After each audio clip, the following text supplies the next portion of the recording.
Good morning, everyone. Welcome to another Financial Aid Advisory Committee meeting. Today is December 8th, and I hope everything is streaming well on our new webpage that we have. Wanted to start off with a couple of meeting notes, just general meeting notes. Remember, this is being streamed live. Please try to keep your camera on, and at any point in time, if you have any questions, you have your chat. Well, you have your tab to raise your hand. We can call on you that way. Try not to use the chat feature too much because that is something that's not available in the public realm. And we will go ahead and get started. And I will go ahead and call roll. I know we have a couple of people that are going to be out today. I think that's on here.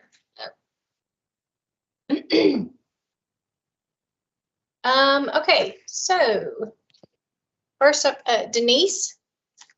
Yes, here. Shay. Here. I wanted to make sure I wasn't on mute. Jackie Adler. Here. Reginald. Reggie. He on? He is on. So he looks like he's still muted. I don't know if he might not be available right now. I do see him on. I know Victoria's absent today. Dee Dee. Here. Bridget. Here. Cecilia. That's not on just yet. And we can come back to her. Rachel, Joseph. Here. Let. Here. Gabby. I know Gabby's going to be joining a little late today. Oh, okay. Good to know. And Scott is out. He's absent. Linda. Yes. Oh, Holly Nolan.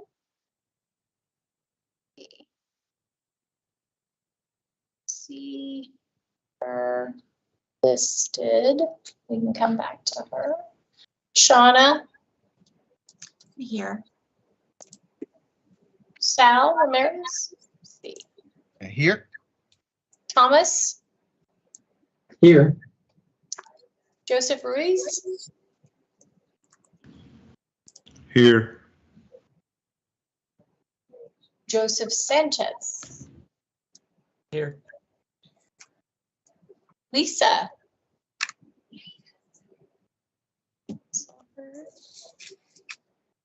Lisa Shelburne, we can come back. Is it, I always get this wrong, I'm sorry, forgive me. Tevian? There you go. That's it. I'm here. Arnold. I believe I saw him earlier. Here. And I think Gilbert is going to join us late. Is he in yet? I don't see him on just yet. Did Cecilia get logged in? Do we see her? No. And Gabby. And Lisa was not, I don't see Lisa as well. I don't see her listed. Okay.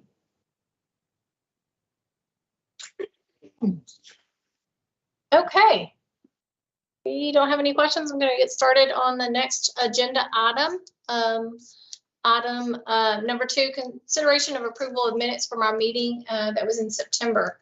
Hope you had a chance to review those. I don't know if you had any questions, comments, any concerns, changes that we needed to address or update.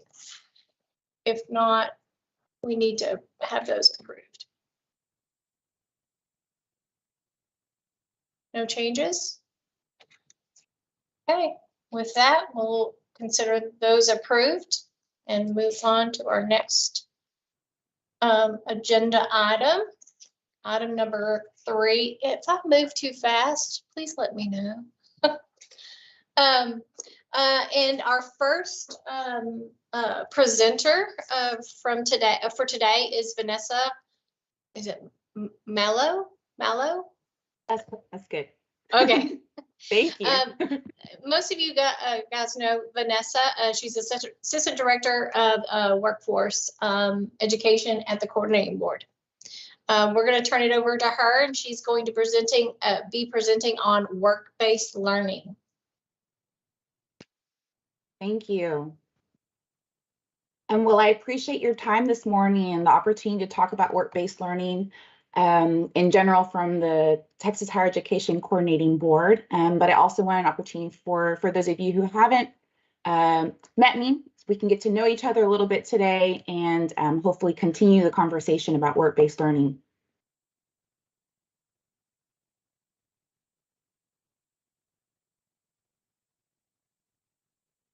I apologize, my slide is not moving. One moment.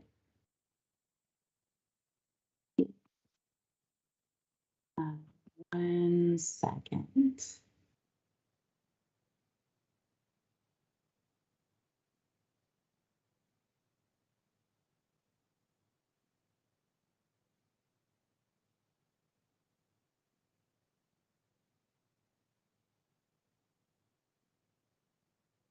Okay. There we go. So before we begin talking about work-based learning, I wanted to introduce you to the work-based learning team at the coordinating board. I know that many of you have spoken with me over the years. I transitioned to the workforce education division recently. And so anything that's work-based learning will fall under our team. And we have two really fantastic programs that we focus quite a bit on, and that is the Work Study Student Mentorship Program and also a new internship program. So Lisa Shaw is specifically the internship program coordinator, and Amy Dalton is the outreach specialist for the internship program. And so you'll get to learn today a little bit about the work that they are doing. So we'll talk about briefly what work-based learning is in today's time, the different types of opportunities, and then there'll be time for questions at the end. Of course, if there's anything that we're not able to discuss today, please always feel free to contact me at any point in time, and I'll be happy to go over different aspects of this presentation today with you. So when we began this journey with work-based learning, we said, okay, well, what exactly is work-based learning? What does that look like? And so it is essentially an umbrella used to identify activities with a collaborative engagement with employers and with schools, structured learning experiences for our students so that they have an opportunity to develop broad transferable career skills. So we started there. And then we said, well, how is it broken up into, and what are we doing with work-based learning? So we're learning about work, we're learning through work, and we're learning at work. So we've been doing a lot of kind of discovery and defining of the different aspects of work-based learning and the different types of work-based learning so that students have an opportunity to understand what that is and pick the different avenue that is most fitting for them. So this is some of the information that we talk about as we present to different entities. So if you're in the phase of career preparation, you might be interested in doing internships, pre-internships, cooperative education, or even service learning. If you're just trying to explore your career avenue, you might go do a work site tour, perhaps job shadowing. So the idea define what the different types of work-based learning that students have access to, and we can start articulating that to them, whether it's at the state level or the institutions. This is kind of just streamlining the language. And so we have two great examples of a form of work-based learning. Of course, both of these programs that we're going to talk about today ultimately lead to college success. And I know that many of you have known Work Study Student Mentorship Program to be very focused on college success. These two programs are also unique because they are both appropriated through work study funds. And the funds can only be used towards the of our students. So you have the Work Study Student Mentorship Program, and that focus of that program is to improve and increase student access, success, and completion of education goals.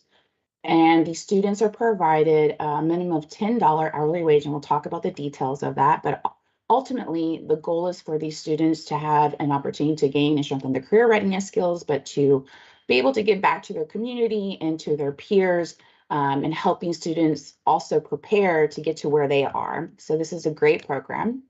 Texas Works internship program is pretty new. It's only been around for about a year or so, maybe less. And the focus of the Texas Works internship program is to provide students with opportunities to build their resumes through paid professional work experiences. It's a little bit unique because we have agreements with directly with the employer. The coordinating board does with employers. But the funds go, like I said, towards hourly wages. And so you'll learn a little bit more about that particular program. I think for those of us who are in financial aid, the key aspect here is that this addresses the off-campus programming and off-campus work opportunities through work study funds for students. So for those of you who are not familiar with the Work Study Student Mentorship Program, the students must be work study eligible, so they are students that have established need. And what they're doing is they're serving others through 3 different approaches. They are either mentoring, tutoring, or advising their peers or students that are within the high school setting or in a nonprofit organization. And we have agreements with institutions across the state who have been serving in this program for probably over 10 years at this point in time. So we work with local school districts, like I said, nonprofits, or on campus within an institution setting. The funds are a combination of state appropriated work study funds, and also institutions in some cases are also matching those hourly wages. So it is a good competitive wage. For the Work Study Student Mentorship Program, students are working part-time. They must be work study eligible. They get paid a minimum of $10 an hour. They're working 20 hours per week. The training is determined in collaboration by our Texas Higher Education institutions and the coordinating board. We provide kind of genres of the different types of training, but we leave the individual trainings up to our Texas institutions as how you see fit or what's the best need for your programming. Program oversight is by Texas institutions, and matching funds, including partner match, is also supported by our Texas institutions. So just some interesting facts that we've learned along the way. According to Forbes, people with mentors are happier at their current jobs than those without. And that mentors are 6 times more likely to be promoted compared to their coworkers. Mentees are 5 times more likely to be promoted than those without a mentor. And we definitely heard a lot of success stories over the years through the work study student mentorships.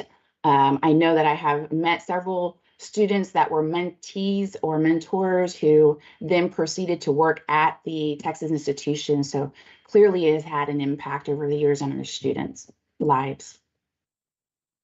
The second work-based learning program that we have is the Texas Works internship program.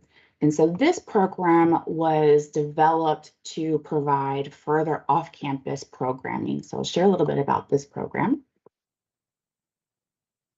To provide students with opportunities to build their resumes, per what I said earlier, through paid and professional work experience. And so the goal is to strengthen their career readiness. One of the things that we relay to the Texas employers who are participating in this program is that we really encourage the opportunities to make sure that they're meaningful, that they're challenging, that it's a real work experience.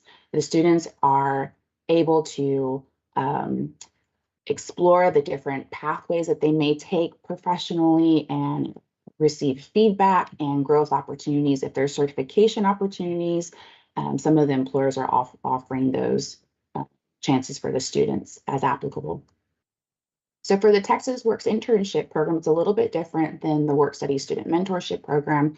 Students are interning a minimum of 8 weeks and a minimum of 96 hours, which equals out to about 12 hours per week. And that is in an effort to provide students who are part-time students or full-time students some flexibility and opportunity to participate in the program. Students in the Texas Works program earn a minimum of $20 per hour. And the reason they're able to do that is the state funds $10 of the $20. So the employers are actually matching the $10, and that's how you get to that $20 per hour. We kind of have a breakdown of what that could possibly look like. Here, if you're doing 8 weeks, $240 per hour, you're looking at $1,920 that can be funded by the Texas Works program. This is a reimbursement program. So the employers implement their internships up to the minimum is twice over their agreement period. And at the end of the internship period, they submit a financial report. If there are no discrepancies, once they receive approval, they immediately get reimbursement of that $10 of the $20 per hour for their students, their interns. For this program, internship activities cannot be political or secretarial in nature. With no more than 25% administrative work, internships can be offered face-to-face, virtually, or hybrid. And no more than 50% of the eligible employers' workforce can be interns. So these are some of the stipulations that employers abide with the Texas Works program. So if you are a Texas employer and interested in supporting this program, I'm going to share with you the steps that a Texas employer would go through. And then I'll also talk to you briefly about how this may be of some support for Texas institutions, how we could possibly work together in this capacity. So if you're a Texas employer, you would register with the Texas Internship Challenge. So you're registering with the Texas Workforce Commission.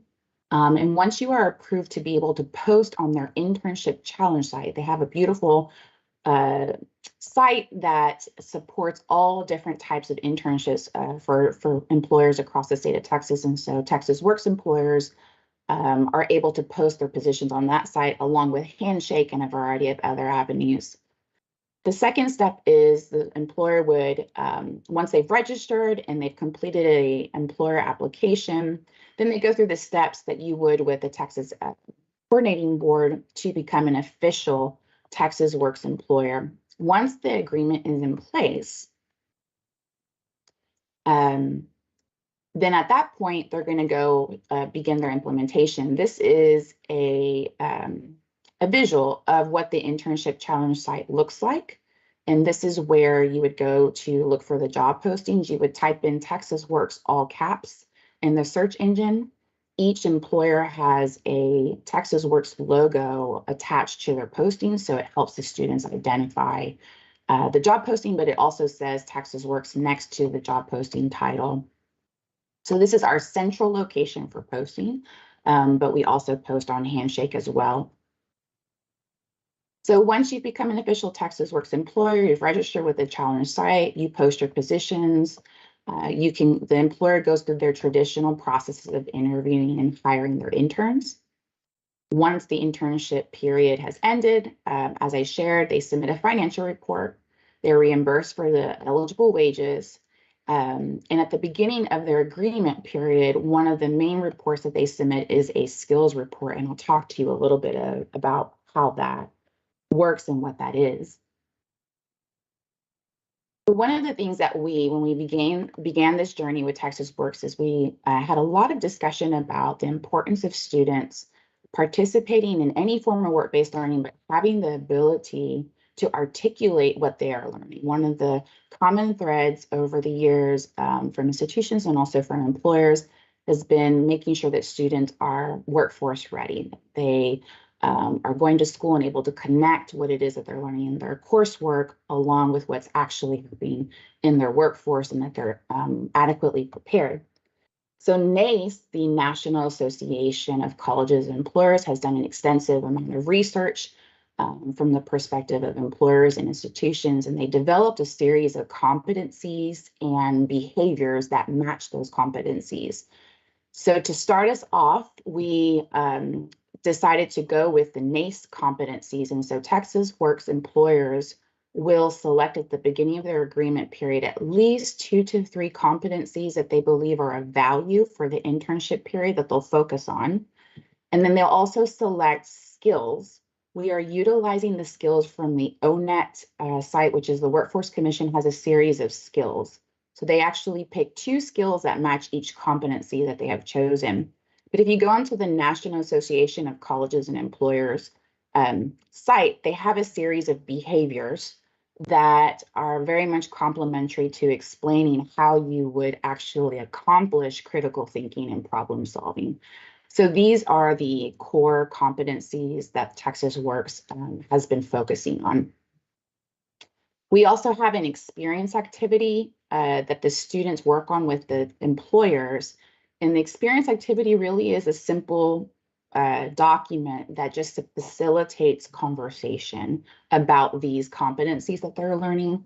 And the idea is that they have the ability to take that document with them. It's just something that they utilize with their employers directly, but it facilitates the conversation of what am I learning and how am I growing through this experience, and what do you suggest as my mentor or supervisor that I should do to continue to grow within this particular industry or just in general. So it leaves them with a little bit of advice for the future. Here's what I learned. And then hopefully the idea is that they can take that document and it helps them articulate that information on their resume, but also as they're interviewing for positions, or if they're excited about what they learned, they can talk about it now because they have it, and you don't have to get nervous.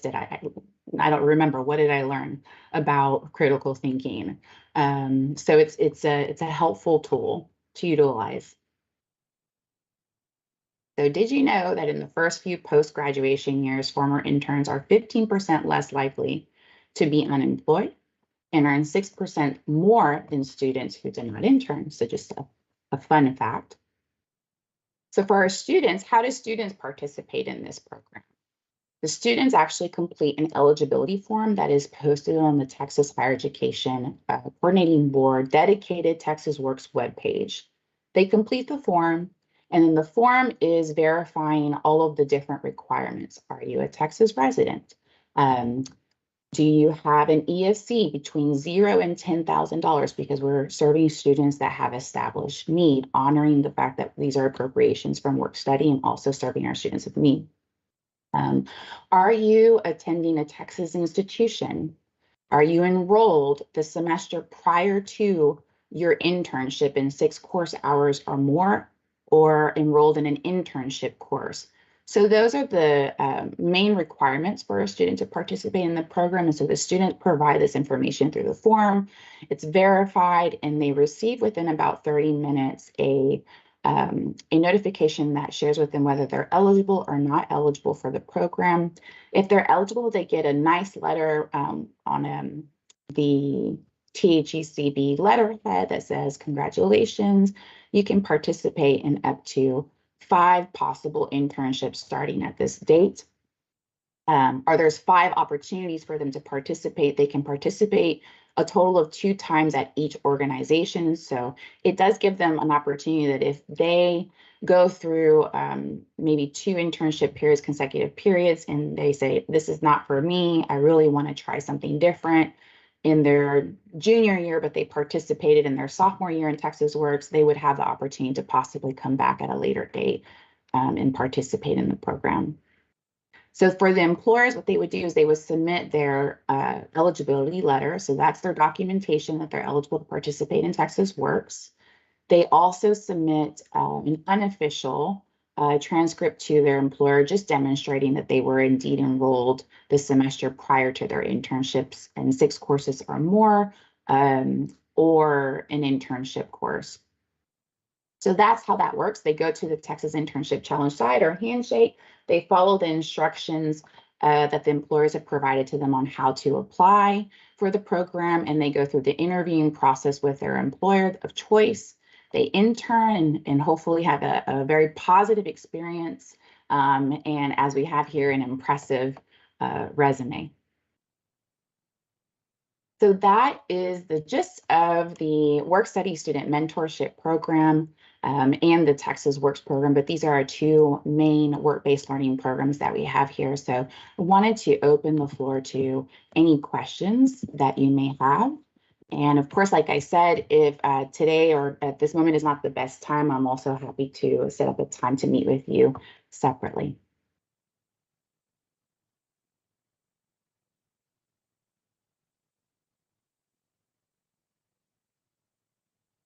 Dee Dee? Since this internship is work study funds and based on need, technically shouldn't it count toward as a resource for the student? And if so, how do we know that if it's all going through coordinating board and employers? Right, that's a great question. That's so that's something I didn't share with you is that per statute, it actually doesn't count towards need. And that's the unique difference between the work study program is also, mentorship program. So this particular program is a subchapter of the work study law. And so it has a little bit more flexibility. With that in mind, one of the things that we're making sure that we are doing is making sure that our students are informed about need, what that is, how it can impact their need. We typically have students participate in the program that are in their junior or senior year. So the hope is that because it's later on in their college career, perhaps we have a better chance of it not impacting their need. So for federal purposes, this doesn't, I mean, I can see in state statute, but we don't need to include it for federal purposes. It's state funded work study. So But it only, go ahead. I guess I'm just not understanding that, because even a scholarship doesn't matter where the funding comes from. Anything that the student receives based is counted as a resource. So I'm just trying to figure out how this one doesn't. And you're referring to the Texas Works program, correct? Correct. So thinking of it as an internship, as it was described by Vanessa, they'll be earning wages for it. And so with most internships, and correct me if I'm wrong, I haven't been in the financial aid office in some time, you wouldn't be considering that within their award offer, or you wouldn't be counting that against them if they were doing any kind of internship and earning wages. Is that unless the internship Unless is it's based on need-based. need. and I And this believe one is. it's not, I believe this particular program isn't actually based on need per se, but we'll definitely go back and look at within statute and administrative rules, how that reporting piece, because I believe that's what you're looking at as far as their award, whether we need to consider that when you're looking at other aid outside of state aid, how that could impact other aid that they'll be able to get. So we'll go back and look at that and then provide that back to the committee meeting, but I'm pretty certain it shouldn't impact other aid that they've received, just the way it was written into the law, as Vanessa said, into the law. Thank you. Sal, I think, had his hand up next. Hi, good morning, everyone. I have a question in regard to the internship part that you presented. Yes, sir. I work at an early college high school, so I was just curious in regard to the six courses or more needed to actually participate in the program. Is this available also to that type of student, an early college student who would qualify with the 6 courses if they were able to get those the semester previously? That's a fantastic question. So this opportunity would be great. We actually serve students that are undergraduate students, so they must be graduated from high school. So unfortunately, this particular program is focused at the college level, although they are participating in college and early college start. But I do know that there's a lot of, most likely as we progress, will be programming expansion over work-based learning, so that there's more opportunities for our high school students who are doing dual credit or early college start. Thank you. Shauna? Yes, coming from the K through 12 setting also, I'm curious if, one of the issues that we have sometimes is it's hard for student teachers who are need-based once they get there because there's no payment and it takes up, all of your day. Would that be something that might qualify for this? It is possible. I know that a lot of school districts with institutions have implemented internships as a form of student teaching. So if that's the case, the school district could actually apply to be part of the program and is eligible to participate. What is unique is that the funding part, the hourly wage aspect of it would be handled through the employer, which is great because they're handling the time and effort, all those aspects, and then it allows your institution to focus on the academic part and placing the students. So if you had student teachers participate at a school district and that district had a agreement with us, they would go through the same process, the eligibility form, but then they would follow their student teaching residency curriculum. So it is possible to do it. Thank you. Any other questions for Vanessa? Okay. Great presentation. Thank you so much, Vanessa. Thank you. And it sounds like we'll find out the answer to the question that Dee Dee asked earlier, and get back with everybody on that. Thank you so much for coming and presenting on the two programs. We have mentorship here at Stephen F. Austin. It was a challenge to set up at the beginning for us, just to, find the group of students we really wanted to recruit. But it has paid off in the fact that they're mentoring and our mentees are doing a better job at. We're doing a better job at retaining those students because they do have that mentorship, that mentor-menteeship Right. Connection on Right. campus. So. And it takes some time to build the awareness and strengthen, but what I've seen is for those that have been a part of the program for many years, they've established a pretty strong baseline of programs, and you have students participating, but so many positive stories have been shared of the impact of the work that you're doing. So very much appreciative of everyone who's been participating in work study student mentorship. I know that the funds go directly to the hourly wages, which means that you have to have team buy-in and put quite a bit of effort at the institution level. But when you see it from a state side of how many students are being employed every year and getting paid opportunities and hear the voice of the students is definitely paid off. It's well worth it. So thank you for all that you do. I do have a question for others. We like I said, in the first year, it was a struggle to find our group of students we wanted to really target with this program. And for us, because of staffing issues, it was something that we wanted to actually have another department on campus manage. We actually settled on our Student Success Center. I'm just curious where it resides at other campuses. Do y'all, can y'all give me any feedback on those that are participating in this program? Because I know at some institutions it's actually in different areas. I want to say they have specific like career development, those areas. So I didn't know if any other institutions are participating and know where it's managed from. Joseph. At Del Mar College, ours is managed through our enrollment services. They actually use a mentee program to help, current college students helping other Del Mar College students. So it's administered through and managed through that. I mean, of course, with support from financial aid office, but yes, that's where it's managed at Del Mar College. Thank you. I just, when we made that decision 3-4 years ago, when we started participating in the program, it was a struggle because everybody was going through some changes back then. And so I think we made the right decision here, at least. So I was just curious. Thank you. Thank you, Vanessa. We appreciate it. You're very welcome. All righty. If we don't have any more questions for Vanessa, okay. And we will go on and move to our next agenda. We made some shift in our next 3 presenters. Deshae, correct me if I'm wrong. I think at this point we're going to have Charlie Maynard with Going Merry. Is Charlie on the call? Is he? He's not on the call yet.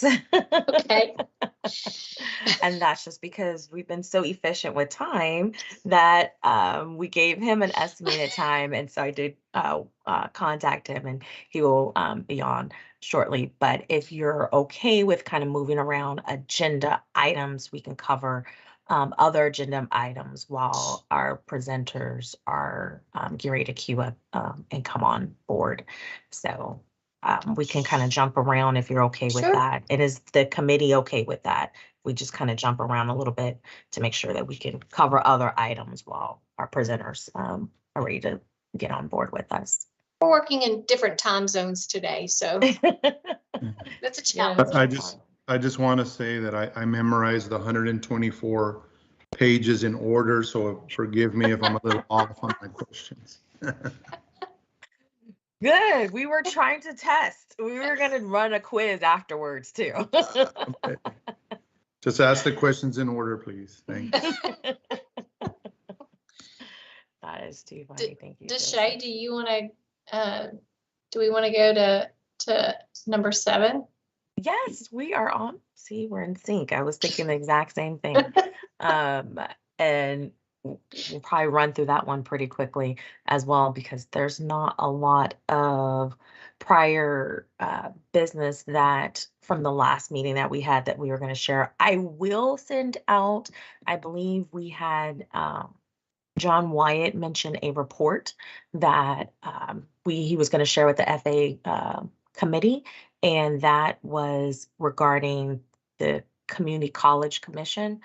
And I will send something out. I'm trying to get that report together, and I will send something out to the team. But that was the only prior information that came out of last meeting that we had in September.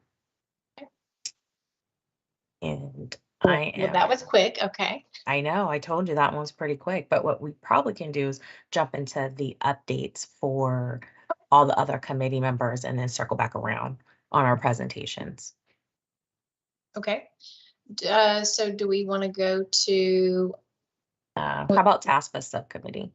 We'll Okay. put them on the spot first. Okay. All righty. So let's just move on to agenda number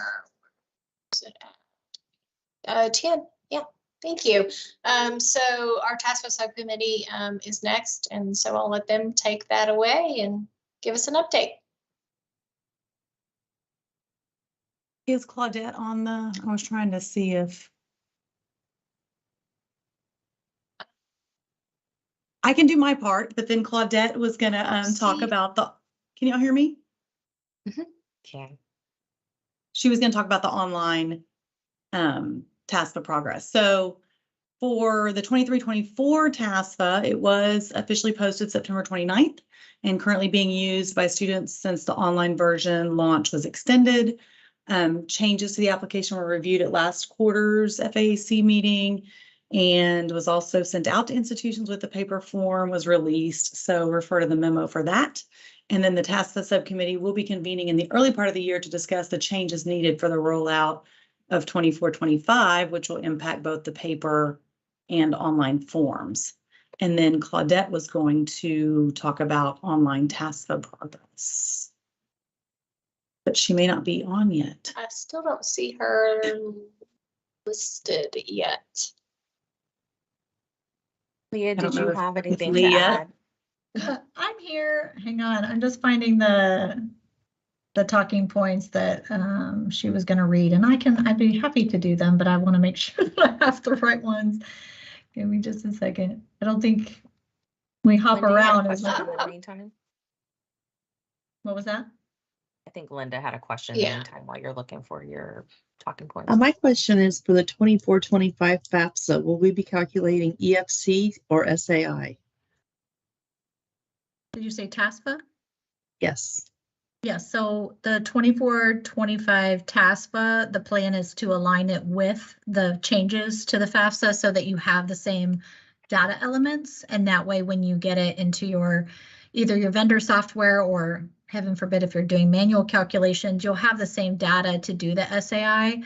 So yeah, there will be that alignment. We're hopeful that you know, a lot of the changes on the actual FAFSA itself won't impact TASFA as much as the calculations formulas and all of the caps that they're changing. So let me just a second. I did find my notes here. So let me see if Claudette is on. I did ping her. I said, hey, it's our turn.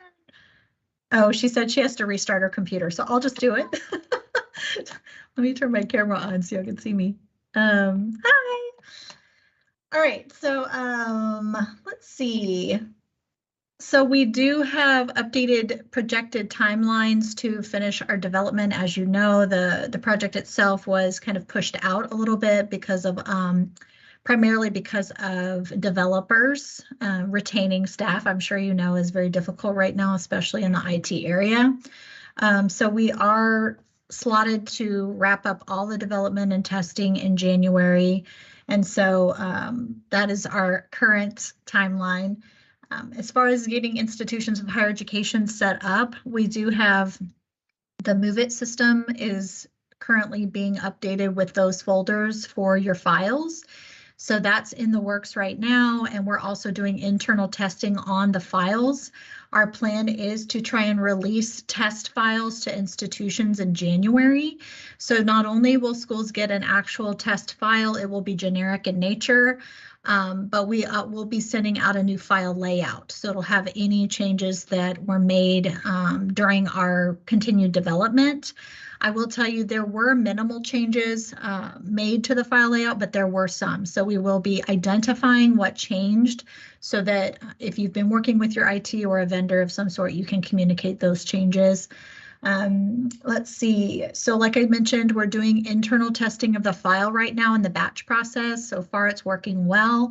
We're just going through bug resolution. If you've ever done programming or anything, you know, we're finding glitches and errors and things like that. So we've been working through those with our developers. We've also been working with our marketing and communications team. So they are helping us build a dedicated TASFA landing page on our new agency website. So it'll have a very modern, clean look and feel. So we're getting that set up. And then ultimately when the student goes to the TASFA landing page, they will be able to then create their TASFA account and then start the application process. So that is all in the works. I think kind of Bridget already mentioned this and somebody asked the question on the alignment with 24-25.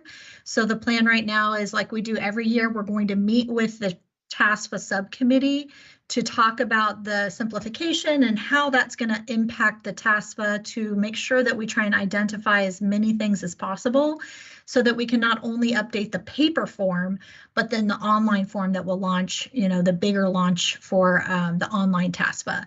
But as of right now, we do have the 23-24 TASFA. We are planning to release that, even though we don't anticipate a lot of users for it because most students will have already completed a TASFA at this point once we launch it, but that'll be a really good opportunity to make sure that things are working properly before the big push in 24-25. So let's see, I think that was it. What questions can I answer? Denise? Thanks, Leah. I think I know the an account with their TASFA. What information is going to be required to create that account? Okay, you cut out a little bit, but I think what you said was when they're creating their TASFA account, what information do they have to provide? So here's the thing, we've been using one platform and we're moving to a new one. And the reason being the agency is moving to a more, again, modern, easier registration process. So my understanding is that they're going to need their name, their email. I think that's it. Right now, they need their name, their address, their email, their firstborn. I mean, it's a lot of information. And so we're actually not going to launch with that product. We're going to move to a new product. So we're still in the UAT piece of it. So we haven't been told exactly what criteria they will need for that account registration, but it is minimal and it's a lot more user-friendly in the sense like if they get locked out or if they need to reset their password or anything like that, it's just a lot easier to use. But it is minimal setup information, and Deshay might know because we're using it for another project. I want to say too, you know how it has like the email validation? I want to say it does that potentially, and that's how you can bypass a lot of the personal information is if you put the email in there, then you know, you go to your email to confirm, but I can't remember if that's this launch or not. With it's hard to explain, but there's lots of releases on this particular product, but it is minimal. Bridget? Bridget. I have concerns about a mid-year launch, and I think I've voiced those, but the confusion for students and schools. I think it's really important for a project timeline. I know when we were kind of, I guess, beta testers or even alpha testers, we had like a good calendar of, you know, iteration 1, 2, 3, 4. I can't remember if we were in like 3, testing phase 3. Is the idea that in January it goes out to all schools to test, or it's still going to be a small group? And then we're moving back through that project timeline of testing 3, 4. Right. So early next year, I plan to pull the committee back together, the TASFA committee. And since you're so involved in that, we can have those discussions. But because of the goals to release it, you know, hopefully to open it up in spring of next year, it will depend on how much time we have to do institutional testing. We will be doing file testing. Like schools will be able to test to make sure that you're receiving the daily files, but the actual application testing, most of that is being done internally. And then we of course had the committee, which I do plan to do a similar kind of beta testing before it goes live, if that makes sense. But it will not be all institutions testing the TASFA application. They will be testing the batch file process.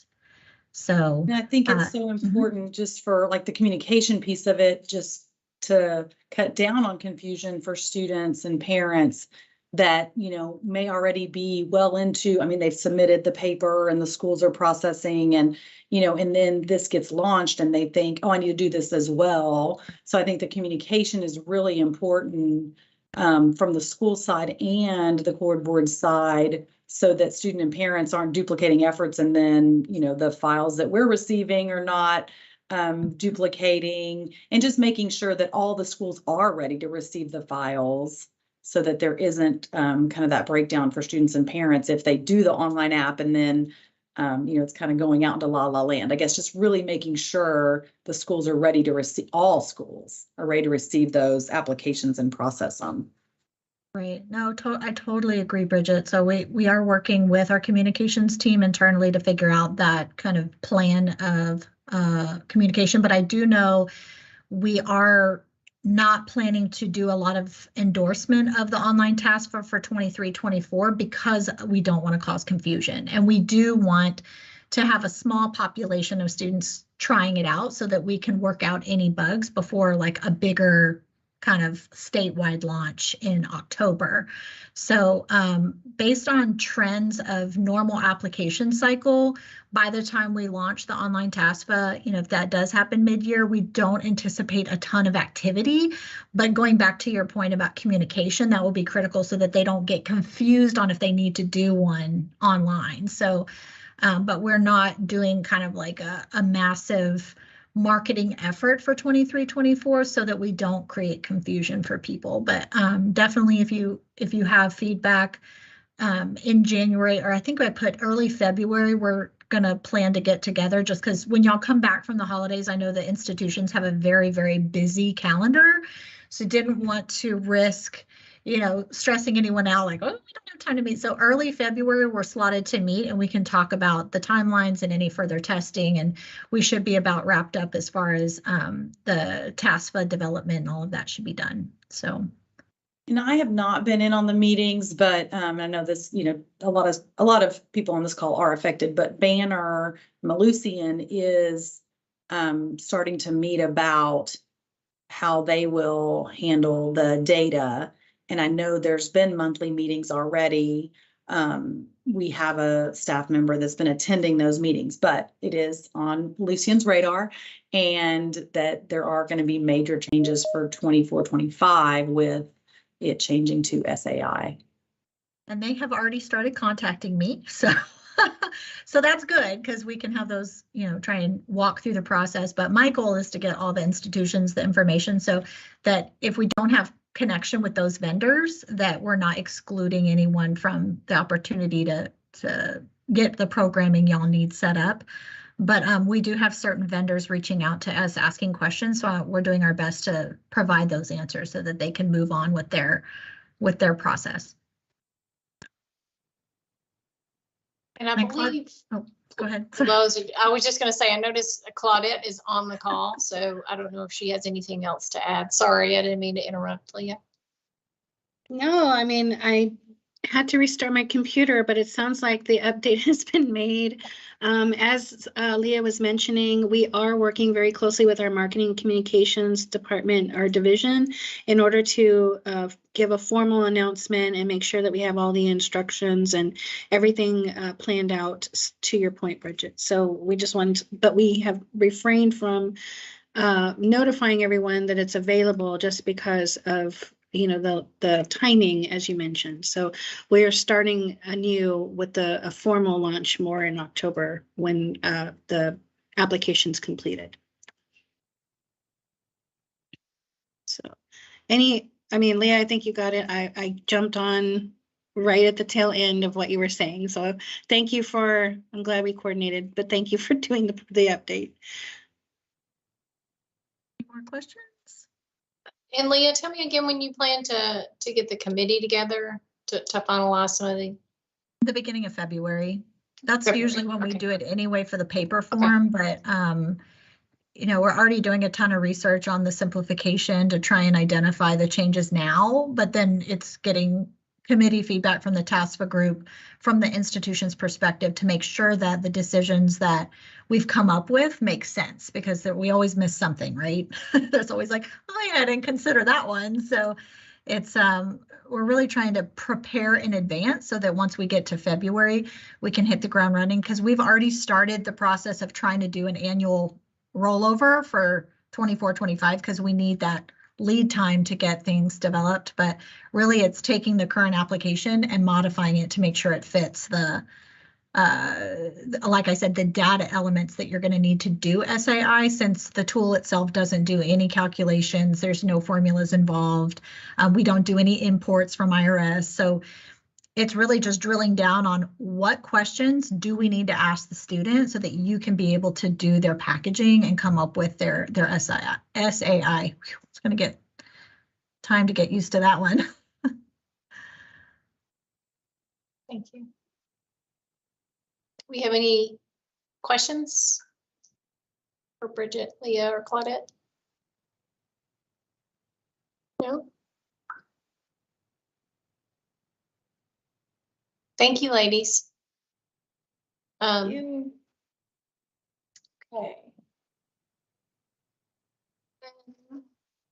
I haven't looked. Do we need to go on? Deshay, you let me know to data collection subcommittee, or? Yeah, I think we can take one more update, and I believe Charlie will be on at that point. Okay, perfect. So let's move on to agenda item 11, and I'll turn it over to Dee Dee on the data collection subcommittee. Okay, good morning. Data collection subcommittee met on November 17th, and we did get an update on the online TASFA that Leah and Bridget just updated us on here as well. We also got an update on FAAC data modernization. It looks like there will be some beta testing and with FAAC cycle 1 in January, with the goal of launching the new submission portal in February 2023. With that, there's going to be adding 4 new data elements to the end of the file for the 23 FAAC file. They're related to the Texas First Scholarship, bilingual education, educational aid exemption, and the educational aid exemption match. We also got an update on the Office of Student Financial Aid Programs, which I see is on the agenda later. So I'll let Deshae speak to that in a little bit. Then, if I can turn my page here. We talked about changes to the college work study and work study mentorship programs. Looks like there was some negotiated rulemaking, and the allocation process is changing for those programs. Looks like beginning with fiscal year 24, the work study and the mentorship program allocations will be in one allocation methodology using the average of 3 years of data when calculating those averages and providing the allocations for each year at the beginning of the biennium at the same time. The other change was to disbursements. I think, now we get all of our funding up front, and it seems like, and Shay, correct me if I get this wrong, but it will be more like the grant programs where we draw funds and then have to meet those timely disbursement requirements. So the work study is moving towards that. Is that correct, Deshae? Did I get that right? You are spot on. Yes. Okay. You're correct. I was looking at my notes going, and it is for 24, correct? Yes, correct. Okay. So we are moving in that direction. And that was pretty much the updates for the data collection subcommittee. Any questions?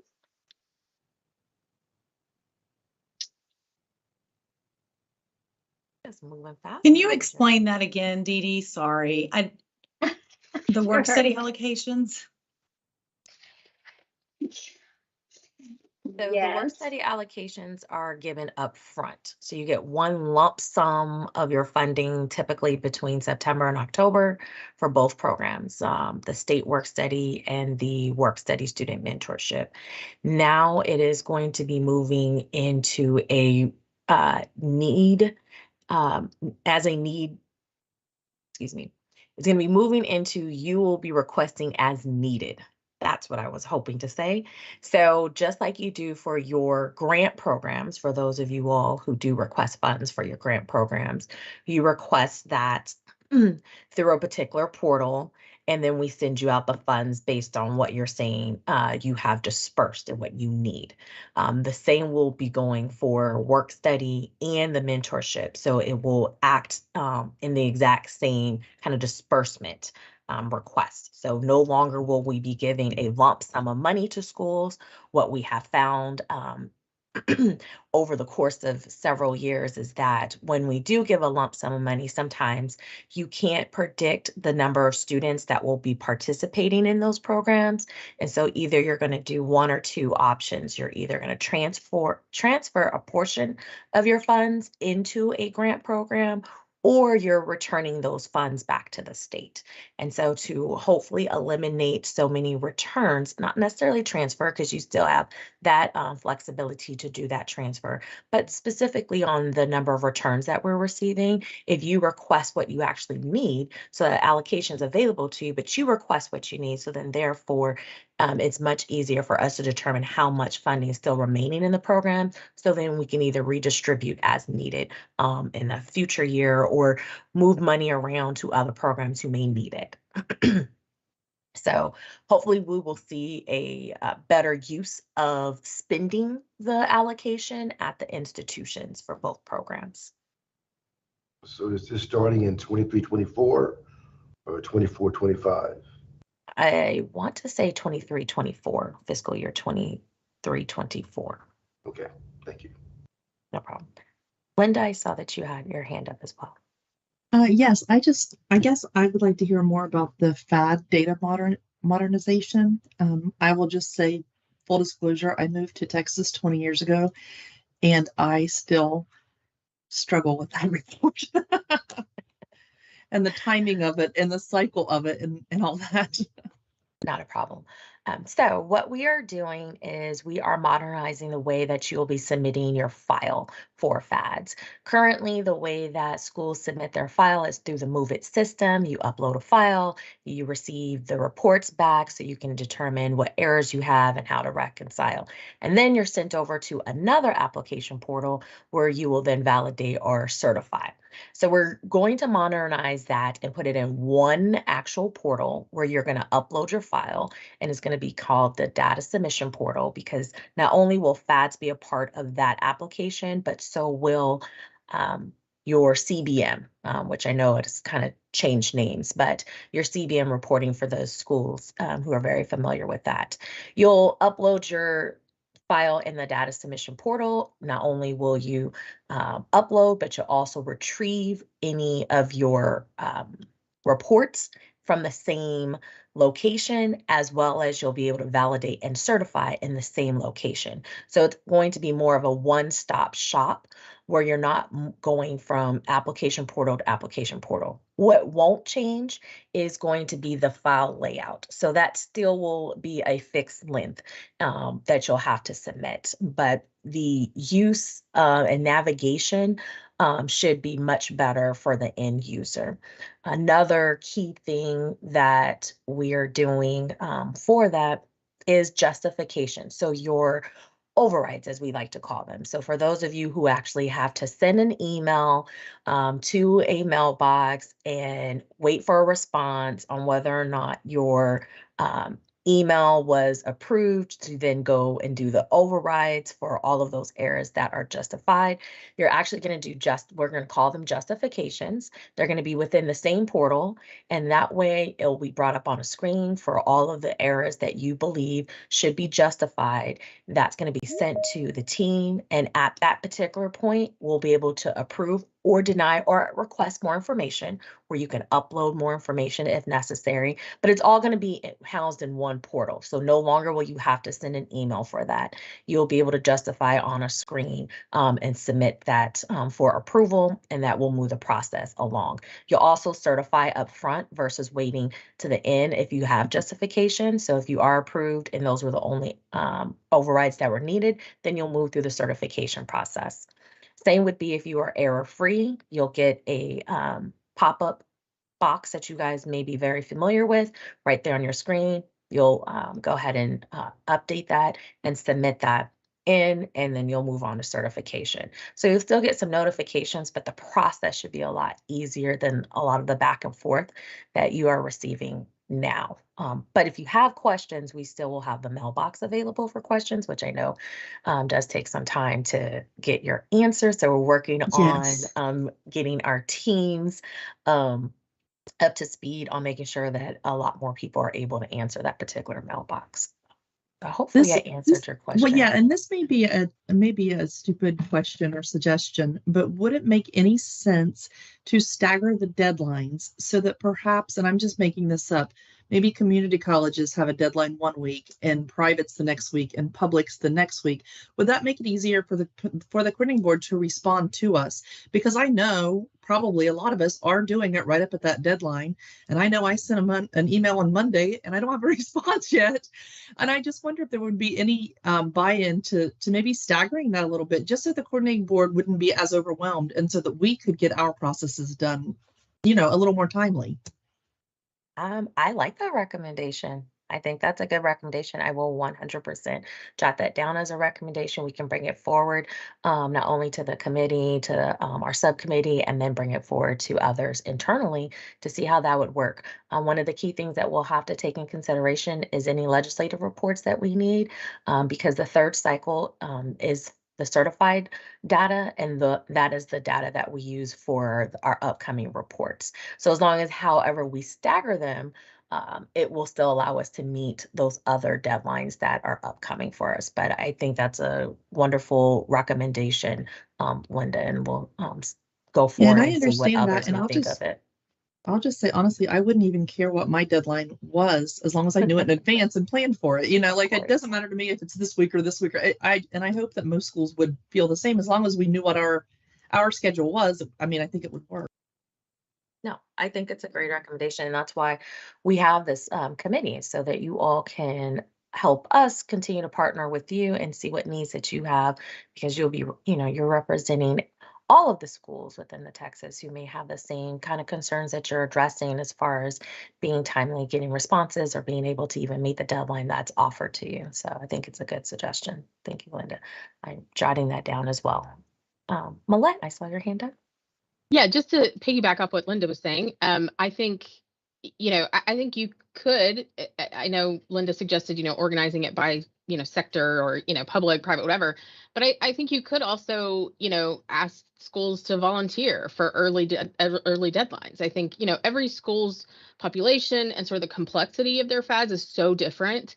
We only have graduate students at my school. So, and I have a very small population compared to some of these others. So, a UT Southwestern with, 2,000 students as opposed to a, UT Arlington with 1 million is, or Texas A&M, like that, it seems to me that would make sense. And I think, as you said, Linda, I think some schools would volunteer for that if the coordinating board could sort of explain why. Like, we're trying to do this in a way that allows our team to be more timely in our responses. I think you could have some schools get behind that idea. So it's just an idea to ask for, volunteers, like set your deadlines. I can't be longer than this, but I think that might have some traction with some people. No, I think that's a great idea as well, and happy to bring those forward internally as we look at ways to, like I said, improve the process. So I think both ideas were really good for us to consider moving forward. One thing that I did want to add real quickly, and we do have Charlie here, so we'll definitely jump into his presentation. But going back to one of the items that Dee Dee mentioned related to FADs about the 4 new data elements, I'm going to add and say 5, but then I'm at least going to say they're not going to be available until cycle 2 of 2023. So the 5th element is going to be our new loan program called Forward. And I'll talk a little bit later on about what Forward is for those of you who may have not have heard about this new loan program that we plan to launch soon. But that will be a 5th data element. All new elements will be added to the back of the file, and they will be required to report on the 2nd cycle of 2023. So we are not going to require it in the 1st cycle, given the time and communicating it, and we want people to be better prepared for it. But it would be for the 2nd cycle of 2023, which is scheduled to launch in June, late June. So that 2nd cycle will be late June. But we are in the works of finalizing up the 23 FAD manual. We'll introduce all 5 elements, so that way people will already know what the 5 elements are again, and let you know that it will be in cycle 2 of 2023, but not cycle 1. So wanted to add that key point. Any other questions? Sorry. Okay. Well, I think we can now jump back up in the agenda to agenda item number 5. And we have Charlie Maynard. He has joined us now. He's the general manager of Going Merry, and he's going to present for us about what Going Merry is all about.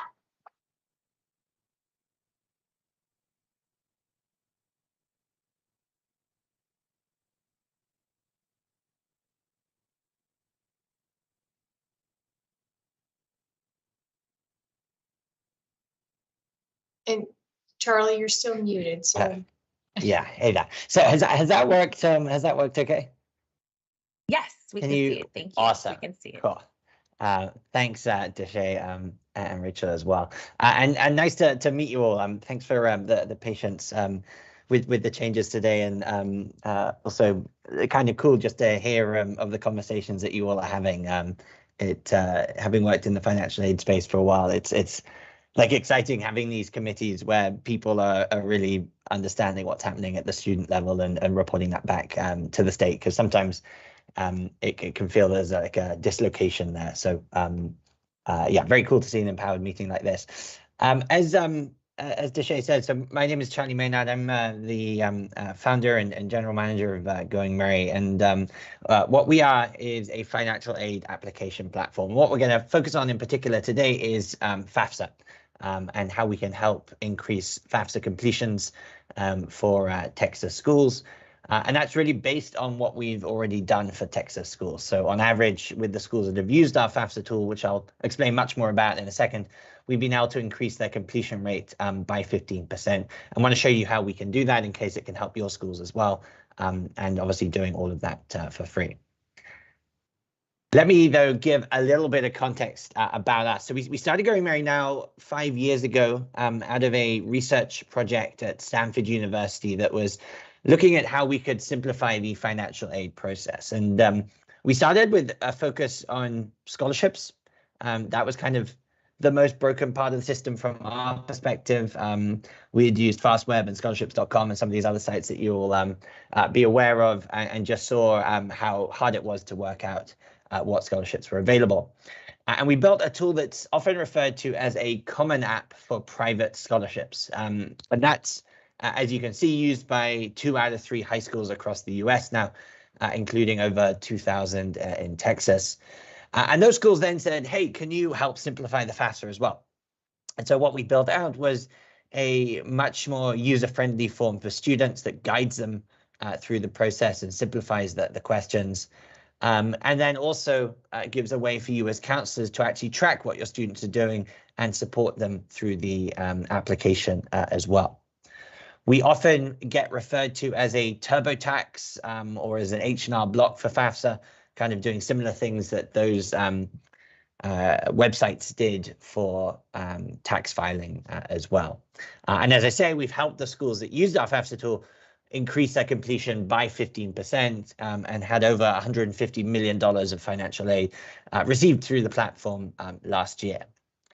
We're going to focus just on that FAFSA side, but for everyone's context, if you go onto the site, what you'll see is really a full financial aid application platform. So students answer 10, 15 questions as part of signing up, and we then match them with obviously government grants, both at a federal and state level, but private scholarships as well.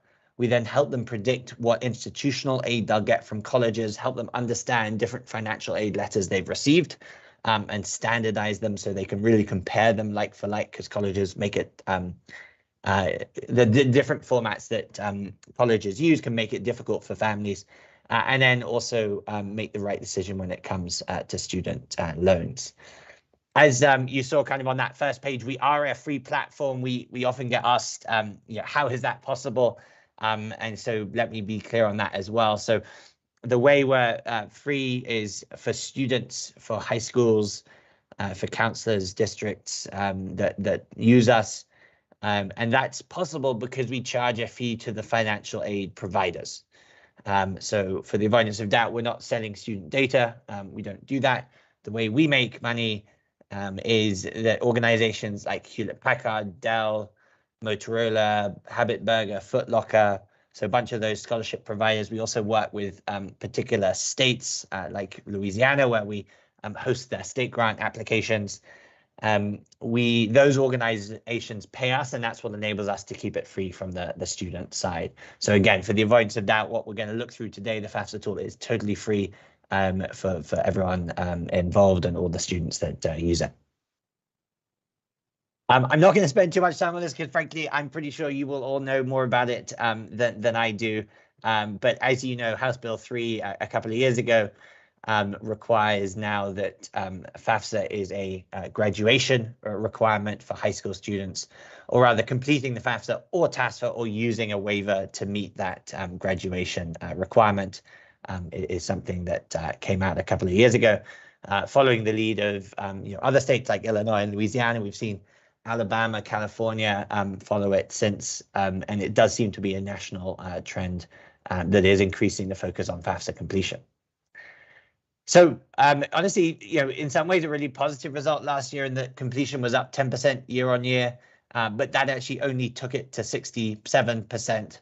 And obviously missing that target by around 30%. It's on track, I think, around 30% at the moment. And so there's just still a significant number of students that are leaving money on the table. On average, students receive about $15,000 if they do the FAFSA in financial aid. And so it really is a completely sort of game-changing part of the college application process, and obviously correlated to with the students that actually matriculate in college. So what we did, particularly when we were building out the tool a few years ago, was spent a lot of time with high school counselors to understand what was going wrong with FAFSA completion. Why was it not up at that sort of 100% level? And spent a lot of time with students too. And again, I don't think there will be anything totally sort of surprising in here, but what students would tell us, it's complicated, takes up time.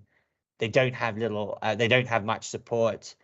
They get stuck at lots of different places like the FSAID, and then they're just unsure when they're answering a particular question if they're going to get it right. To summarize it really in 2 words, it's intimidating and confusing. Those were the words that kept coming up when we spoke with students who had done the government form and their parents to understand what that process had been like, as I say, when we were building this out. Parents also are part of the not part of the problem per se, but also struggle really with the application. Intimidating, confusing again come up.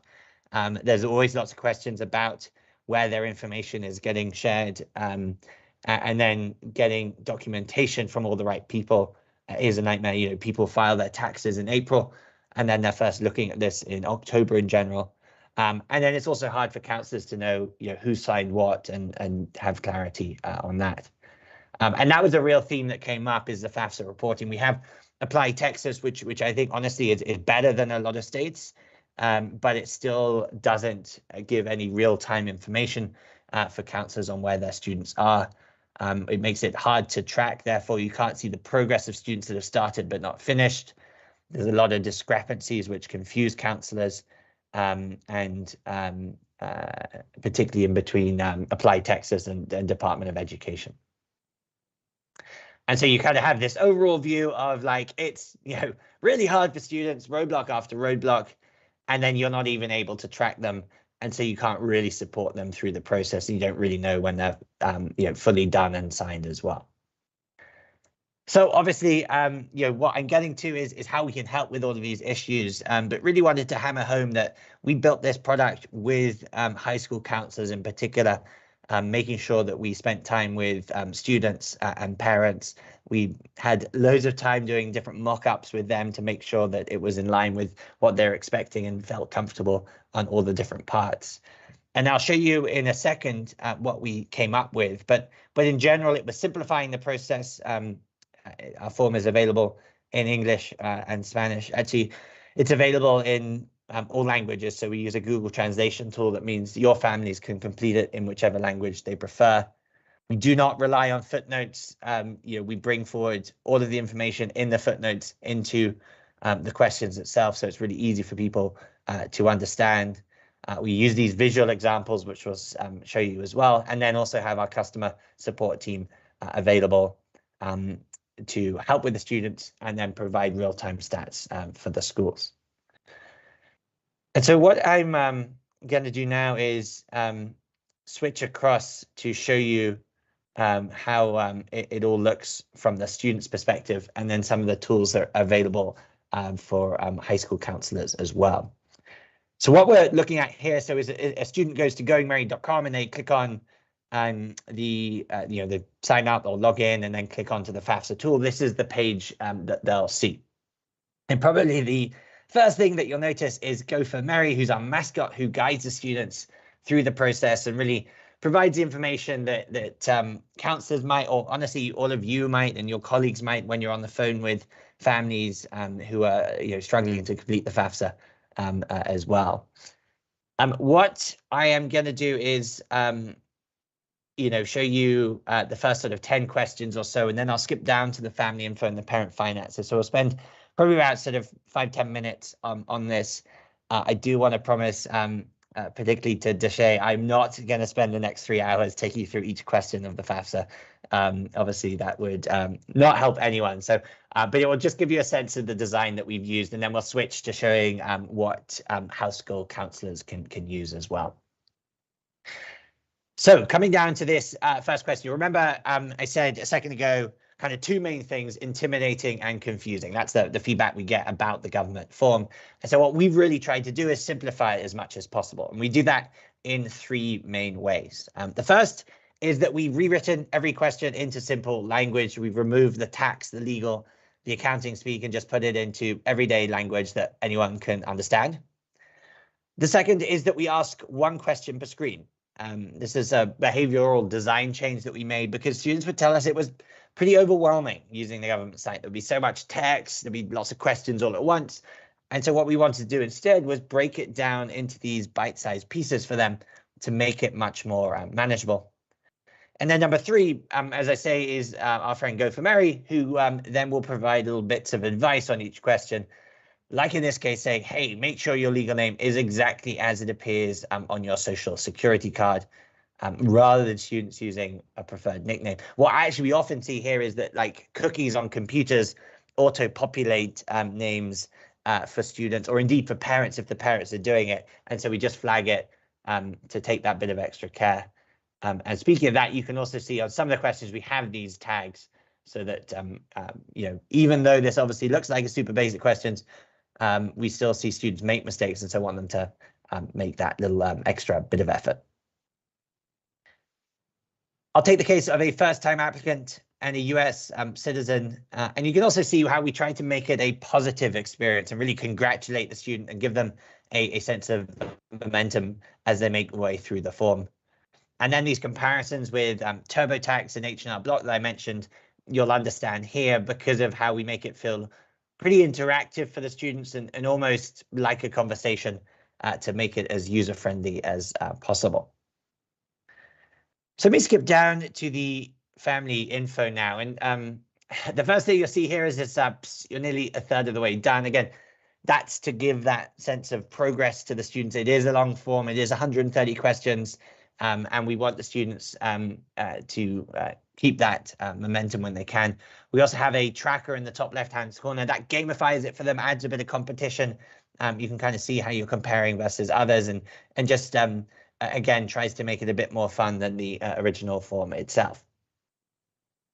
In this section, what I'll do is actually let me take the case of a student with divorced parents to show you how we help students maximize their financial aid, as well as making the form easier. So one of the frustrating things about the FAFSA is for a student with divorced parents, they don't give any guidance in the form on which parent to choose. In fairness, they have that information within the footnotes, but frankly, no one reads the footnotes, and so it doesn't really help anyone. So what we do is add this third option of, hey, I'm not sure which parent to choose, help me decide. And the way it works is if the student has lived with both parents equally and both parents have shared their financial costs, then it's actually up to the student which parent to choose. And it's in their best interest to choose the parent with the lower income. That minimizes their EFC and maximizes their aid. And so what we do is just ask the parent ask the student which parent has that lower income. Let's say it's John. We find out if John's remarried, his new spouse. And then for the rest of the form, we just refer to John and Maria, so it's crystal clear to the students. One of the things you've all probably experienced is a student ringing up about the FAFSA and not knowing who parent 1 and parent 2 is and getting confused by that. It's totally unnecessary. And so what we do is just refer to the parents by their names throughout. Speaking of which, I will come down now to the parent finances section. This often is the trickiest part of the FAFSA. And you'll firstly see, again, it's John and Maria rather than parent 1 and parent 2. And what you'll see, though, in this section is how we use visual cues to guide the students through the process. So we have the data retrieval tool as a recommended step later on, but what we found is that parents like to actually understand what's being asked. And so what we do is use visual cues to help them with that. What that means is for a question like, did you file a joint tax return together? We just say, well, here's what it looks like. If that box is checked, then you just click yes. And even these more complicated questions like capital gains or unemployment compensation, we can just say, look, here's what it looks like. And it becomes an exercise of matching up the red boxes with the individual questions. And parents can skip through this feeling pretty empowered. And something that before might have been intimidating, like adjusted gross income, just becomes a case of, all right, look down at question 11 and fill out the answer. If the, actually, one thing I'll show you before I kind of look at the customer service is something kind of cool that we can do is see mistakes that students are making. So we have, millions of students using our platform. And so we can see if a question isn't clear still, if they're making mistakes, we can then make changes. And one example of that is something we saw happening last year. And this is also how we minimize the risk of verification for students and minimize the risk of their FAFSA being rejected, is by spotting these mistakes. Anyway, the mistake was that students would get confused and they would enter an income tax that was equal to their income. Now, the government site actually lets you submit that if you try to do that. But what happens is they then reject your FAFSA a few days later. We don't want the students to have that experience. It doesn't help anyone. And so what we do is if we see a student make that mistake, is have this error message that says, look, hey, we're not going to allow you to continue here because this will end up with your FAFSA getting rejected. And so instead, what we ask them to do is fix the issue before they continue on. If they get confused on this question, so again, if they don't understand why their income tax needs to be less than their income, or if they get confused on any other question, they can always come down to this I need help button. And that's why they can reach out to our customer support team and get that additional support.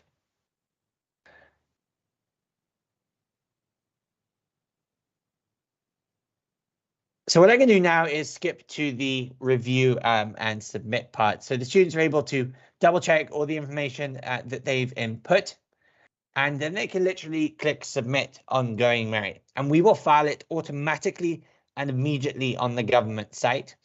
The way it works is the government has open servers that allow us to submit it on the student's behalf. It's actually, again, very similar to TurboTax and H&R Block.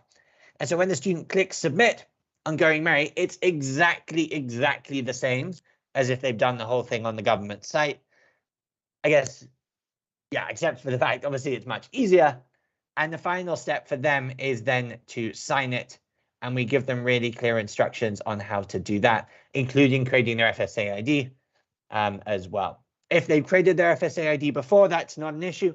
We'll just ask them to log in at this point. But we actually recommend they do the create the FSA ID at the end, because it allows them to provide the signatures at the same time. It just reduces those two steps into one, and that's what we're really all about.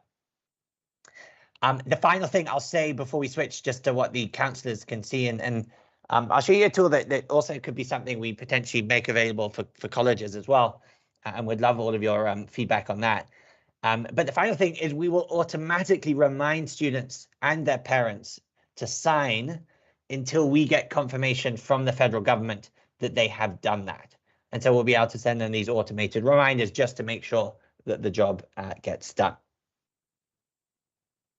So now coming on to the counsellor portal and showing you actually the live website. Now, what you'll see here is firstly this dashboard overview of the counsellor's high school. It's sort of a checklist of best practices.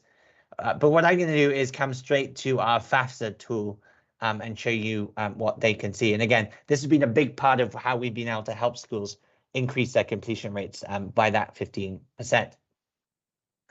So the first thing loading up at the top here is an overview of the counsellor's school and the students' progress towards the FAFSA completion target.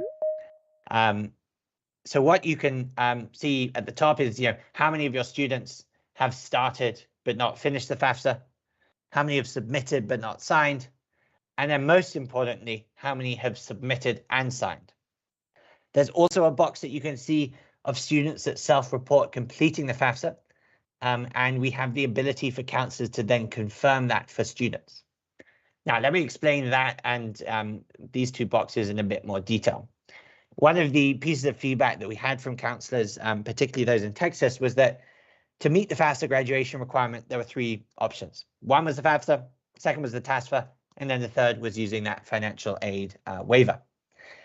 They don't have one place where they can see all three things. TASFA obviously is something where hopefully there's going to be an online option in the next couple of months, but it's sort of been probably something that won't be used in full this year. And then the FAFSA waiver, we're still talking, a pen and paper or a PDF sort of process. And so what we wanted to do was give Texas counsellors one place where they could see their true FAFSA completion. And there isn't another website that allows this. And that's possible because not only do we show students that have completed ongoing merit, but we also show students that have completed it on the government site. We can confirm that for counselors. And then, as I scroll down, students can also upload proof that they've done the state aid application, and counselors can then confirm it. And so it's not actually, I'll show one that's uploaded here. Obviously this is just a demo one, but you can see that a student has uploaded, in this case, proof of doing the state aid application. It's not being showed on this one, but when it is, you can then confirm completed, and you can download the document kind of for your studies. Same thing for the FAFSA waiver. Again, just using a sort of demo document. One of my colleagues uploaded these, and I probably should have double checked them. But you have the ability to then confirm completed as well. And so it just allows the counselor through this one box to know what the real class graduation requirement completion is. How many have met that overall. Scrolling down, you can then see information on a student by student basis. And this is something we built out because of 2 bits of feedback that we would get from counselors. The first was that there wasn't information on students that had started but not finished the FAFSA. Instead, you would just get a list of names of students that had completed it. And actually, the students that have started it are the ones that you need to support most, if they haven't got to the final yet. And the second thing was there's no real-time information. You just get a sort of Excel download every few days or every couple of weeks. You couldn't see live what was happening. With Going Merry, we fixed both those issues. So firstly, all of our information is real-time. As a student completes any section, it will update automatically. But secondly, and more importantly, you can see your students' exact progress through each section of the FAFSA. So you can see that Annabelle here has completed it and signed it. Haley here has submitted but hasn't signed it yet. And then scrolling down further, you can see someone like Diego is stuck in the parent finances and Courtney in the student info. And as I say, all of this is real time. So if Diego finishes the parent info, or coming back up here, if Bella signs it, it will automatically and immediately update on your counselor's portal. And so at all times, counselors are able to know exactly where their students have got to. If they want to go a step deeper, there's also a way through this Excel download to see your students progress through each question of the FAFSA. So you can see exactly where they got to and where they got stuck. You can't see the students' answers. That's obviously private information and confidential, but you can see where they've got stuck and obviously be able to reach out and support them. Though bear in mind they'll have access to that customer support. So what really most counselors do is just use this as a way to track what's happening. Oh, there we go. So coming back to this page, maybe the final thing I'll end on is just our FAFSA starter kit. So one of the things we know, as well as you all do, is counselors are pretty overwhelmed. And so using any new platforms, we have to make it as easy as possible. And we have this starter kit just to guide them through the process of telling your students. There are email templates to reach out to students, both in English and Spanish. There are flyers, lesson plans for students and workshops with families. And then there's also an assignment that they can set students ahead of doing the FAFSA to get ready. And actually what we recommend, and I'll just add this assignment here, is that our partner schools set this for rising juniors. So again, all the tax documents are done in April. And so actually parents are in a place to complete the FAFSA starting from then. And so what we do is just run through all of the questions that they're going to need to have access to, so they can do it as soon as they've done their taxes, rather than having to remember everything again a few months later.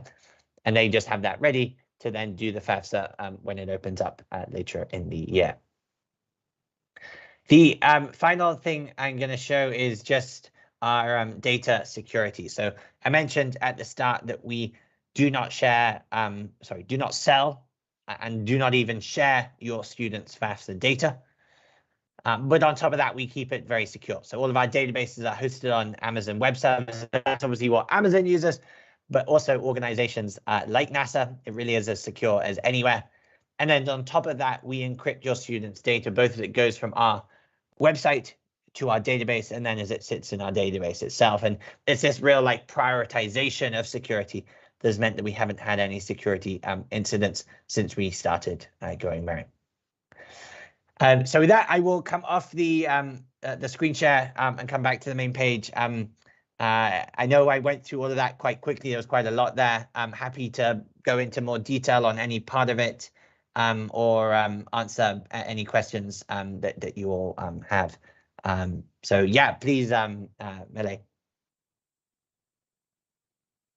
Thanks, Charlie. I'm really glad that you came today because I'd heard little snippets about going Mary, but I hadn't had taken the time to go like explore it myself. And so, but I do have a couple of questions on, and I mean, you had to zoom through it because it's a lot, but there were a couple of screens that I wanted to ask about. One was at the very beginning, it says something like students who thought the FAFSA get an average of $15,000, something along those lines. You know, that's troubling from a financial aid administrative perspective because you know, I think first of all, when you say financial aid, what do you mean by that? Loans, grants, scholarships, what? And then also, you know, I'm not saying it's not true that based on some data you can pull it's not true, but I think, you know, to put that expectation at the very beginning. Having said that, we want to sell the FAFSA too. Like we want to get people out and increase FAFSAs. We're not trying to not get people to fill out the FAFSA, but I just want to make sure we're not, you know, messing up expectations. So that's one comment. The other one is there was the next screen another screen that I saw. It was right after kind of their citizenship, you know, those kinds of questions, and it says, based on this, you are definitely eligible for federal aid. And I think again, that's a little bit misleading. You know, they passed certain checks, but you know, for example, if a student has a loan default, they're not going to know that until you know, send the federal data and it's bounced against their various databases. So I think, you know, and all I'm advocating for is an asterisk. I mean, you know, just something that says you're eligible based on these things. Keep in mind that the federal government will check other eligibility and your school will check other eligibility, because if they're not meeting satisfactory academic progress, which you can't know, then you know, they're not going to be eligible. So you know, I'm just watching those things going, and if I'm a student, I'm like, oh, cool. Then the school can't tell me I'm not eligible. That's great. So those are my only comments. Oh, thank you. Super helpful. So yeah, really appreciate you flagging on both. Maybe just a couple of thoughts on each one. So yeah, for that 15,000, that's data on average that the College Board has collected. That was kind of where we got that stat from. You're absolutely right, though. It does include direct subsidized and unsubsidized loans, for example. You know, in some ways, there's a sort of hypocrisy in us doing that, because one of the things we complain about in general is like sort of lack of clarity around financial aid terms. So I appreciate you flagging that. The reason why we do it is this kind of combination of, as you say, almost selling it. You know, we know it's the right decision for students, and so we want to give them a really clear incentive to do it. And you know, for anyone requiring loans, they should always do those, you know, direct subsidized loans. They are, you know, student loans are loans, but they are also financial aid in the sense from the government in them being subsidized. So I yeah, definitely take your point on board, but hopefully that gives a bit of context on kind of why we position it like that. But I think that's definitely something that we can, you know, have a sort of pop up of sorts. And then on the second front, yeah, again, super valid point. At that point, you know, maybe it's as simple as you're eligible to apply, you know, for financial aid on the FAFSA. You know, what we've determined at that point is that they are able to complete the form on the government site effectively. You know, if they, for example, don't have a social security number, that's where we'll link them through to the TASFA and so on. And so that's what we're really getting at there. And it's a sort of balance of you know, what we want to do is simplify things as much as possible. And so if we add an asterisk there and sort of introduce new concepts, it sort of, it's that like intimidation factor, but at the same time, we don't want to mislead. And so I think what I might look at doing is eligible to apply. That might be a sort of easy fix just to avoid sort of inconsistencies there without like introducing new concepts that could scare people. Yeah, I think that's a great idea because it, you know, we do that. I mean, if a student emails us and says, hey, I want to get some financial aid, but I'm not sure if I should file the FAFSA, the first thing we do is say, are you a citizen or permanent resident? You know, like we go through the same questions you've asked them. And then we go, okay, you should file one. Like that's, so we say essentially what you're saying, you're eligible to apply. So here's how you do it. Here's your instructions. So I think that's a really good way to think about it, because I agree with you. You don't want to add the 22, then you're on the FAFSA. Like, what's the point? Right. So here's the 18 other things that can make you ineligible. So yeah, we don't want to go there. I just think it's a clarity thing. So thank you for those thoughts. Yeah. Any other questions, comments? Dee Dee? You mentioned the housing, the data that the students, the FAFSA data. How long do you hold on to it? That's up to the students. So they have total control over that data. If they delete their account the second after submitting the FAFSA, then all of that information is deleted. But what we really do is help students not just as high school seniors, but throughout college as well. And so we actually, firstly, let me just maybe give a bit more context on how we help them as high school seniors. Kind of what's really cool, even if I say so myself, about our platform is we'll then use that FAFSA data to match the students with state grants and private scholarships, and then to also auto-populate those scholarship applications. And so what's kind of cool is when you finish the FAFSA, you can then go and check your matched scholarships, and you'll see the ones in our database that you're eligible for based on the information that you've input in your FAFSA. And then when you open it up, we'll auto-populate things like you know, your name, date of birth, residential address. If there's parent information asked by the scholarship provider, that too. And so firstly, that's how we then use it for students.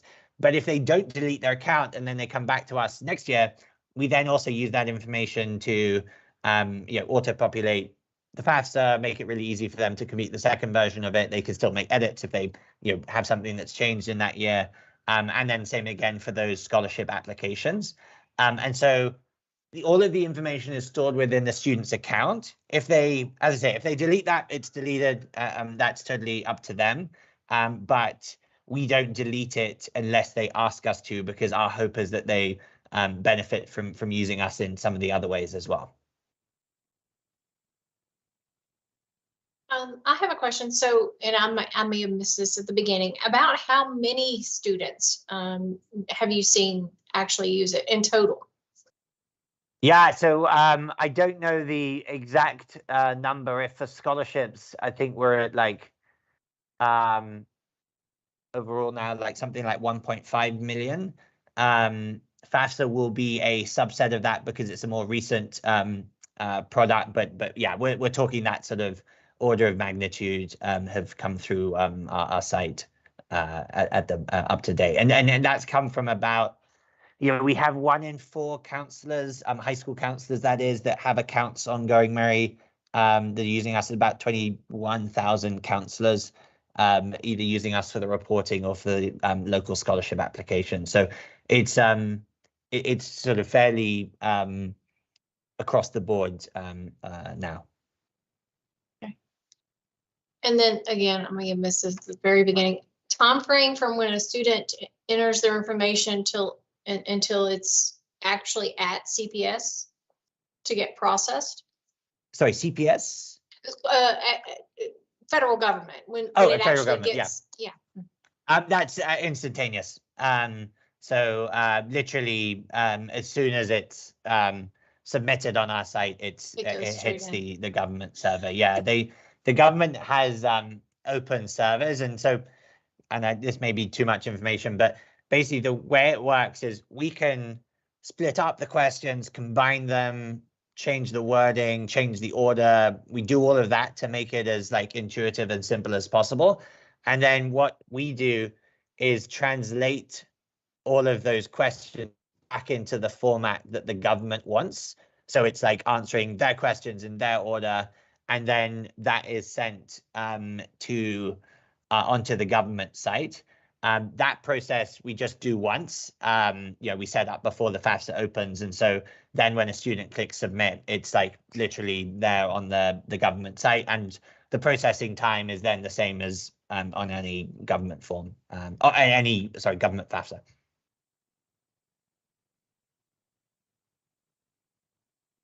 Any additional questions?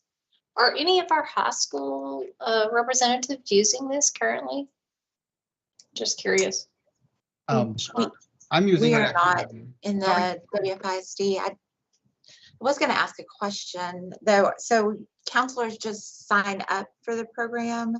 There's no contract that you have to put in place or anything, because we have a very sticky risk management department where they strictly follow that student data privacy agreement policies. So normally we have to have copies of that from anyone that we're working with. Yeah, it varies.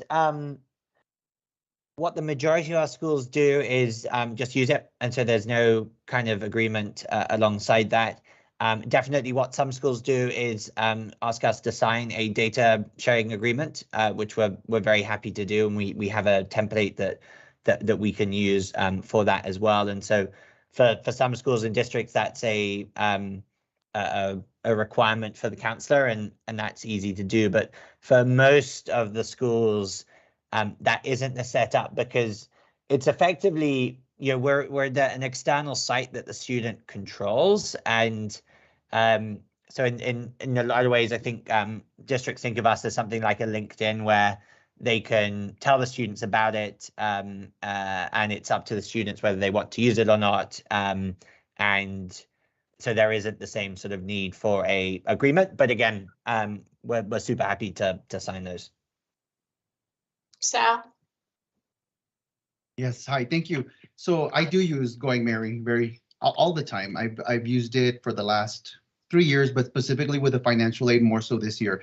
And what I can say about it is that it has actually really helped me tailor my assistance and ability to get the students across the finish line. In addition to that, I do see the fact that the students appreciate how simple and how much more flexible and easy it is to go through the questions and answer them in a student-friendly language. It's like Charlie said, is not intimidating to them. So what I like the most is what Charlie demonstrated in regard to the counselor dashboard. That has really helped me tailor which students I'm going to target, especially the ones that are close to finishing. I can get those across the finish line, and then go back to the students who are still at the beginning or stuck on a certain part, and get those kiddos moving to where they need to go so that they can meet the Texas priority deadline in January. So in that regard, it has been very, very helpful, because before I was kind of just throwing nets out there and trying to catch anyone and everyone who was trying to apply. But like Charlie mentioned before in the presentation, I didn't know where they were at. So it was calling these students in. Oh, you're done? Okay, let's go to the next student. Oh, you're stuck at the very beginning. So it's kind of helped me, no, not kind of helped me, it has helped me tailor my assistance to the students so I can focus in groups that are almost finished, groups that are stuck in the middle, groups that just need to get started because they're so intimidated by the application. In addition to that, I have seen that the parents appreciate it also. They'll get in there and they just love the ease and the clarity of the program and how it's able just to provide the information in a straightforward manner that they can understand, because the website from the government is confusing for them also. And I feel like it eases their apprehensions towards submitting the information for their financial stuff as well. So overall, I really recommend it, and it's been very helpful for us here at our campus. And I have seen it used at other campuses here in the El Paso Independent School District. So it has a lot of positive aspects. I haven't seen anything negative to it, and it's been very useful for us here as well. I appreciate you saying that, Sal. That's pretty cool to hear. And EPSD was one of the sort of first schools. I think we were also working with you on the scholarship side, and so we're also appreciate you trying new things a few years ago and giving us a chance as well. So thank you. Reginald? Yes, I'm just curious about the signatures. When they electronically sign, they sign on GoMary, right? And then those signatures transfer over to the actual FAFSA. How does that work? Yeah, great question, and probably something I should have gone through in more detail. So legally, the signing actually has to happen on the government site. So that final step, once the students click submit, is where we give them instructions on how to create their FSA ID and sign it. And that's where we link through to the government site. So they just click on that link and then follow our instructions on how to create their FSA ID and click sign, and they can still work with our customer support on that. Honestly, that's not the ideal process. We would love to be able to host that final bit on our platform, because creating the FSA ID is often something that students find confusing. But unfortunately, that's where the laws and regulations are, and we haven't been able to persuade the federal student aid department to allow us to do that, which makes sense because it's a government form that at some point they need to do it. So sorry, yeah, I'm rambling a bit, but the quick version of it is they click submit on Going Merry. We then link them through to the government site to create their FSA ID. As soon as that's created, and this is actually to Didi's point earlier. Oh no, sorry. Someone was asking how quickly it was submitted, but it was already there, and so it's waiting for the student. So they create the FSA ID, and then they just click provide signatures, and that completes the process for them.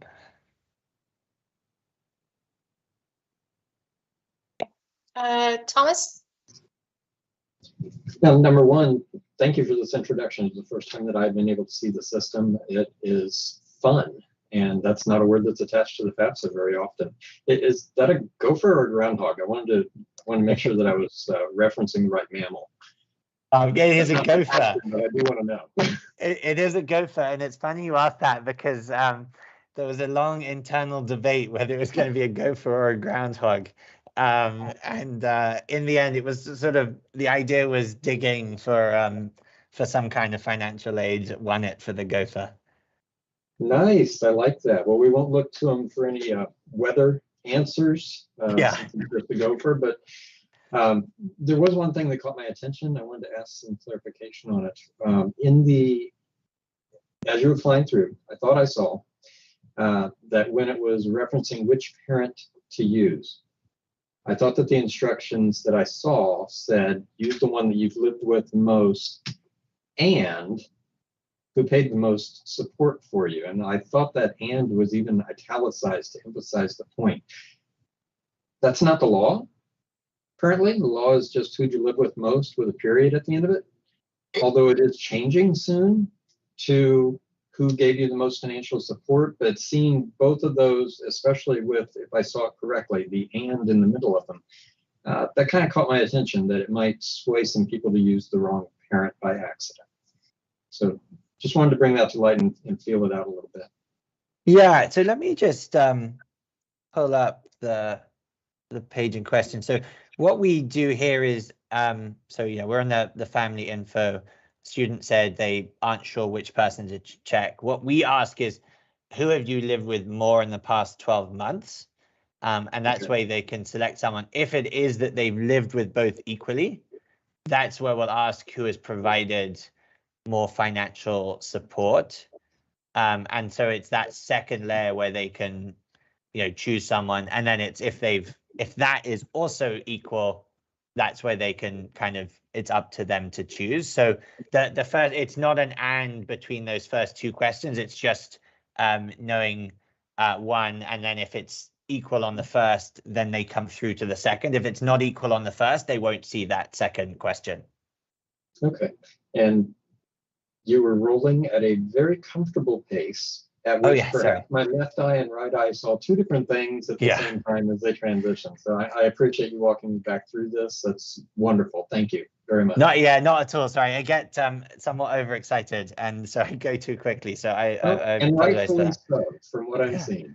Rightfully so. Millette, I think, was next. Yeah. So, Charlie, I really just kind of want to offer you a little advice. Yeah. So financial aid administrators at the college level are built a little bit skeptical. I think we are protectionists at heart. We want to protect our students from, anyone who would victimize or, otherwise try to manipulate any part of this process. And I think that, I think you would do well to continue to present to these types of meetings whenever you can. I think it's a very, I read on a listserv, like a conversation going back and forth between some financial aid administrators that was very, and again, these are people who have absolutely nothing but students' best interests at heart. But I can tell you, we have a little baggage about entities taking advantage of our students and trying to benefit from the financial aid process financially. And so I see nothing here that gives me pause. I see nothing here that I would, recommend to a high school or a student, like, don't use them. But I do think there's a lot of misinformation out there. And I think it's about going Mary. And I think it's, I think there are legitimate questions to be asked, which I hope some of us have given you those questions. But I don't believe that, as Sal so nicely pointed out, like, this is helping. It's making a positive difference in the number of people who know about financial aid and then actually, find out what might be possible for them. And so I think if you can get us to believe that, then, we will, I think we can help you get on board and help you, sort of get this word out. But I think it's very, obviously you went to the high schools and they are believers. And I think that is fantastic. But I think it's also important that you, I guess convince, that's not the right word, but, the financial aid Engage, administrators. Yeah. And I think, because I think we can be a help. I think we can, encourage students to, because not all of our students come straight from high school. And so if we have, if their high school counselors are on board, that's great. But I work at a graduate only school. And so, I don't have a lot of connections with high school counselors, but if we, market that to students or say, this is a good option if you're a little, concerned about filing FAFSA by yourself, I think we can really be an advocate for the process and for who it might really benefit. But I just kind of want to give you the heads up that, we really, we want to find these types of products. We want to find these types of services, but we're also, I think, and I think rightly so, we tend to be a little bit skeptical. And I appreciated that you started the conversation telling us how you make money, because none of us are dumb enough to believe that you do this out of the goodness of your heart. Like, it's, totally. You saw a need, you filled it, and that's great. But you have to keep the lights on somehow. So I think that, to be as transparent as you can be, that kind of thing, I think that really will go a long way with our community. So just my 2 cents. Yeah, I appreciate that. And a couple of thoughts on that to make sure I'm not leaving anything unsaid in this meeting. So firstly, we are owned by a company called Earnest, which is like a financial technology company, and they do like bank accounts and credit cards, but also student loans. And so that's something that often we will get asked about. As I said, hopefully super clear, there is never, ever any data on the student's FAFSA that is shared with them. It is like totally independent in that regard. But I just wanted to kind of flag that as well. You referred to, so actually the Director of Financial Aid at Stanford is someone who kind of was advising us as we were getting going. She kindly forwarded on the email exchange on that NASFA distribution list, and I think and hope she responded. Kind of, she had like 10 quite hardcore questions for me, which I like went through, and I totally get the skepticism of it. I think there was, I'll be honest, like part of me was a bit frustrated because there were things like, oh, they clearly charge, or like, oh, they like don't share the data with the government even after you submit, But like I get that, and honestly, I'm the same when I like look at things that I use. So I hope that was like, again, like just to be, for the avoidance of any doubt, there is not a premium version. There is not a way for someone to tip us or like add credit card details or anything like that. The only people who pay are those private organizations or state bodies that use us for the financial aid provider side.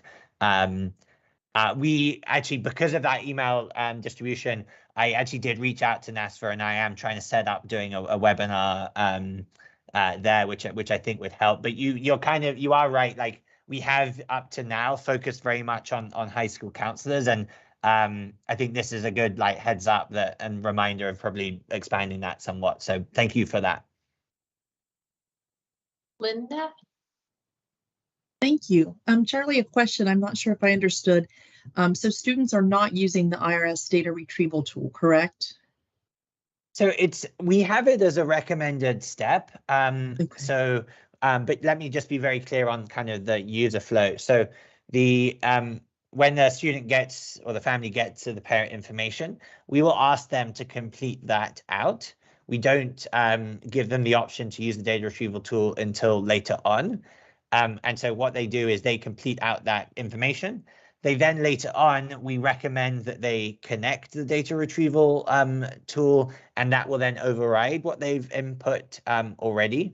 That obviously maybe sounds like a strange process, but let me kind of explain why we do it like that. The main thing is that the data retrieval tool will just be down. It will not be working for kind of a sustained period. Like in February of this year, like just wasn't working for like 3 out of the 4 weeks. And so we didn't want to be in a position where people just couldn't submit the FAFSA.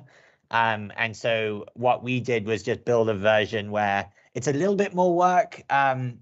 Sort of we know that because there's this double entry, but for the user, it just makes it more likely that they'll complete the FAFSA in one sitting, particularly if they've done that assignment that we ask schools to set families. And then they are able to connect the DRT later on. One final thought, I'd actually be keen to get others' feedback on this, but we actually haven't seen data that suggests that the data retrieval tool is a fixer of verification. I know often that's sort of why we're discussing it. What kind of sadly we've seen instead is just the big correlation is the income level of the student with the verification rate. So again, we have it as a recommended step, but I also just wanted to add that as another thought. Okay, I appreciate it very much. And yes, I think that we all hear that IRS data retrieval is going to fix our verification problem, and it hasn't yet. Yeah. But I'm always hopeful. So I just Yeah. wondered. Thank you for answering that. I think Deshay still has her hand up, so I don't know if. Yes, I just wanted to ask one question kind of on the same lines that Linda had provided. As we all know, we're going into a simplification process with FAFSA, and so questions are going to change, things are going to look different. How is Going Merry planning to either make some modifications to what their product is to align with any of new questions or rewording of existing questions? For instance, you showed one that talked about, are you male or female? I want to say, Yeah. if I remember correctly, I do know that particular question may change going forward. So what are your plans to make any changes to align with what the FAFSA is going to start looking like futuristically? Yeah, and maybe just as a side point, on question like about gender and stuff, that's where we just have to reflect what's on the government site, so we don't have any control over that. We have to use the same possible answers to them and get the information in the same way. So firstly, it's really exciting that the FAFSA is going to be simplified. So as I understand, it's going to go from around 130 questions to 32. It's not confirmed, and maybe you all will be better informed on this than I am. But what I've heard is that's unlikely to happen next year. It's going to be delayed another year. Again, that's not on the record because I don't know, but that's what I've I've been told by a couple of people. And so we are not, we don't have any preparations in place for that. The way the FAFSA works each year is we will, at the end of August, receive notifications from the government about what changes are going to be made to the form. And then it's finalized. It tends to be, it's basically finalized at that point, but you don't see complete and utter official confirmation until September. And so I imagine that's what the process is going to be like. And so it probably means it will be a stressful sort of month for us preparing it. And we don't, unfortunately, we haven't received any information about what those questions are, about how the DRT is going to be sort of integrated into it. But yeah, overall, it's, I think, unlikely to happen this year from what people are saying. But we're pretty psyched by when it will happen, because it will just make things a lot easier. I think maybe to be more helpful, let's say in 2 years' time, we have this new version. What Going Merry will still look like is a simpler, more user-friendly version of it, but particularly also focused on that counselor reporting, because that's just been like something that we are always sort of highlighted as gives a lot more clarity to the counselors as well. Okay, thank you. Bridget. I think this question is either for Deshay or one of the high school reps. I was under the understanding that Apply Texas gives high schools data on FAFSA completions. I can add to that. It does, Apply Texas does give us information. It does give us a summarized version of who's completed a FAFSA and who has saved it. So it gives us different status levels, but it's not 100% accurate, and it's not live in the sense of what I currently have at the particular moment. So when I look at it, it's always a few weeks behind, and it's not current to with what I'm currently using in terms of trying to get the students to complete the FAFSA. So who owns it? Why isn't it current? And why isn't it helpful? So we partner with UT, who does the technological pieces of Apply Texas. And so and like Sal said, there obviously are some challenges of timeliness of information going back and forth. So we are looking at better ways to improve that so it can be more timely, especially since we're adding additional information coming in there about TASFA once that launches. And so there are discussions that are being made within the agency on how can we improve Apply Texas. I don't necessarily sit on the advisory board for it, but I am happy to go back and have any questions that you all may have related to Apply Texas and get those for you, just because I don't want to misspeak on some of its services. The things that I do know about Apply Texas, it has already been kind of discussed as far as what it can do, and then who do we partner with to make sure that we do get the information out to the counselors for it. But yeah, so that's definitely where the problem lies, right? Is as a state, we passed a law that's, you need to do this. And then we don't have the resources as a state to help the high schools follow up and help the students. And so there is a space for companies like this. That is correct. That is correct. But I do think having companies like this would exist even if we had the right resources, because again, with Going Merry, it is talking about the FAFSA, right? And how to get through some of those particular layers of it. But our point of making sure that what we do and provide as far as tracking it and getting the information out timely to specifically use and Apply Texas to our high school counselors is something we can look deeper into on how can we make sure that they also have the resources and the tools. Going Merry, I think, has done an excellent job with navigating the process for students to complete what they have as a time-consuming process with FAFSA, but they also do have a second layer of reporting pieces that are also very beneficial to high school counselors, and that's where we can, as a state, maximize on our reporting pieces of it. So I think, it's still within having those partnerships and then learning about other ways that students and parents can kind of navigate the whole financial aid process as a whole is working well. So, but I agree, Bridget, there's much work to get done. And as we're modernizing everything else within the agency, this is another area that we are looking to see how can we improve. So this is not something that we're going to keep on the back table. It is definitely in the forefront to determine what are our needs, what are resources that we can provide, and how do we improve those resources out specifically to our customers, like the high school counselors. Shauna? Oh, I think I was just going to jump in and say that we've definitely had glitches with Apply Texas, and we've had students who showed that they never submitted their FAFSA, even though they had like the award letters from schools.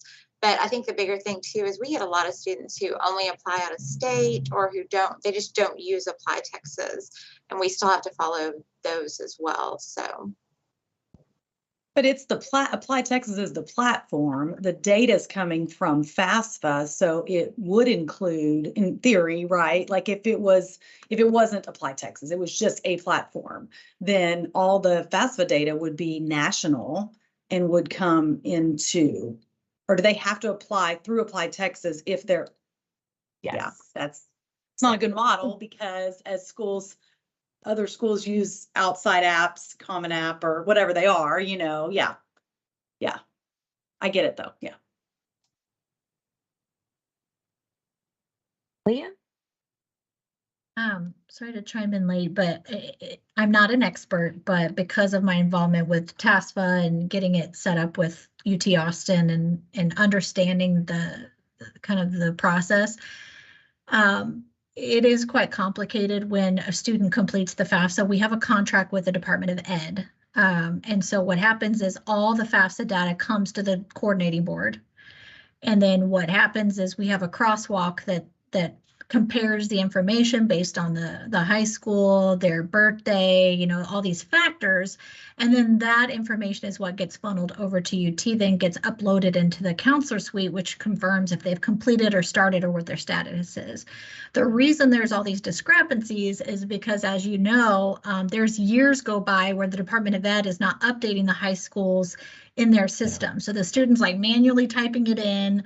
When we get the data and we're doing our crosswalk, which is driven by TEA because they're the ones that maintain the high school list, there's a lot of just mismatches that happen. And so therefore we are receiving them, but because of either just a variety of discrepancies, they're not getting loaded into the counselor suite properly. So I've learned a lot the last 6 months on the counselor suite and how it works. And so, yeah, it is frustrating because there is that lag and there's the, just with anything, there's not a perfect match. We have even on TASFA considered allowing the student to say that they're a high school senior. And that way we're not going based on birthday. We're not going based on all these factors that the FAFSA is going on. But I do know for FAFSA specifically, there have been challenges on just getting the right students over into the counselor suite. And then I don't know what Apply Texas or I shouldn't call it necessarily Apply Texas, because if they do a Common App or anything else, it should be coming through regardless. I don't think that they have to apply through Apply Texas. It's just the same, UT Austin is the one that currently services that technology. So I don't know if that was helpful, but it does, as I've learned, there's just a lot of factors that go into how that data is pushed through to the counselor suite. And so we are looking at ways to improve that, especially since we're going to be loading the TASFA in there as well. And so the counselors will be able to see not only the FAFSA students, but they'll now be able to see the TASFA students as well for completion. I don't know how quickly they'll load the completion rates and how, it's improving those kind of expectations, but it's all happening, a million different initiatives at the moment. So I hope that helped. Sounds like another topic, Bridget, to come to FAAC about Apply Texas. So that way everyone is on the same page about what the process is and how it flows. Do we have any other questions for Charlie? I think this was great. Our counselors were at a FAFSA night locally with one of the high schools, and it was the first time they had actually experienced that high school was using Going Merry. And so it was the first time they had seen it from this side, from the student side. And so it was a learning curve, but having the additional information, I think, is going to be helpful for us. Oh, well, thank you. And yeah, it sounds like honestly we can do a better job on that. So it's not kind of the first time you're seeing it on those kind of evenings, and giving resources so that it's easy to then get up to speed. So that's something I've added a few notes of things. So that's something I'll definitely take away from here. But yeah, thank you all for yeah, really appreciate the time. I know there's a bunch going on kind of at the end of the school year. So yeah, thanks for having me. Thank you, Charlie. All right, cheers. Bye-bye. Okay, with that, I think we're going to move to agenda item number 4. Yes, you are right. You want me to, there we go.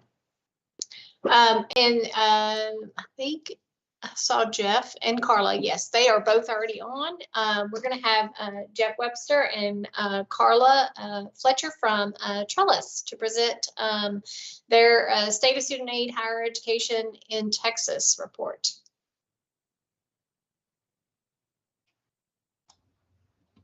Thank you. I think Carla's going to get the PowerPoint going. Yes, let me pull that. Let's see. I was having trouble finding it on my system for some reason. Just a second.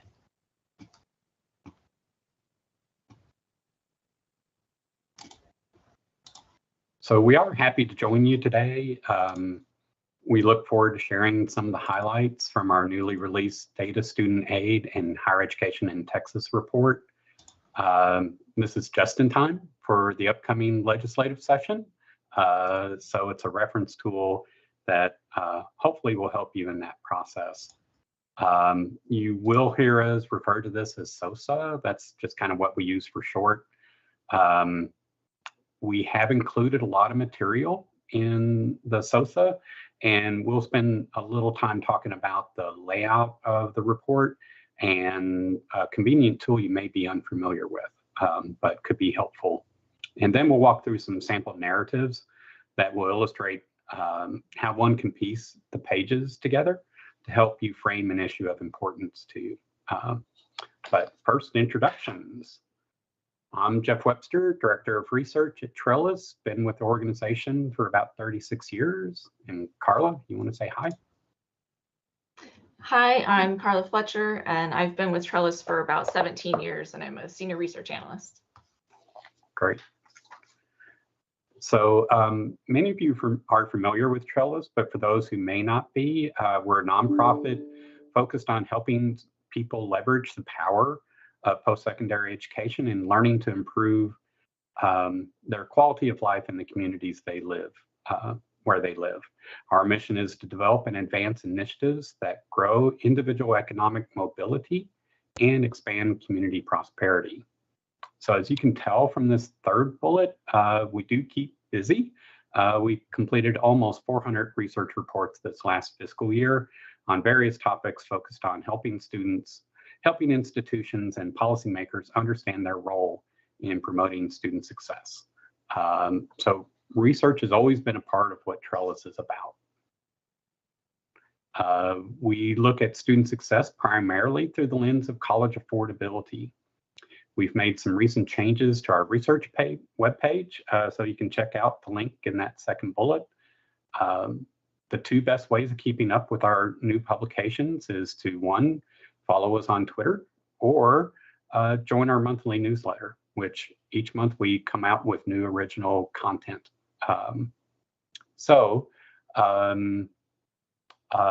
The newsletter has links to reports, briefs, webinar recordings, and infographics. So it's pretty cool. But we're here to talk about SOSA, so let's just sort of dive into that. So SOSA is a reference publication. It covers a variety of topics related to higher education. We know that Texas is a diverse state with many different policy perspectives, but with the SOSA, we try to find common ground where we can all agree on what the facts are. And we try to present these facts clearly and objectively. Each page holds up on its own, literally allowing everyone to get on the same page with regard to the facts. But the pages can also be combined with other pages to help you frame the issues that matter the most to you. Here's just sort of a real high level of what some typical pages look like. And so it's not really meant for you to be able to just to get a sense for the look of these pages. It is a reference document, so we were doing it not expecting people to go from page 1 to page 125 in sequential order, but to find the information that they're looking for. And so each page has, a headline, some kind of visual that summarizes the quantitative data, a brief summary, and then we make sure we always include the source of the data that we're using in the page. The SOSA focuses on Texas, but sometimes we're comparing the state to the United States or to other peer states for us. And some of the pages only reflect national results. It just kind of depends on what source we're using to answer the particular question on that page. And I'll show what it looks like on the website. This is a screenshot of our online version of the publication. You can see that it's broken out by sections of the report. You can also view the publication in a mobile-friendly format on our website. So if you're just on your cell phone, you're at a legislative hearing, or you're in a meeting with your government affairs people, you should be able to easily navigate to the page that might help you in that situation. We also have a dedicated search bar, so you can search for key terms that would appear in the SOSA.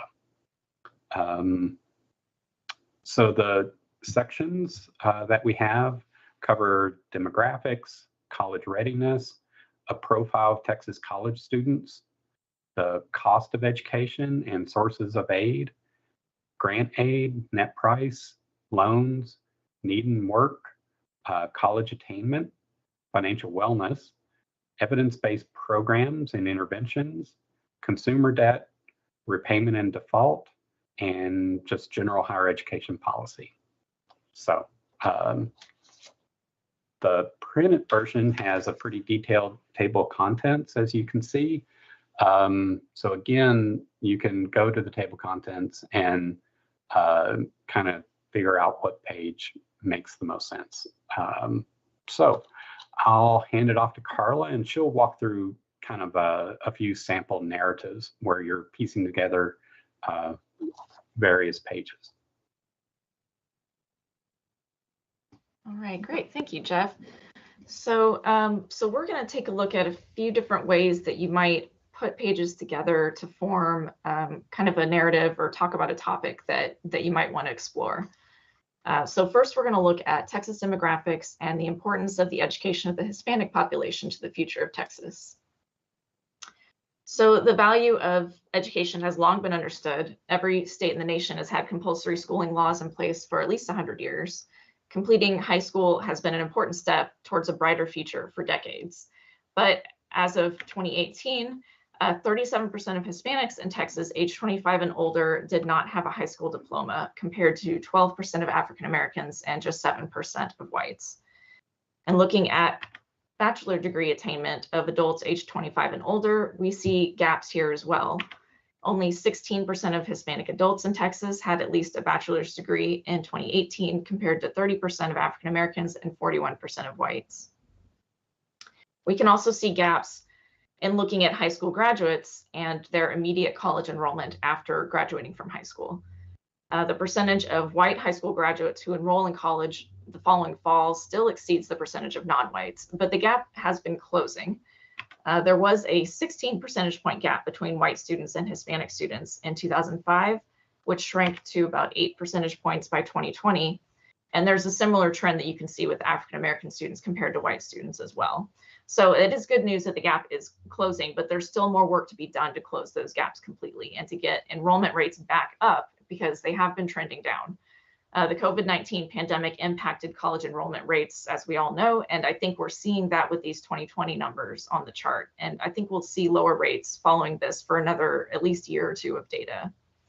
Enrolling in college immediately following high school graduation is important because delaying post-secondary enrollment after high school graduation is a risk factor for eventually dropping out of college or never enrolling at all.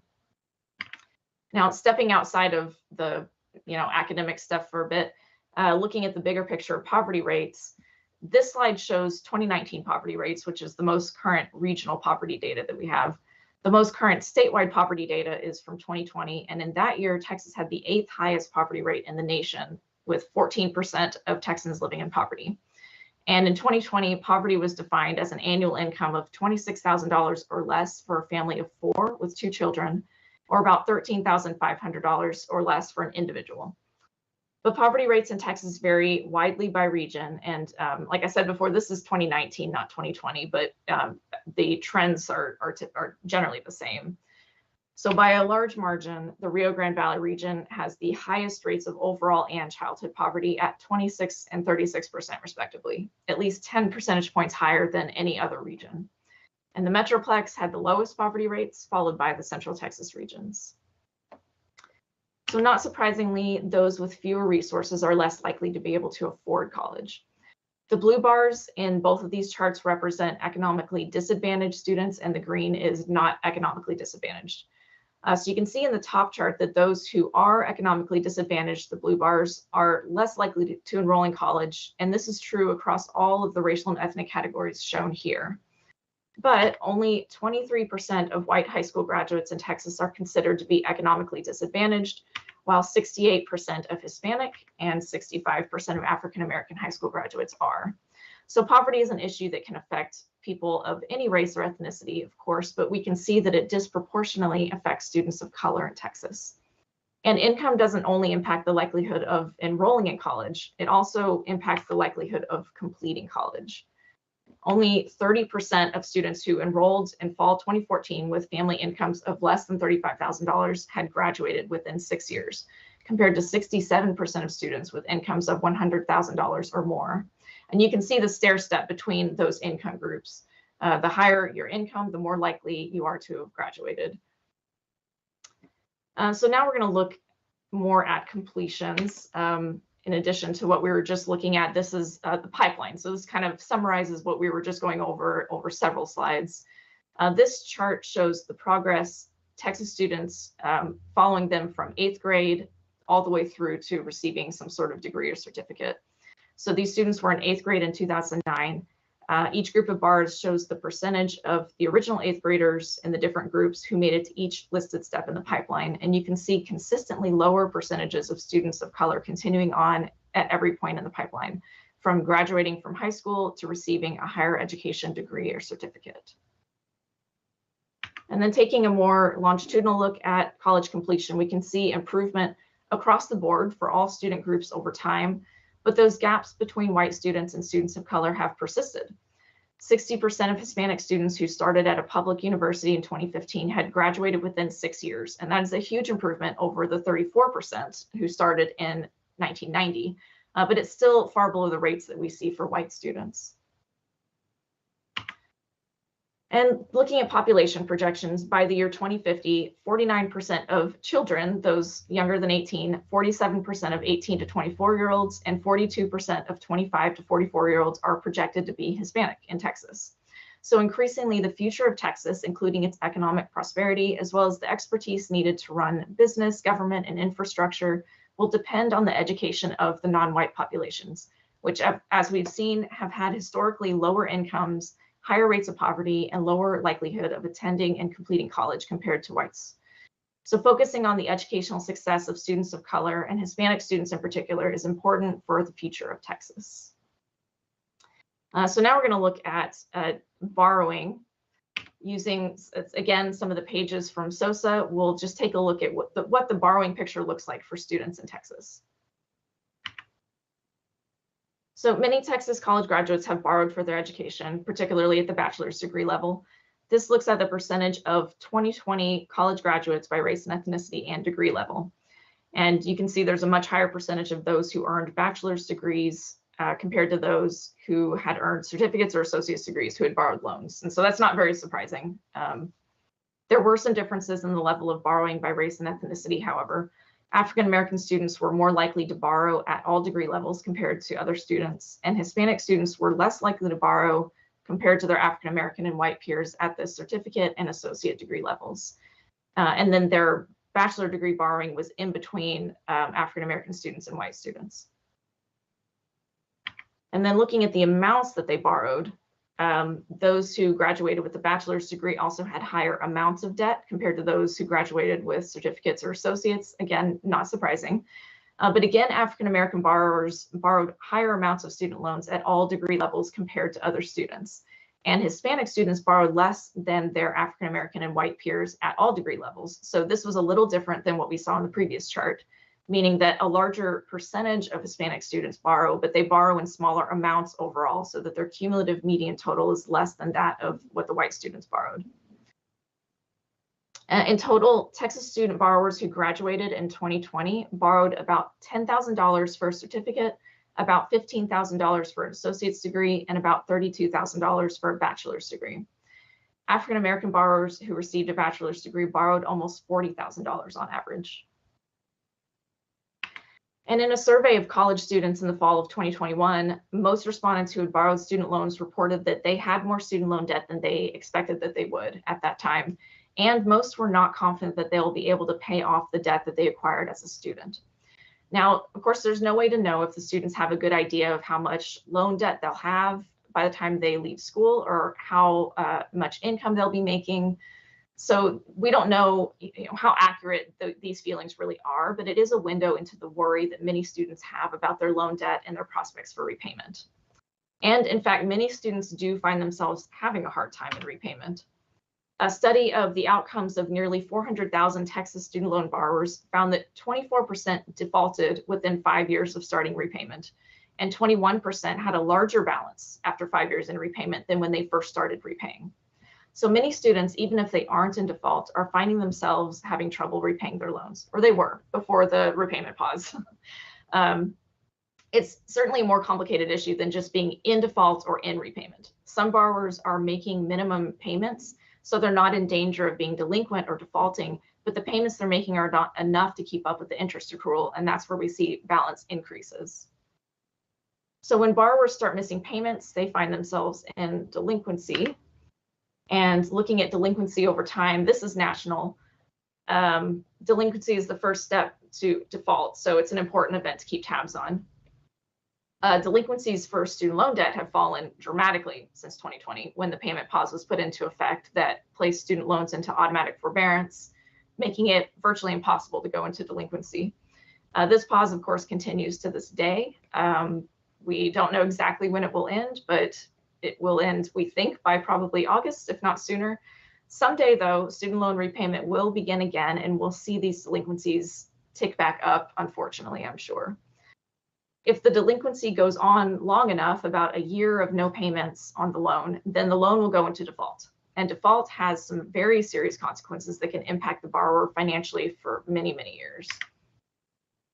So this chart shows official cohort default rates, which track borrowers for their first 3 years in repayment. And the latest cohort that we have in the SOSA publication, 7.8% of Texas borrowers who went into repayment in fiscal year 2018 had defaulted within 3 years. A little higher than the national rate, but both Texas and the nation have been trending downward. And then 2018, the rates were impacted by the COVID-19 pandemic. The repayment pauses that were put into effect that made it, virtually impossible to be delinquent on a loan also meant that it would be virtually impossible to default.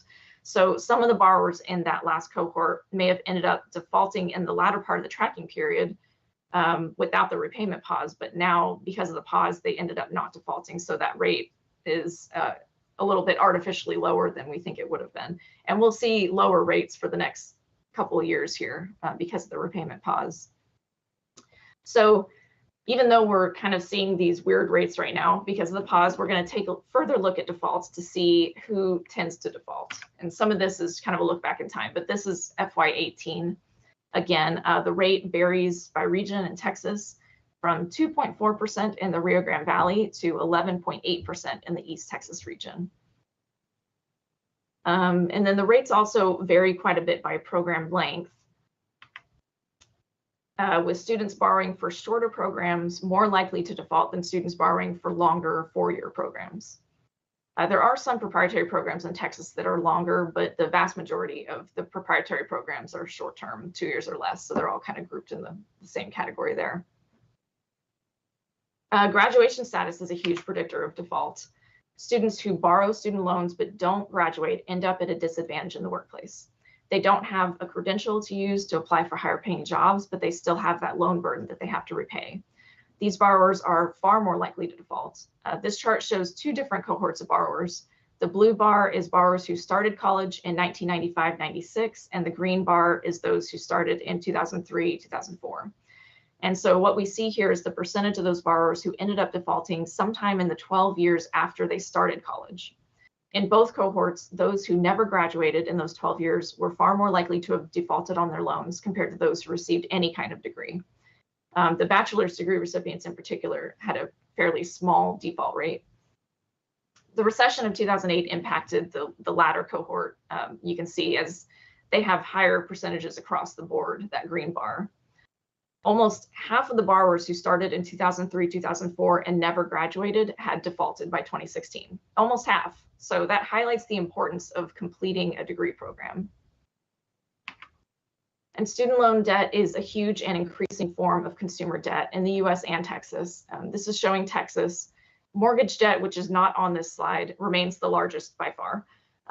But Texas student loan debt surpassed credit card debt in 2010 to become the 3rd largest form of consumer debt in the state.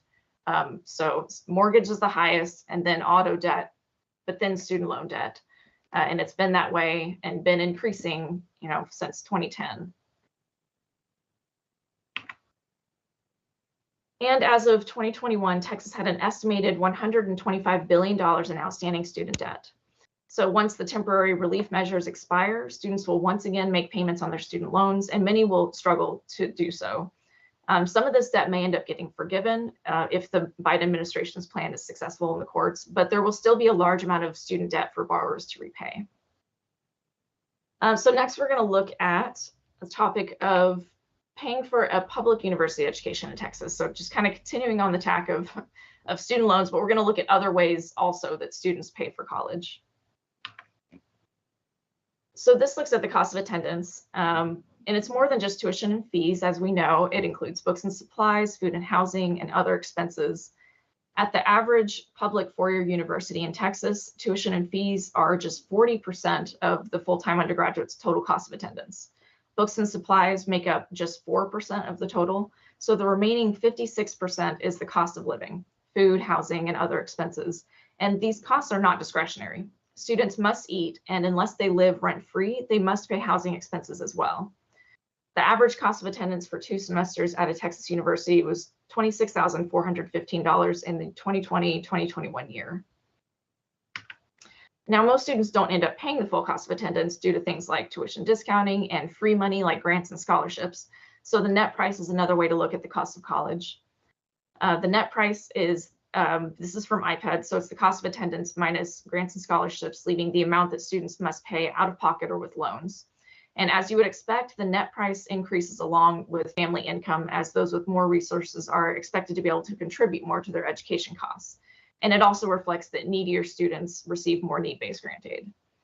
So in the public 4-year sector, students with the lowest incomes had a net price for 2 semesters of about $8,300, climbing to almost $18,000 for those in the highest income quintile. Now, these numbers represent the averages, but some students can face higher costs due to their particular situation. For example, some students have dependents of their own to care for while enrolled. These students face particularly high living costs, as they ideally need more space than just one person would need, and having children can make it more difficult to have roommates. So in 2020, 2021, A student with one child living in a 2-bedroom apartment would have food and housing costs at almost twice as much compared to a student sharing a 2-bedroom apartment with a roommate. The average room and board budget at Texas public universities was $9,787 in that year. Students sharing a 1 or a 2-bedroom unit should be able to remain within that budget, but those who live alone or have children may not be able to. So now let's look at some of the various resources that students may use to pay for college. And we'll look at the different types first. At Texas public universities in academic year 2019-2020, 66% of student aid came from the federal government, up in the top chart there, 26% from institutional aid, and 8% from the state. And then on the bottom chart, you can see that 54% of the student aid was in the form of grants and 46% was in the form of loans. And then very little came from work study. Now, students use a wide variety of resources to pay for school, including a number of federal, state, and institutional grant programs. On this chart, you can see the Pell Grant and institutional grants provided the majority of grant funds to students in Texas in the 2019-2020 year, and then much smaller amounts for state programs and some of the other federal programs. But the buying power of the federal Pell Grant has declined over the last 3 decades.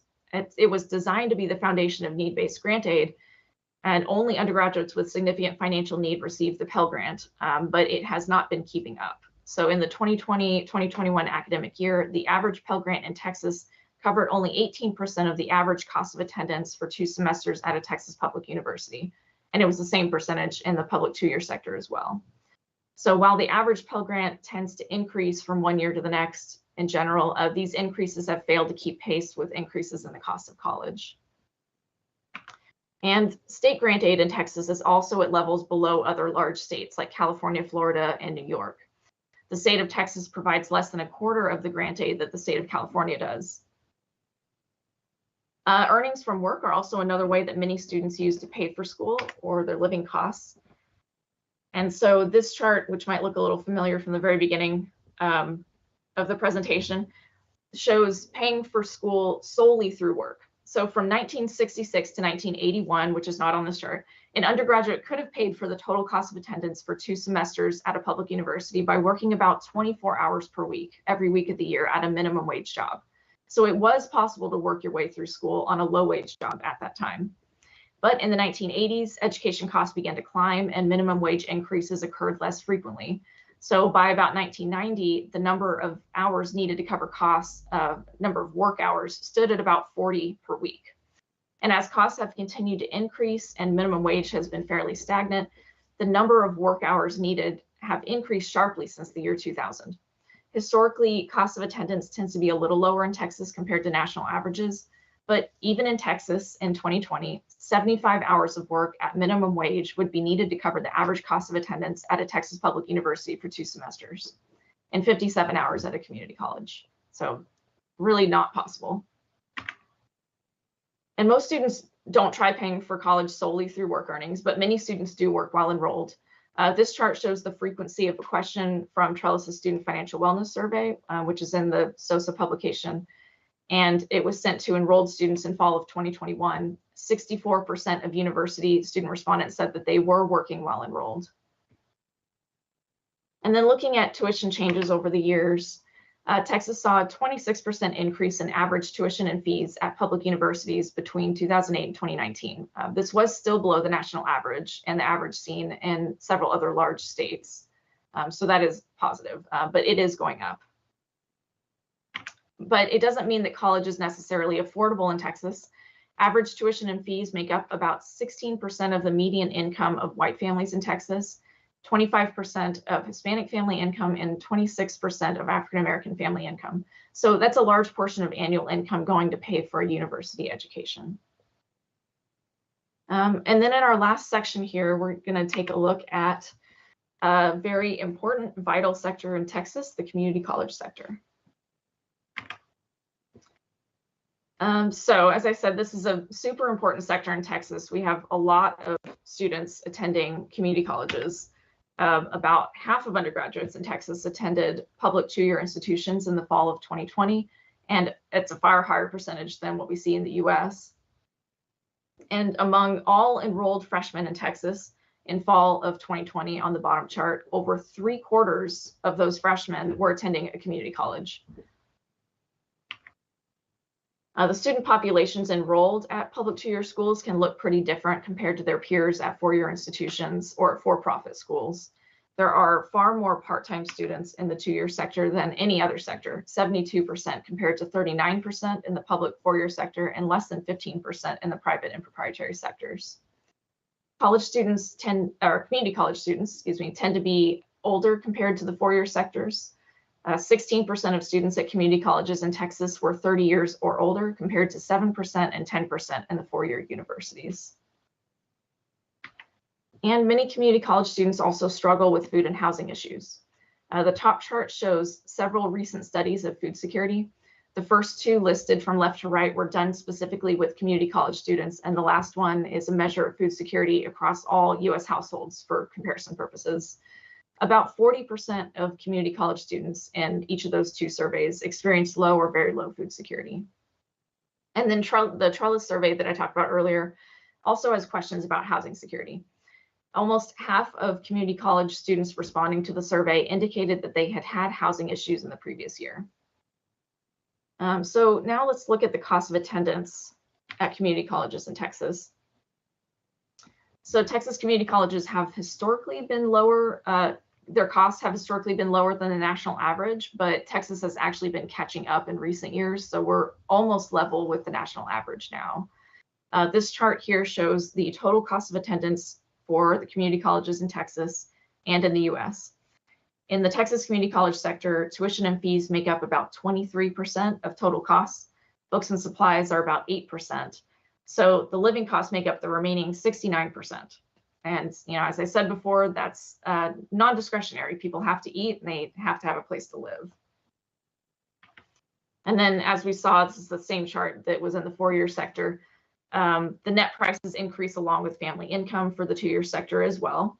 So in the public two-year sector, students with the lowest incomes had a net price for 2 semesters of about $5,500, climbing to about $11,000 for those in the highest income quintile. So even for students in this highest income quintile, the community college sector is more affordable than basically any other sector for students with any income. And then as just a little caveat, the data used for this comes from the Department of Education, and it does have limitations, as all data does. It includes just the first-time full-time undergraduates, which can make up a small percentage of the student population at some community colleges. But these data do help us get a good picture of Texas community college students, which is a very important and large sector in Texas higher education. So now let's look at where students get their financial aid in the community college sector. So these charts again, but looking at the public two-year sector this time, you can see that nearly all of the financial aid in the community college sector comes from the federal government. The federal government provides 90% of direct student aid in Texas. And then on the bottom chart, almost 70% of aid in community colleges is in the form of grants. Even though fewer students at community colleges borrow compared to universities, still almost a third of all direct student aid in 2019-2020 was in the form of loans. And just wrapping up, as we know, college graduates earn more than those whose highest level of education is high school or below. While the return on investment of higher education is questioned sometimes in the media or elsewhere, the data consistently show that on average, the higher your level of education, the higher income you earn. Now, of course, there are always exceptions, but that's the average picture. But the earnings potential not only increases on average, but the range of possible income increases at each higher level of education as well. So there's just a bigger range as you get higher levels of education. And then in addition to higher income, those with a college education are less likely to be unemployed. This chart shows the last 4 years of unemployment rates starting before the pandemic. And you can see the huge spike in unemployment rates that happened in the spring of 2020 as the pandemic hit the US. And then by 2022, the rates had returned to almost what they were in the spring of 2019. Through all of that, though, the trend remained the same. The higher your level of education, the less likely you were to be unemployed. The income and unemployment benefits of college have a lasting impact on the lifetime earning potential of individuals. Those with bachelor's degrees on average will make about $1.1 million more than those with a high school diploma over the course of their working life. and obtaining some college education or an associate's degree has financial benefits as well. So while there's still work to be done to make college affordable for all students, a college education is still a good return on investment. And then we recently released the 2022 SOSA that all of this came from. It can be found on our website. We're featuring it on the main page of our site right now, trelliscompany.org. You can also find it at trelliscompany.org/State of Student Aid 2022, the link that's written there, or you can use the QR code next to that to get to the link. And we put out updates on our research through the newsletter that Jeff talked about. You can use the address there to sign up for it or the QR code to get to that link. And then, as Jeff mentioned, we also are on Twitter at Trellis Research, and we put lots of updates on there as well. So give us a follow to stay in the loop on new releases. And we're happy to answer any questions. Thank you so much for having us here today. Thank you, Carla and Jeff. Do we have any questions? It's a lot of good data. It was a lot of data. Keep trying to keep up with it. I know, sorry. No, it was all good. Let's see, Arnold.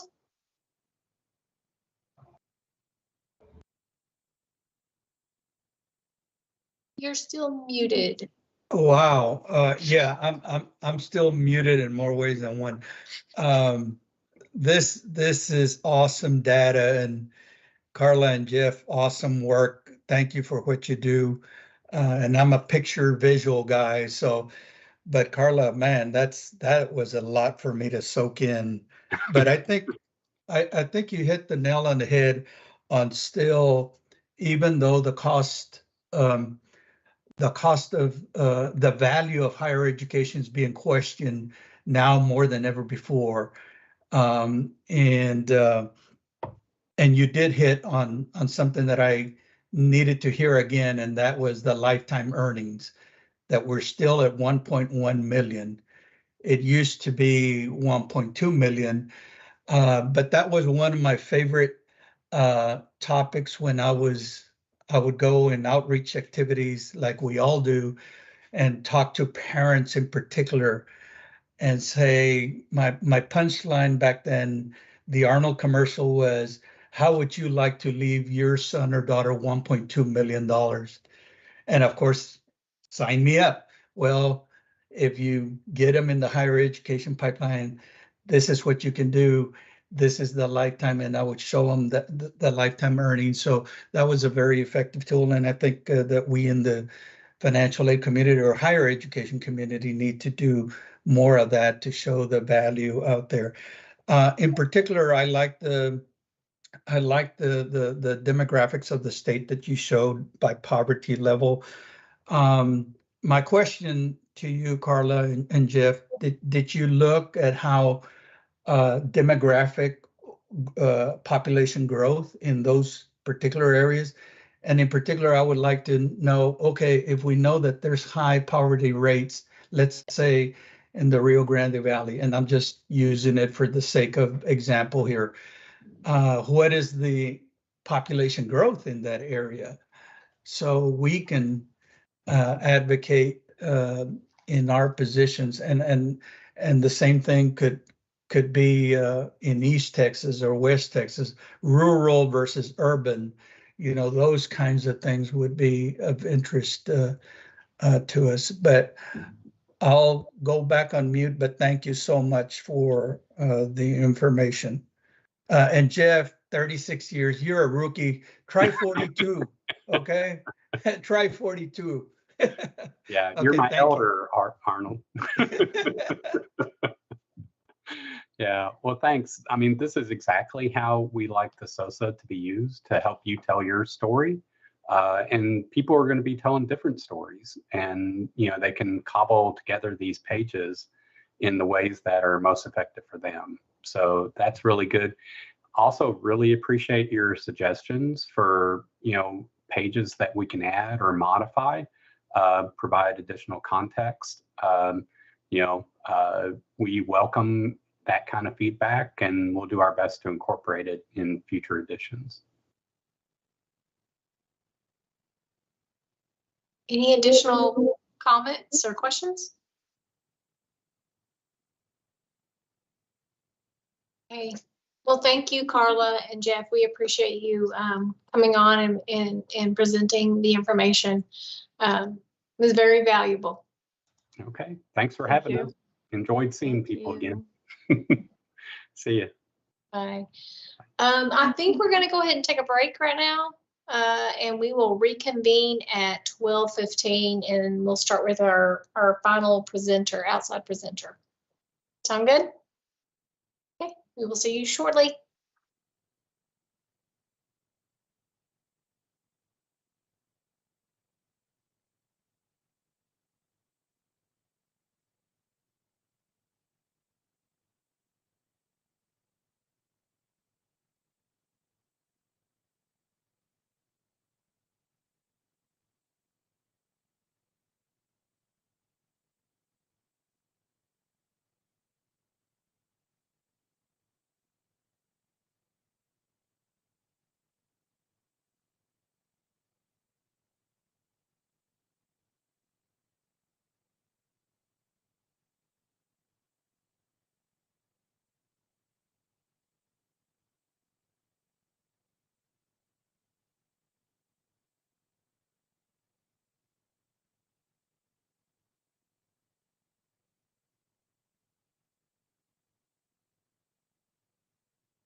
Okay, it is 12:15.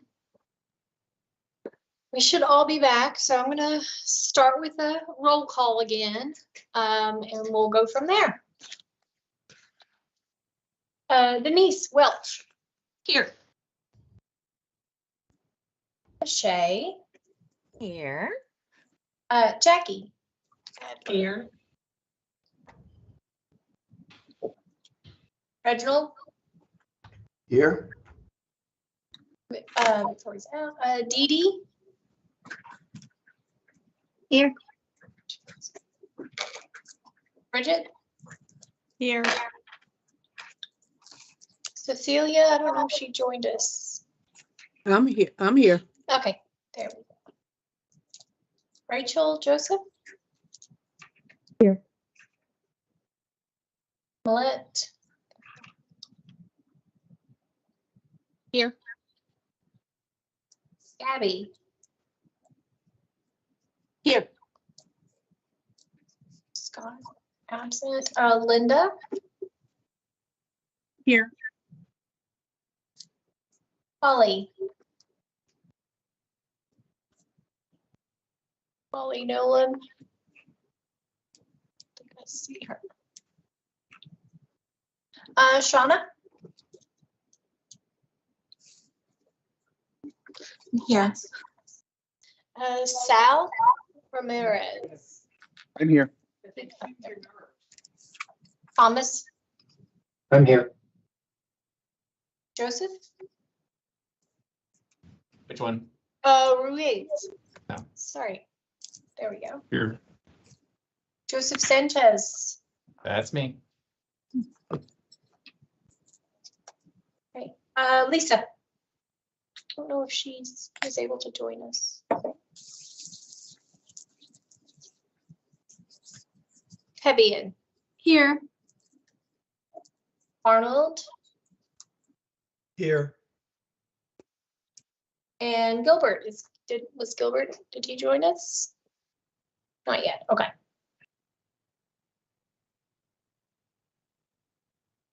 Okay, so we are going to our next presenter, our last outside presenter for the day.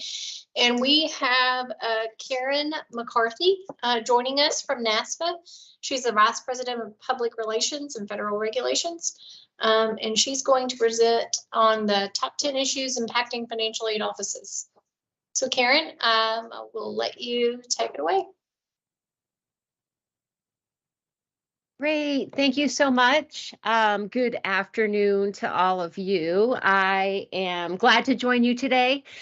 We are going to talk about the top 10 issues impacting financial aid administrators, and we have about an hour to do it. So that's an average of 6 minutes per topic. So I don't cover anything in a lot of depth. We move through pretty quickly. This is technically a top 10 issues presentation. And then at the end, we had a hard time limiting it to 10. So we have like a little bonus issue at the end as well. So technically I have 11. So I'll go pretty quickly. I will send in the slideshow for all of you. I was not able to do that beforehand because we do all of our presentations almost in real time. So we make updates all along the way up until we present them. But I will send that in so you will have access to the presentation. Especially I say that because there are a couple of graphics that I can see them on my screen, but if I'm on the laptop, sometimes the numbers aren't that clear. So you might not be able to see everything depending on what your setup is. I will send that in afterwards though. So let's get started here. I am going to try to share my screen here. Let me make sure.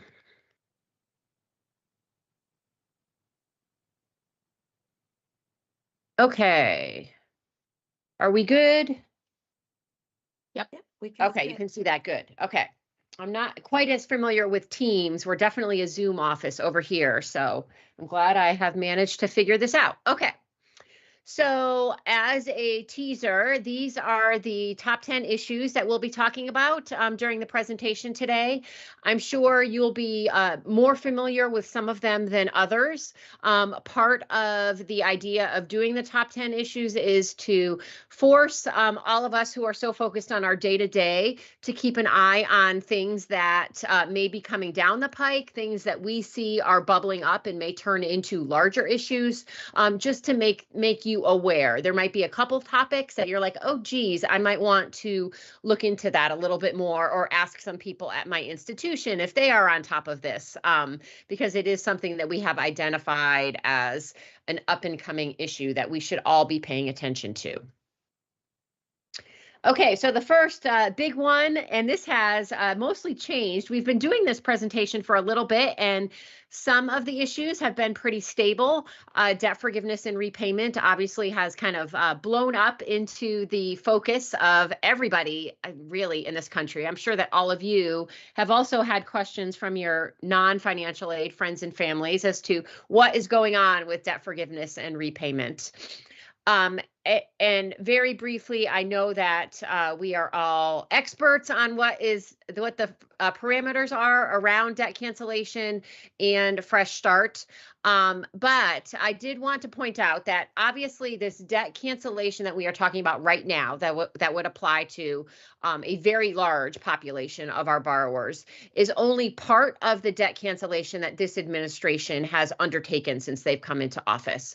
So you can see they've kind of looked at all of their programs and made some changes in the land of borrower defense, public service loan forgiveness eligibility, and total and permanent disability discharges. So even before you get to this really big debt cancellation pool, they have approved more than $48 billion in loan discharges for more than 1.8 million borrowers since they have come into office. We do also have, at the same time that we've all been talking about debt cancellation, we have the Operation Fresh Start, which obviously, thankfully, is a much smaller pool because it only impacts defaulted borrowers.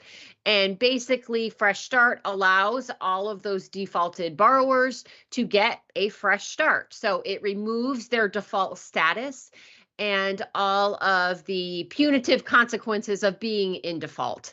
And the idea here is to reset these borrowers to allow them to get their repayment footing underneath them, so to speak, to get them back onto the satisfactory repayment track moving forward.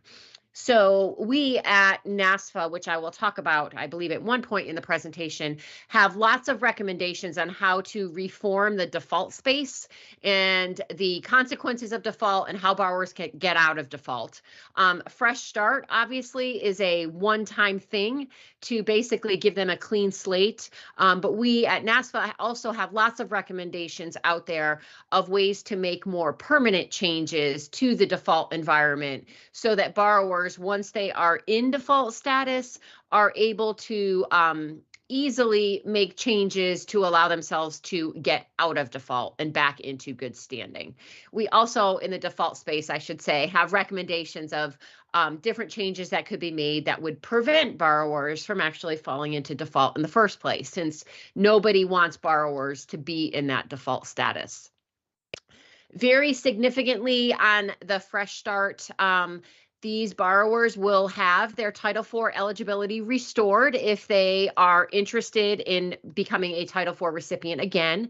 Not all defaulted borrowers do want to go back to school and get their Title IV eligibility back, but some of them do.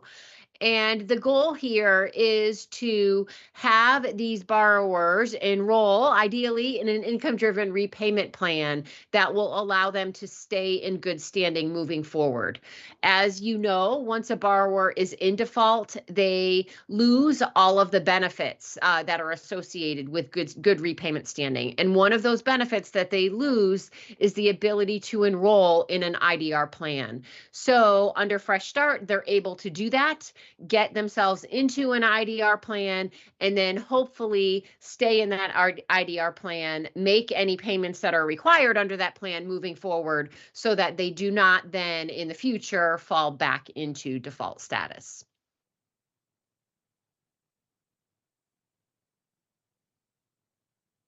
So I mentioned the Title IV eligibility piece. And so for Fresh Start, unlike for a loan cancellation, you actually have a role to play. And the requirements of your role are laid out in the Dear Colleague letter that are linked here on the screen, which I know you can't link to right now, but the Gen 22-13, I believe, is the big one. And those are specifically applicable to the borrowers who are eligible for Fresh Start who want to continue to receive Title IV aid again. So there are some steps that you need to take to make sure that you are certifying that they are eligible for Fresh Start, and then you can go ahead to process their Title IV aid. For the borrowers who do not want to receive Title IV aid, then they need to take the step that the borrower needs to take would be to reach out to their loan servicer or to the Department of Ed's default resolution group. And then those folks can help them to get enrolled, ideally in an IDR plan, and have their default status removed. The key thing, though, is that all Fresh Start borrowers have to do one of those two things. So they are starting at the school, or they are starting with their loan servicer or the Department of Education to initiate the process to get them back into good standing. On the loan cancellation side, there is not really anything that you are obligated to do on the part of the school. Although we do know that many of your borrowers, current students and prior students, may have reached out to you for information about loan cancellation, primarily because it has gotten so much play in the media and everybody is talking about it. There are income cutoffs involved depending on Pell Grant recipient status. Some loans are eligible for debt cancellation and some are not. And what I like to say is that borrowers that are out there in the world, a lot of them are not sure what their balance is, especially during this 3-year-long repayment pause. They are not sure who their loan servicer is. They're not sure what type of loan they have. They're not sure if they received a Pell Grant. But the vast majority of these borrowers do remember where they went to school. So you are likely to be one of the first places that the borrowers reach out to for information about loan cancellation. And I know that many of you have pulled together web centers, direct outreach to your borrowers to let them know about debt cancellation. And we very much appreciate any outreach, any information that you can push out to any of your borrowers who might be eligible.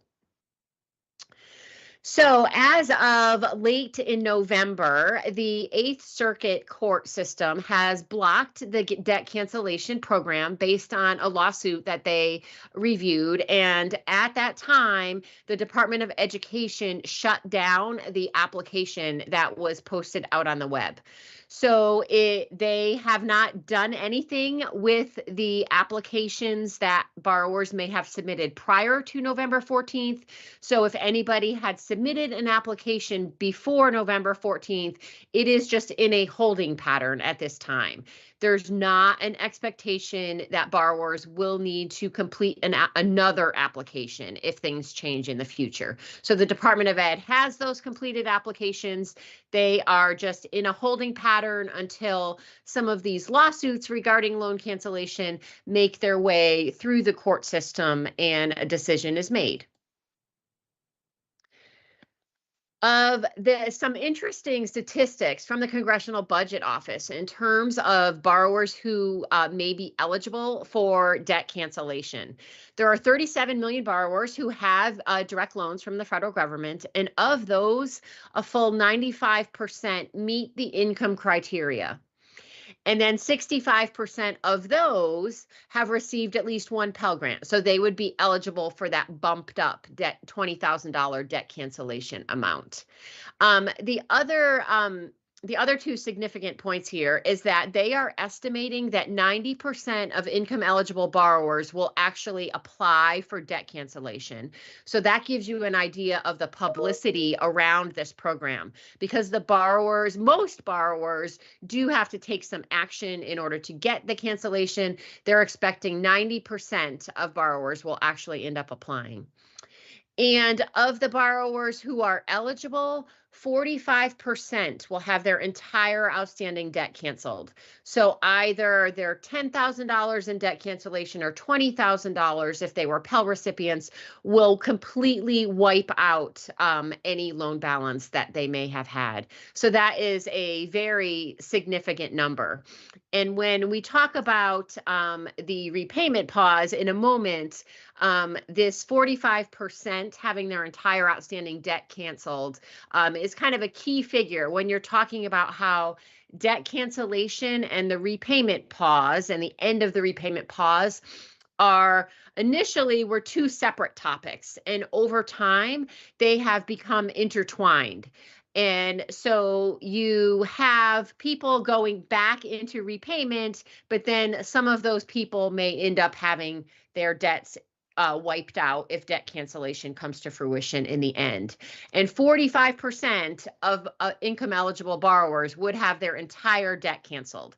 So there is some desire, which we'll talk about in a minute, to have the lawsuits around the debt cancellation resolved before the repayment begins again, because at least then the department could have those outstanding balances wiped out off the table. Those borrowers would not then go into repayment with all of the rest of the borrowers. So this slide has quite a little bit of detail regarding where things stand. This is in particular the case. There were about 10 lawsuits that were filed. This one is the one that has risen to the level of the Supreme Court, the United States Supreme Court. And this is the one that the Supreme Court will be considering in their next session. It originally, they were saying in the time frame of February. Now I have heard that the Supreme Court will likely review this case in March. And a decision is a lot less certain, the time frame on when we might see that. The expectation on a decision is probably going to be in early summer. I have heard estimates of a June time frame for that Supreme Court decision to come down. And I mentioned that the debt cancellation is now tied up with the repayment pause and when repayment will begin again. As you know, payments were slated to start on January 1st. And there was quite a lot of angst about borrowers going back into repayment when debt cancellation was still up in the air. The 45% population that would have their entire debts wiped out. Why would we make them go into repayment only to then have debts canceled for them later on, perhaps, if the Supreme Court decision allowed that to happen? So where the administration landed is that payments will resume 60 days after the court case is resolved, if the court case is resolved in a way that allows the debt cancellation to move forward, or if it is not, 60 days after June 30th, whichever is later.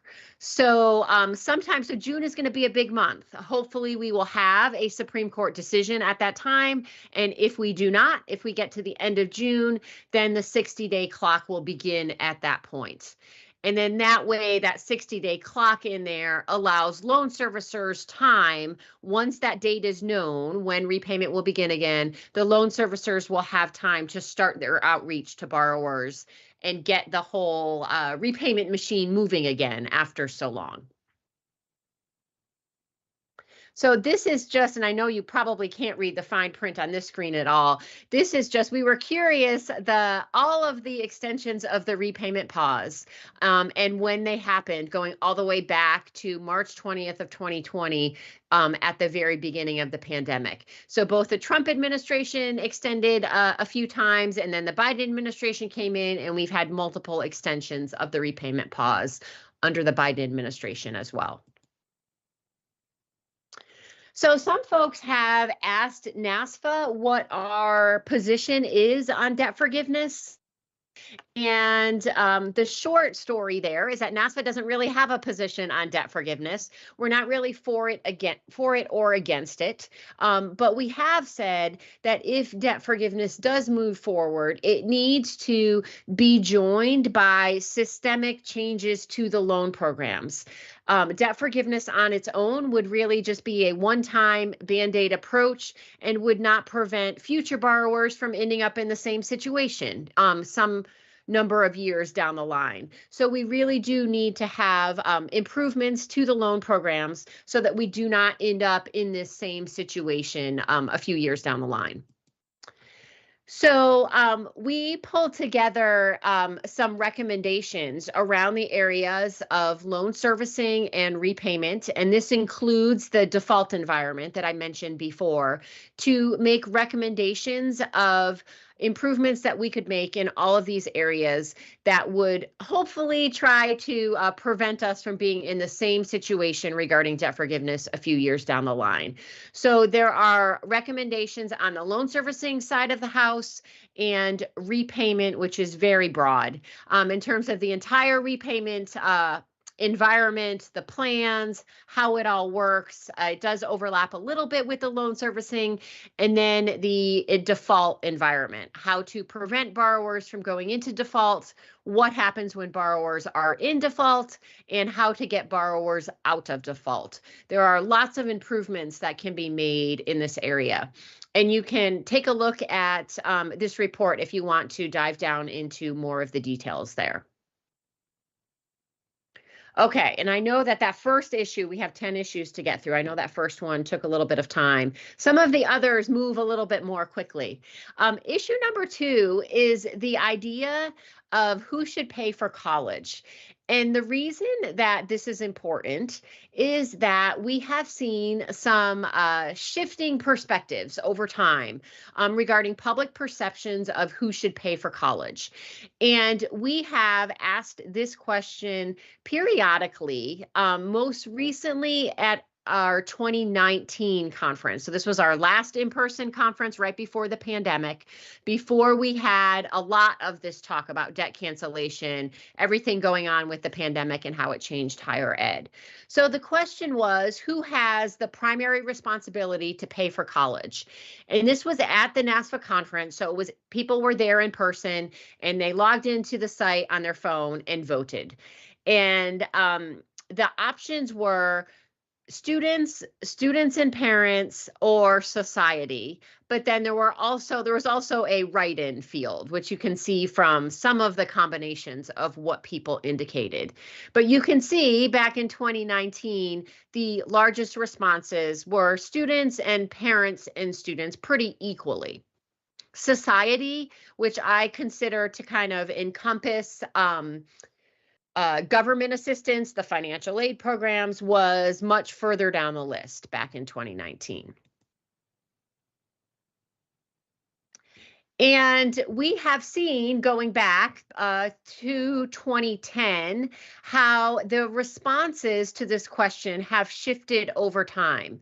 So back in 2010, you can see the responses much higher. The blue bar all the way on your left was related to parents and students. And the purple bar represents just 9 years later, the responses in 2019. And this was public opinion, not from the NASFA conference.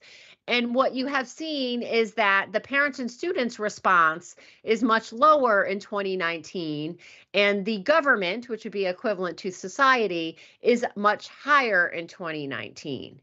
And when you think about kind of public perceptions over time, this is really only a 9-year period in which there has been a fundamental shift in perspectives and opinions across the American public in terms of who has the primary responsibility and what each of the parties' roles are here. So we have definitely seen a shift away from parents and students in the public opinion polls and more towards government assistance, that society and government in general should be funding more of college expenses overall. And the 9-year shift is really quite significant. When we were kind of looking at shifting public opinions in general on various topics, and one of the only topics that had a shift that was so significant in that way was around the area of whether gay marriage should be legal or not. So that there was a very quick shift in public opinion. On most topics, you see shifts that take place over generations, from one generation to the next. And you do not see such a shift in such a short period of time like we have in the area of who should pay for college. Now, federal methodology, one of my favorite topics here. We can't really talk about the top 10 issues without talking about the changes that will be coming to the federal methodology and the FAFSA form over the next couple years. It will be the biggest change we have ever seen to the FAFSA since we have had the FAFSA. So lots of changes here We've implemented some of these changes already, smaller scale items, and we will next year start to see more of those changes coming into play for 23-24. And the really big year for the changes will be the 24-25 FAFSA year. If we have a lot of material on our website to get you up to speed, if you are at square one in terms of what's happening and when is it happening, please help me. Where do I start? You should definitely take a look at our FAFSA Simplification Web Center. And the link is on the screen here, but if you just Google NASFA FAFSA Simplification, you will get to our page. And you can see all of the resources and the analysis, and there are charts of all of the changes and when they're happening. So hopefully that will help you all to get on a good track towards planning for 23-24 and 24-25. This bill I mentioned is a kind of a multi-year phase-in. It passed way back in December of 2020 during the pandemic. It kind of got buried at the time in the world of all of you, because at the time it was part of the second coronavirus relief package. So HERF 2 was in that same bill, and we also received our funding. So we, at that point, knew what the Pell Maximum was going to be for the next year. So there were several more high profile and more immediate issues that passed at the same time. So now that we are getting closer to implementation, the drumbeat on the FAFSA changes coming down the pike has really intensified. So the biggest focus here is on the FAFSA itself, but there are some other changes that you can see on the screen around student eligibility, general student eligibility issues that will be happening as well. And when I talked about how we've already done some of this, I'm sure that you recognize drug convictions and selective service registration and SULA, which are in the middle of this list. And those are listed here in green, meaning that they have already been implemented. They were part of the same bill. All of this was in the same bill, and they just had different implementation dates. The yellow items that you see here on the screen are the items that are scheduled for implementation for the next award year. And the Department of Ed has put out some information related to the professional judgment, cost of attendance, provisional independent status all kind of go together, and Pell LEUs, which don't involve you quite as much, in a Dear Colleague letter that came out in late November, which is Gen 22-15. So if you haven't seen that, definitely go back and take a look at that.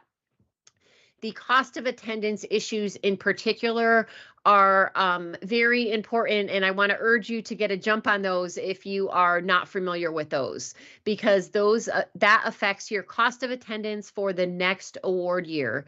And for many of you, your institutions are probably already well into the planning stages of your COAs for next year. So you want to make sure that your next year COAs are in compliance with these changes that are coming down the pike. The last three rows here are the items that will be coming into effect for the 24-25 year. And those are the big changes to the FAFSA and the big changes to need analysis. So there are lots of FAFSA webinars that are out there. I know the Department of Ed covered some of this at the FSA conference. If you participated in that last week, we at NASFA have had a few webinars as well to talk about the details of how need analysis is going to be changing.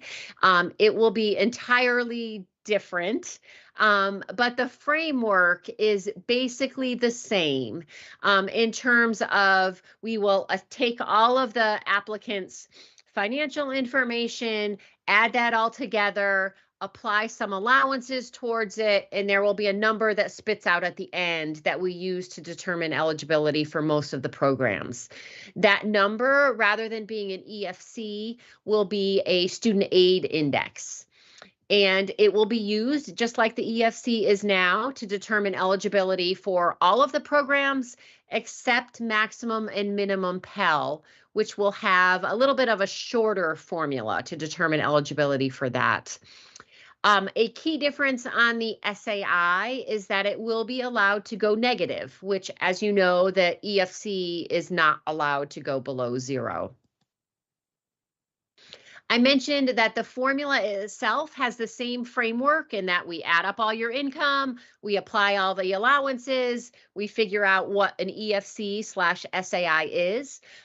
There have been some tweaks to that formula, some of them more significant than others. Some of the big ones are that we are trying to minimize, kind of shorten the FAFSA formula. So a lot of the untaxed income items will be removed from the formula altogether.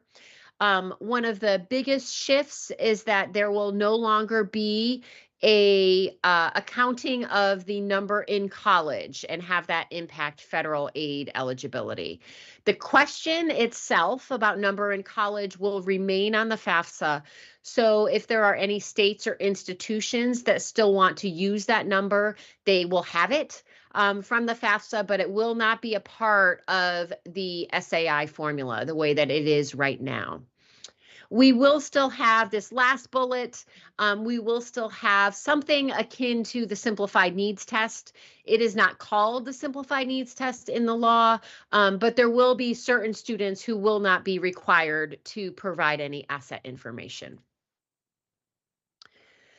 So one of the first questions that many of NASFA member schools have asked once the formula was released was, what will this mean for my students in terms of their aid eligibility? One of the goals of changing the formula, in addition to simplifying it, was to make it broadly more generous, to increase the number of Pell eligible students out there nationally, and also for current Pell eligible students to increase their eligibility. And by and large, when you look at the nationwide modeling, the formula does do that. However, on an individual basis, whenever you are making changes to a formula, there will be some students that benefit from the new formula and some students that lose from the new formula. And many of you were very curious to see, to look at your students and see what will this do to their Pell eligibility. So we created what we call a student aid index modeling tool, which is basically a giant Excel spreadsheet that you download and you can import FAFSA records into it, as many or as few as you wish, to see what under the current formula, obviously you know what their EFC is, and under the new formula, what might their new SAI and Pell eligibility look like.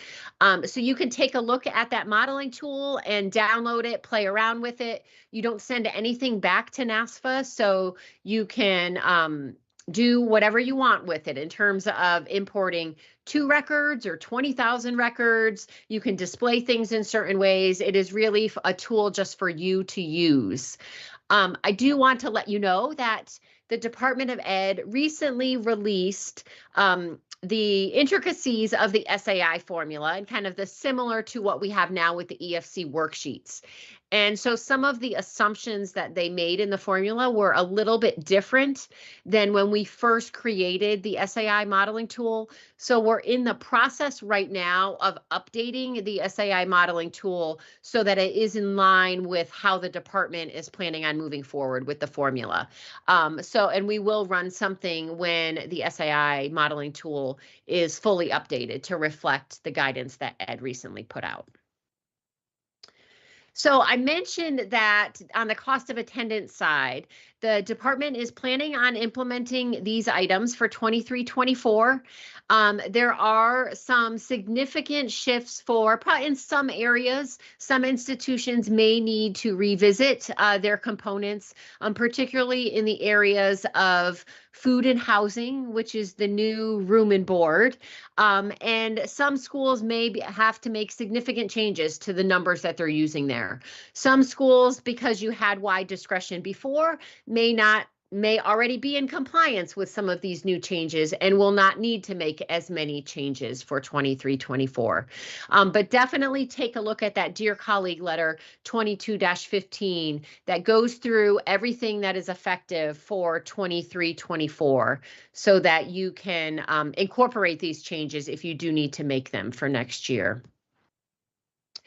And lastly, on the FAFSA side, I did want to mention that at the same time that we're going to get the new FAFSA for 24-25, they will also be implementing the Future Act, which passed actually even a year earlier, way back in 2019. And what the Future Act allows for is, in my mind, I think of it as the next iteration of the data retrieval tool. So rather than the applicant having to go out to the IRS and authenticate there, pull in their tax return, say, yes, I want to put this in my FAFSA, it will all happen in a much more streamlined way. The applicant just provides consent, and then their information would automatically come over from the IRS. It also expands the population of eligible applicants that are able to use it. So as you know, the DRT is restricted to certain types of tax filers, and the new direct data sharing will be usable by many more FAFSA filers than we see right now. Okay, issue number 4 is enrollment declines. And this is one of those slides that I'm not sure if you'll be able to see well on all of the numbers here. But this is basically showing by overall and then by sector, going back to, there's a few periods of time that are pre-pandemic. And then there are 3 periods of time that are post-pandemic. And so you can take a look at both the overall numbers where you see the horizontal line is the 0. So all of the bars below that indicate enrollment declines. And so you can see that all sectors, even pre-pandemic, were experiencing some enrollment declines. And then obviously once we get into the pandemic itself, then you can see those declines got a little bit bigger. You can also see, if you're looking at the sector-based declines, that the enrollment declines did not hit all of the sectors equally.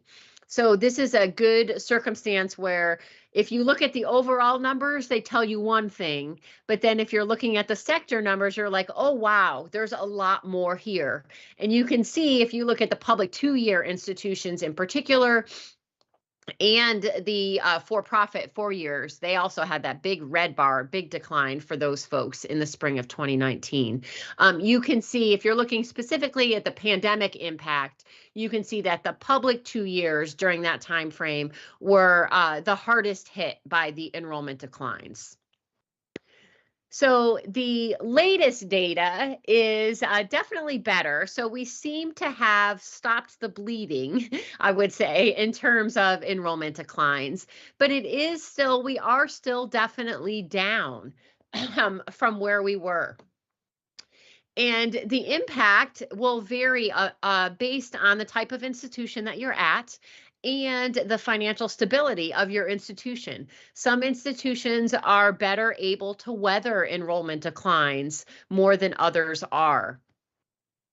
And so there's this interesting question here about institutional financial stability, asking higher college and university presidents how they feel about their confidence level about their institution's financial stability. So you can see that there is definitely some concern out there amongst college presidents about their financial stability, and that is likely connected to those enrollment declines that we saw on the previous slide. That the institutions that are very tuition driven, the enrollment declines tend to hit them more because they don't have those other sources of financial support that more financially resourced institutions do have. Issue number 5 is administrative capability and staffing. And I feel like somewhat I am speaking to the choir here regarding reduced capacity and struggles that financial aid offices are having with staffing, keeping staff, the turnover of staff, keeping well-trained staff, getting enough applicants for open job positions, all of that, difficulty hiring. We did hear from all of you about all of these issues that are happening. To some extent, they are happening out there more broadly across the employment environment, and you are also seeing it within your institutions.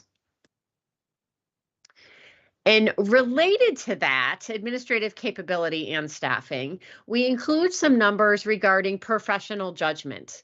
We, over the course of the pandemic, have kind of regularly asked institutions about PJ requests that are coming in. And we started doing this because we expected them to go up, that people would have special circumstances as a result of the pandemic. And we did see that.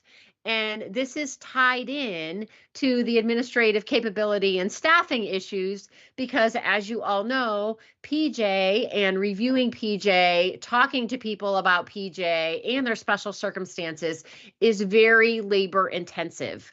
So at this time during the pandemic, when all of you are seeing these requests come in at a higher level than you have in the past, you're having more demands on your time, and with the staffing challenges, you have fewer resources to commit to those demands. So all of the clash of all of those things kind of come together in a very unique pandemic related way, I would say. And then also related to staffing issues, this survey was done by Coupa HR. So they do human resources specifically for college and university professionals. So this survey was not a general public survey. This is asking college and university employees, their likelihood of looking for other employment within the next 12 months. And we have heard this kind of is in line with our staffing survey and all of the issues that you have all raised about your challenges in keeping your staff well-resourced, fully staffed, well-trained, and able to meet all of the demands on your time. Issue number 6 is, we call this the regulatory palooza. So whenever we get a new presidential administration in office, they tend to pretty reliably start the regulatory process. So depending on what their agenda is, you will see regulatory committees that are tackling this topic or that topic, depending on their administrative priorities. So during the Trump administration, we saw a lot of neg reg as well, mostly in the area of loosening up what they perceive to be overly restrictive regulations and getting rid of some of the regulations, but they still have to go through the process to do that. And with this new administration, we saw in the same year 2 different regulatory committees that were tackling groups of topics. One on affordability and student loans that was very student and borrower focused.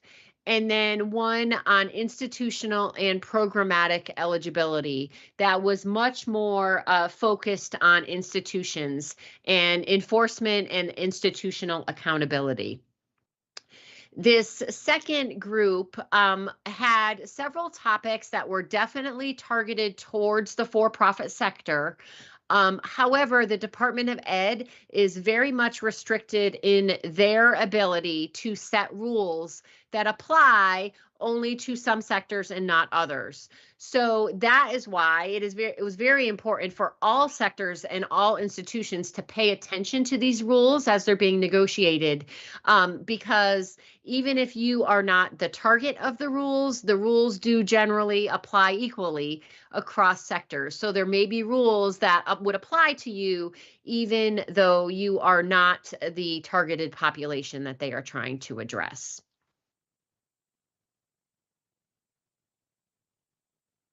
Okay. We'll talk a little bit more about NEGREG here. Okay.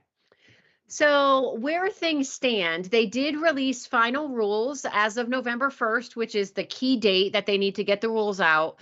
The rules that were released that are on the left-hand side of the slide will all be effective next July 1st, 2023.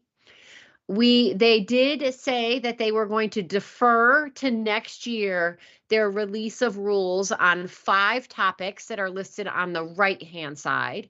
And what that does is it basically defers those topics for a whole nother year because of their calendar requirements. So we will not see gainful employment being effective in July of 2023. Although I will say about gainful employment that if they do release the final rules next year, gainful employment would be effective for July 1, 2024. So that 24-25 year has the potential to have a lot of big new changes coming down. They did not release at all a proposed rules related to their income-driven repayment plan. It kind of got buried when debt forgiveness was announced, but when they announced the debt forgiveness, they also, in line with that, announced that they would be initiating a new income-driven repayment plan. And that was the plan that had just been negotiated. And we haven't seen the details of what that plan will look like. So we are still, excuse me, waiting for Ed to release that. And the only other thing I wanted to say on this slide is that the red and the green, and the key for that, the green indicates areas where the negotiators came to agreement regarding what they wanted to see in the rules, and the red indicates there was not agreement at the table. So the red items are your more controversial areas where the negotiators did not have agreement. Issue number 7 is increased institutional oversight and accountability. And a lot of this is related to the new administration and their stated priorities and the issues that they want to focus on. And a lot of these are in the area of institutional oversight. They did in October of 2021 revive their FSA enforcement unit that had been disbanded under the Trump administration. It's unclear exactly what the FSA enforcement unit will be focusing on. They did, though, recently release notice that they have an FSA tip line where they are encouraging anybody really to report in items that they think may be fraudulent or improper on the part of various parties, including colleges and universities. And they said that that will be handled through their FSA enforcement unit. If you have been following the news this week, you've also seen the focus on financial aid offers and college price transparency. The Government Accountability Office dropped a report that they had been working on for several years regarding institutional aid offers. And if you haven't seen that report, I would encourage you to take a look at it. It basically, the findings of the report were not positive and indicated that there are still many, many institutions that are not releasing aid offers that are clear and transparent about the costs of the institution and the aid that is being offered to students. So we do expect that this issue in the area of institutional accountability will start to pick up some steam in the near future. Increase state activism in higher ed. If you have listened to any of our federal updates over the last several years, you have heard us say that Congress is not getting much done, which they are not. But what that means is that there has to be a release valve somewhere. And when entities are not able to get legislation passed through the federal government, it kind of trickles down to the state governments. And we have seen many states getting more and more involved in our world in different areas. And one thing that I did want to point out about the difference, one of the differences between state legislation and federal legislation is that state legislatures move in a much faster way because they're generally part-time endeavors. They do not meet for a long period of time. They have a lot of work to get through. They do not have the extent of the full-time staffs who have expertise in all of these areas that Congress does. So it means that things move very, very quickly. So we encourage you to keep tabs on what is happening within your state so that if there are areas of concern for you, that you can chime in and actually have your opinion heard early enough to enact and affect change in your state.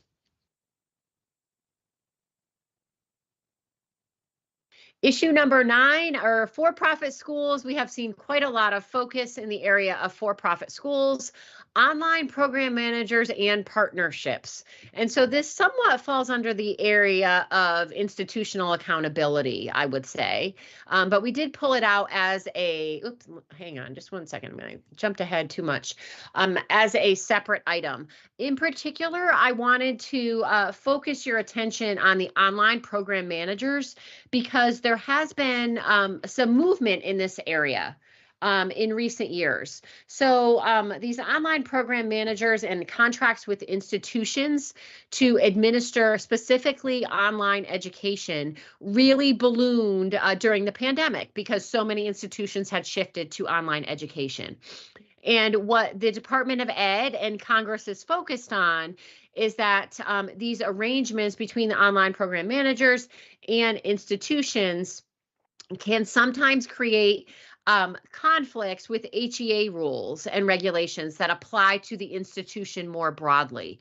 So the online program managers are not subject to the HEA or to any regulations, but because they're contracting with a Title IV participating institution, our HEA rules, pointedly, the rules about incentive compensation are the key ones, do absolutely apply to those contracts. And I mention this to all of you because oftentimes these contracts between the online program manager and the institution are not taking place with involvement of the financial aid office. So we've had many members who have said, oh, I don't think we have those. And then they start to ask around outside of your own little area within the institution, and they learn about these negotiations and contracts that have been signed that they had no idea had even happened. So I flagged those online program manager agreements for you. If it's not something that you're aware of, you may want to ask some questions at your institution. And most recently on December 2nd, Virginia Fox, who leads the House Education Committee, recently sent a letter, so just this week, over to Secretary Cardona, the Secretary of Education, flagging this issue for him and asking for him to do more research, find out what schools are doing, if these contracts are violating HEA law or regulations regarding incentive compensation. So I'm flagging that issue for you. Definitely go back and take a look at that if you are not aware. And issue number 10, we are getting there, the partisan divide on higher education. Again, if you have sat through any of our federal updates, we talk about how Congress has not been able to get anything done. And the polarization between the parties. We do not have a lot of moderates who historically have been able to negotiate deals between the Democrats and the Republicans on either ends of the spectrum. And we have seen really a polarization, both within the American public and within Congress, in terms of our opinions on higher education, whether it helps or hurts the economic value of a college degree. This shows you a little bit of change, but pretty much not so much amongst, if you're just looking overall across the American public. But then when you split by Republicans, independents, and Democrats, you can see the question about the economic value of a college degree. You can see 40% of Republicans think the economic value has gone down, and 45% of Democrats think the economic value has gone up. So as you can imagine, within the halls of Congress, that leads to some very difficult conversations when we are trying to enact legislation. Even in this last Congress, when we have had unified one-party control of Washington, both chambers of Congress and the presidential administration, we have not seen, even within the Democratic Party, the ability for them to coalesce around their legislative agenda and their priorities. And so what you can see here are some of the Democratic playmakers within Congress, I would say, on the different extremes, who have played a large role in terms of trying to drive through the agenda of what the Democratic Party should be trying to get done. And they have not been successful in coming to agreement in what that agenda has been. So we have not seen a lot of movement from Congress. We, up until this most recent midterm election, did have unified one-party control of Washington. With this with the election that just took place, we will no longer have that unified one-party control, as it appears that the Republicans will be taking control of the House. The Democrats will still have control of the Senate, and obviously we still have President Biden. So we have the Republicans in charge of the House, Democrats in charge of the Senate, and the presidential administration. And we will see, even when we had the unified one-party control, we did not have a lot of legislation moving through the process. We will see how the shifts in the control of the House affect what we see happen.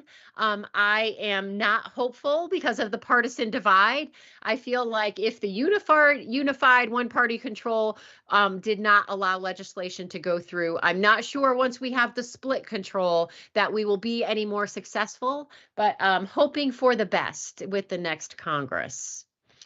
And the bonus issue that we have, we could not get rid of this. We always talk about the rate of change and how fast everything is moving. And so if it feels like there is a lot going on, there is a lot going on. And so what we tried to do was quantify some of the items that have happened, even just since 2021. So over the last year, we have had, if you use our Ask Regs service at all, 10,000 Ask Regs questions have come into that service.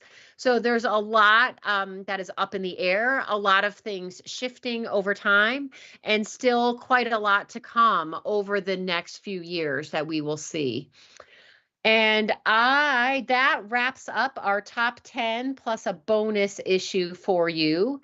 And I do not know, I know we are close on time, but I am happy to answer any questions if anybody has those, and you have time to do that. I did want to mention really quickly that John Wyatt is going to be presenting up next. He's on our agenda, and I wanted to keep everybody in the loop on that. And we're trying to keep on time or keep an eye on our time. But Bridget, you have a question?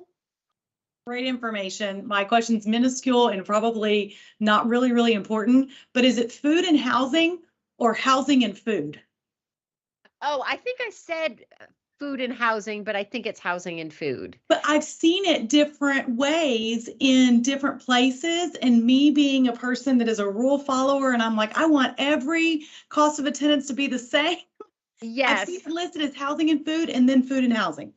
Yes, and I do know that we have some questions that we are sorting through with the department. It's always, I will say that, this is kind of part of how the sausage gets made in terms of how NASPA works with the Department of Ed. the questions that we ask them versus the questions that we do not want to ask them because we do not want the answer. Either we will not like the answer or we do not want them to prescribe things to such a granular level of detail. So I do know that that topic has come up, and food and housing, and within the category of living expenses. So what are we calling it? Like, can it be underneath living expenses? And I do know that that is a topic of conversation. So stay tuned for more on that. It makes sense if it's room and board that it's housing and food. Yeah. That's just my 2 cents. Thank you. Very good presentation. Great information. Thank you so much. Any other quick questions? What? Yeah.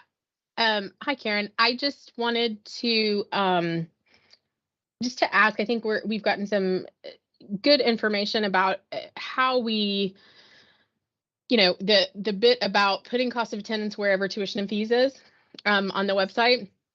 That is I don't know about my colleagues, but that is a bear on our campus. It is really creating some problems.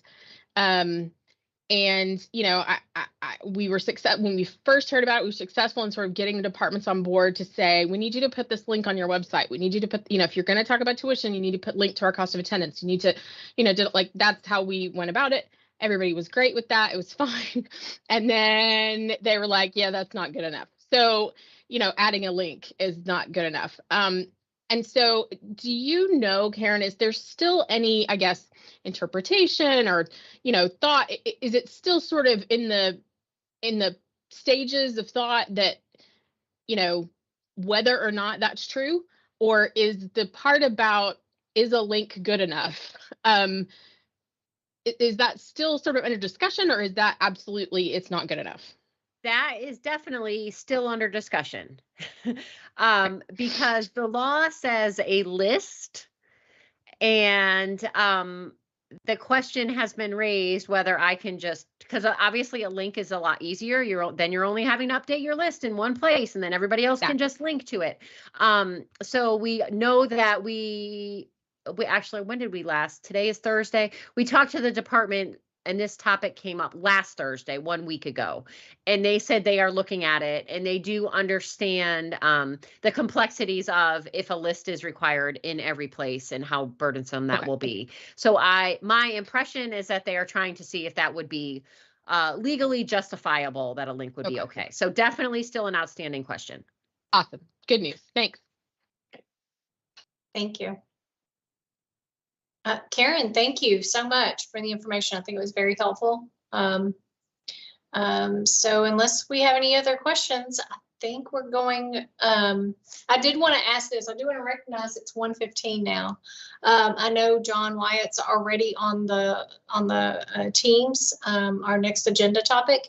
I know it's getting late, and I know we usually have lunch by now, but I'm going to ask that maybe we can just power through and finish this up. We have some certain time slots we're trying to meet. So, Deshay, what do you think at this point?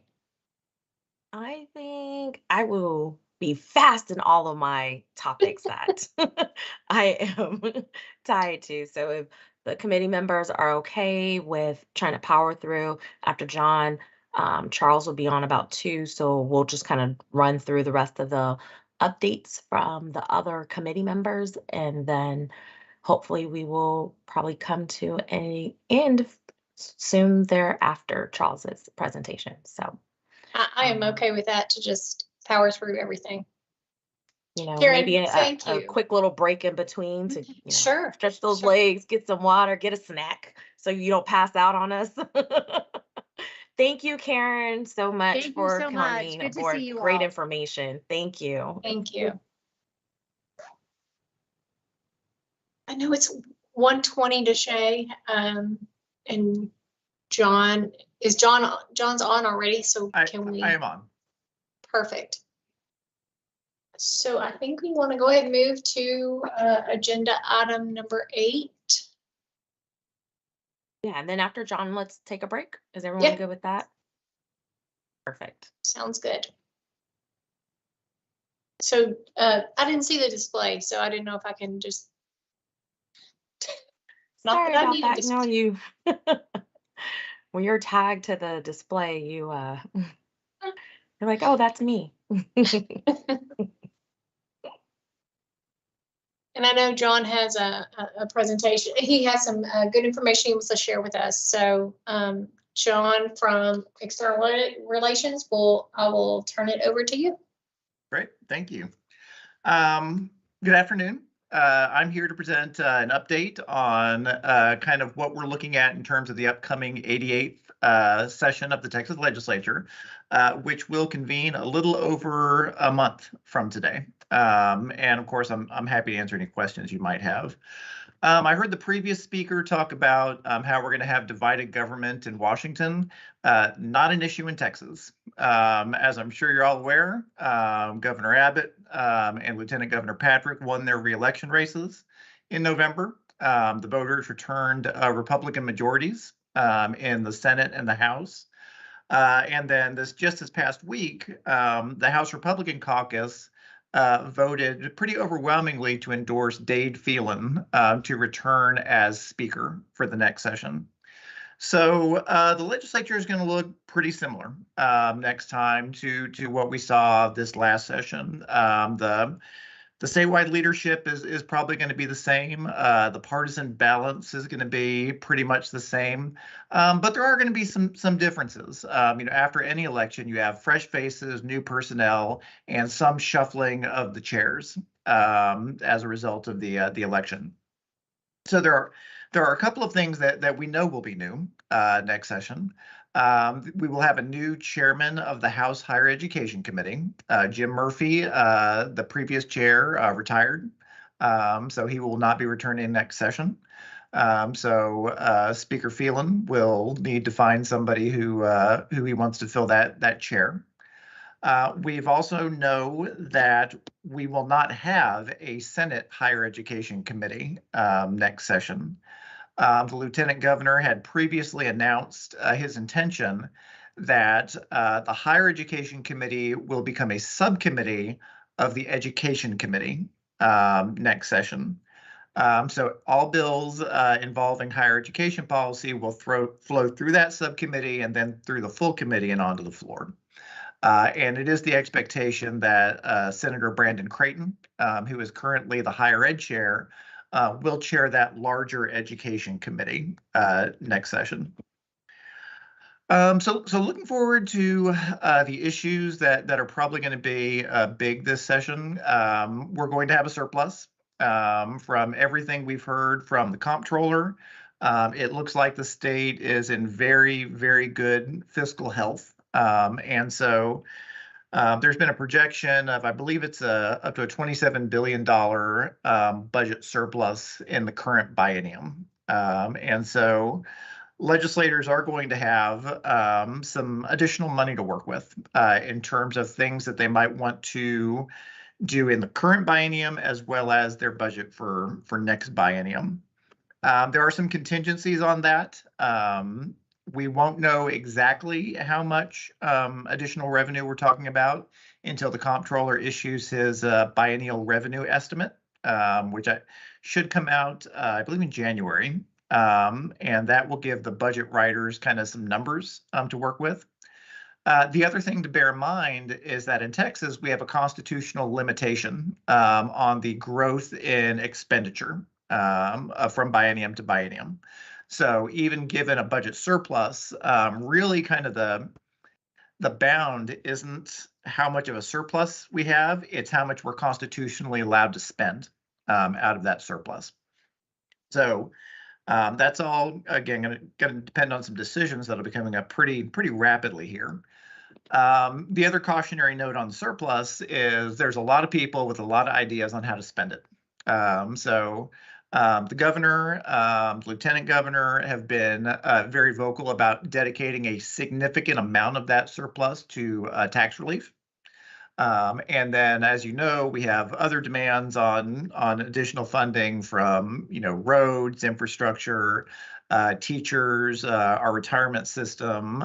So there's a lot of folks who are looking to dedicate additional funding to different purposes. So, it's not a matter of it being Christmas already, there's still some very tough decisions the legislature is going to have to make about what to do with those funds.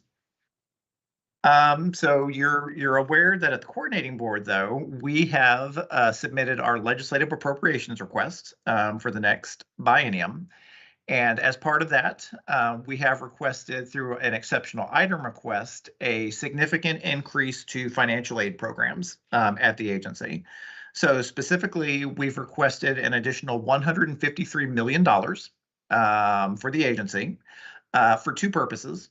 That funding would support Texas Grant, TEOG, and TEG to continue to serve the same percentage of eligible students in the next biennium as are served in the current biennium.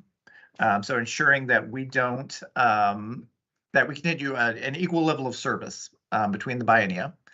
And then also to continue to support some of these innovative gear-funded financial aid programs that we've been able to launch this biennium. As you know, those federal funds are going away. And so we've proposed to dedicate some state GR to supporting things like the Texas Transfer Grants and the Texas Leadership Scholars. We will work with the legislature to serve as an advocate to inform them regarding the importance of a robust investment in our state's financial aid programs. We also expect that the legislature will consider legislation to enact the recommendations of the Texas Commission on Community College Finance.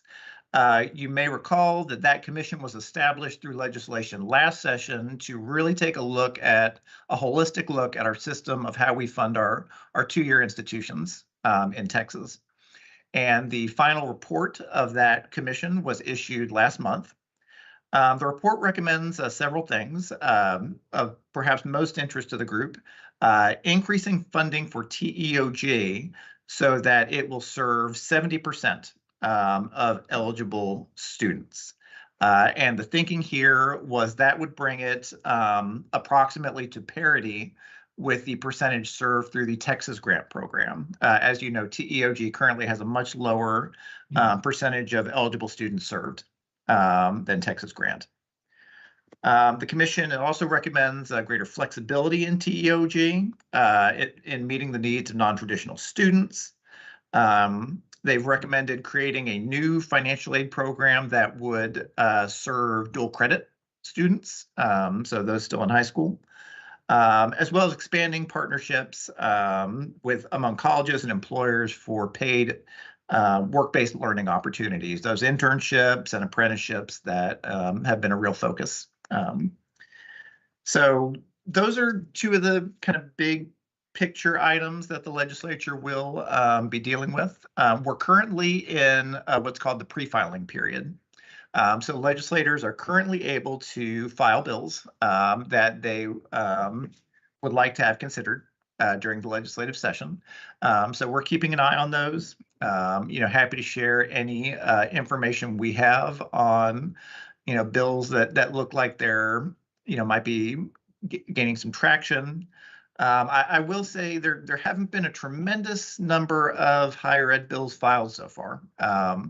It seems to me that the volume of higher ed bills seems a little lower than what I've experienced in past sessions, but there's plenty of time for that to change. So that's just kind of the 50,000-foot overview. I would be happy to answer any questions or try to provide any additional information that would be of interest.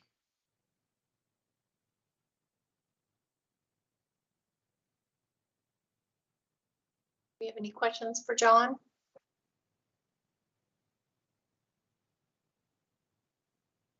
Thank you, John. We appreciate it.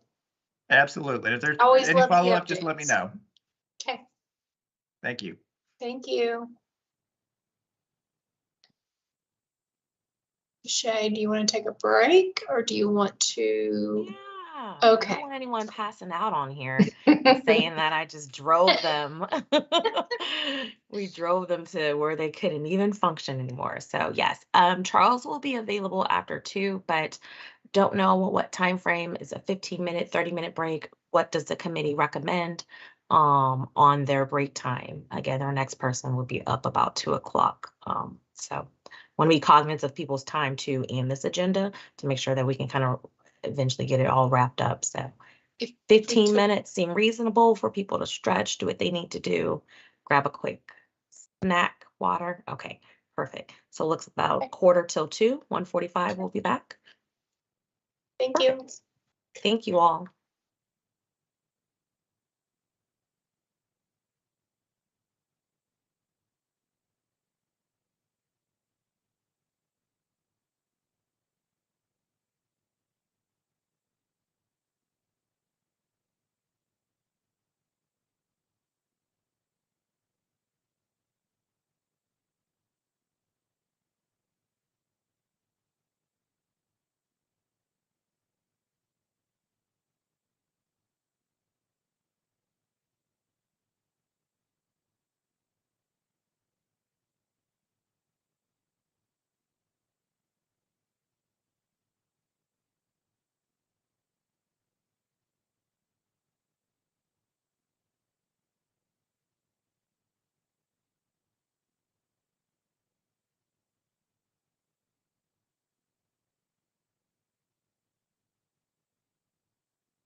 I had decided to break out my Southwest snack mix.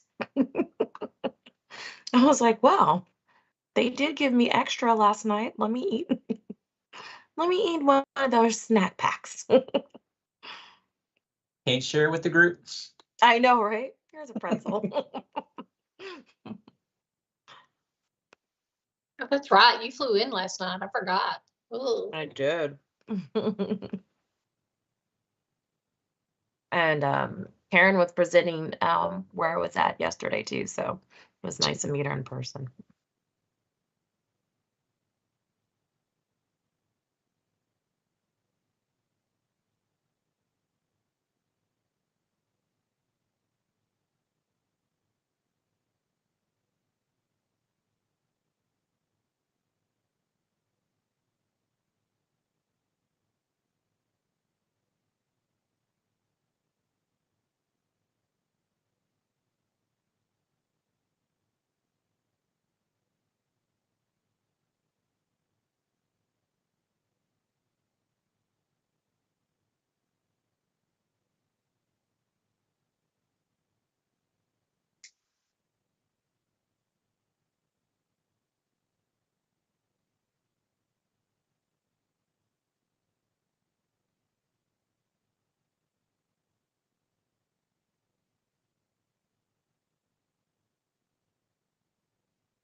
It is on my clock 1:46. Do we want to start and roll call again?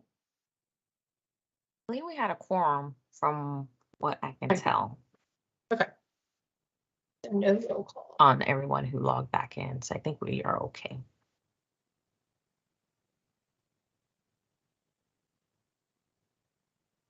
Okay, so we are going to move along, and we're going to move this fairly quickly, I hope, because we know we have Charles coming in hopefully at 2, a little after.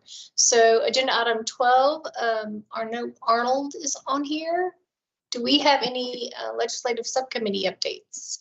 Yes, this is going to be a challenge for Arnold to do an elevator speech, but I promise I'll be short and succinct. I've been in communication with the chair, the task legislative committee chair, Christopher Muir, and we talked about some talking points. You know, it's interesting. John Wyatt just told us that there's a budget surplus of $27 billion for the next biennium.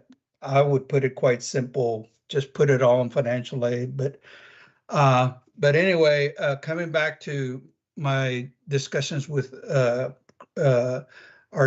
chair of the TASFA committee, and my charge was to work through them to see what are the things that we would be that the association would be advocating. And of course, John just mentioned that that the legislature will go in session in January. I think it's January 10th. So the TASFA membership is kicking into gear, you know, in terms of communicating to our legislators what the priorities would be. And I think these things are not the talking points that I'm going to discuss very quickly are not going to surprise any of us, but it's going to be formalized to push and advocate for these positions in behalf of our association. And one is to bring the state SAP policy in line with federal policies. You know, so that alignment is something that we need to advocate. The second item was to also advocate to bring the TEOG policy in line with the policies governing the Texas Grant Program. We kind of have a disconnect that our brothers and sisters in community colleges have to use TPEG or state their own local funds to cover tuition and fees, while us, the public schools, can use the Pell Grant to, in addition to the Texas Grant. So that's going to be another statutory policy change. And the last item and of course I'm being very brief here, but is to eliminate the Texas students to register with a selective service requirement. Because again, there's a misalignment between federal law and state law. And that's, Rochelle, pretty much it, what I had to offer. That's my 30-second elevator speech. Believe it or great. not. I've Thank done you, good. Arnold. You bet. Thank you, thank you. We're gonna move on then to Dee Dee and any updates from the TASFA arena. Sure, we just started our TASFA year, so committees are starting their work. The spring regional training workshops have been decided, and more information should be coming out very soon on the TASFA website.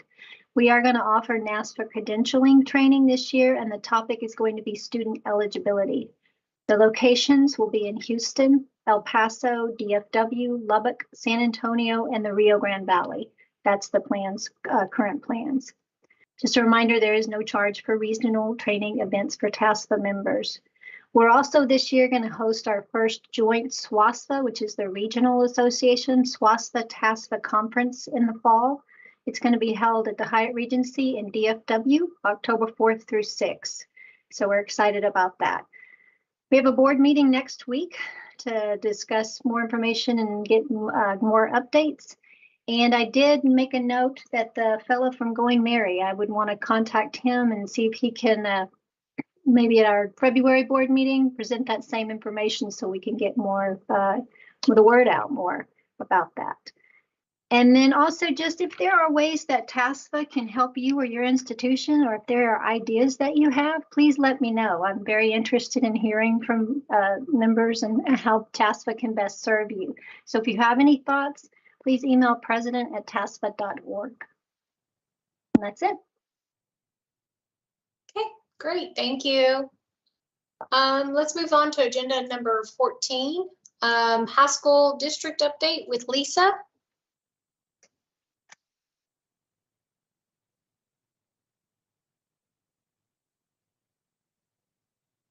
I think Lisa went to another meeting. Okay. But maybe I Shauna didn't can give us an necessarily update. see Lisa on here, but I didn't have anything to update, so. How do we be flying through the rest of this? Okay, agenda item, where are we at? 15, Deshay. I don't get any grand introduction, just Deshay. No. I mean, we love you. Let me try to do as Arnold did and give some elevator speech, but I'm going to see if I can cover two topics pretty quickly. This particular topic is over the Office of Student Financial Aid Programs and what's happening in our arena. One thing I did want to talk about is just overall what's happening with the agency, and we have done a redesign of our website. So I'm sure some of you all have seen the messaging that has come out letting you know about the new design of our website. We launched it about a couple of weeks ago. We've changed the color scheme, the navigation from page to page is very different. And so one thing I did want to at least provide to you all was a way of knowing kind of where to go if you're looking for information specifically for student financial aid programs, what you have been accustomed to finding, forms, updates, program guidelines. I'm going to go ahead and share my screen and give you a little preview of where to go if you haven't already mapped it out. So this is our new website design. It gives you different areas that you can go and find out about our work, any data requests that you may have or others may have, or if you want to read and learn more about things that we have produced, meeting events. But for the sake of student financial aid programs, we are under our work and under supporting our institutions. I highly recommend probably bookmarking this particular link or bookmarking the one I'm going to show you for student financial aid programs.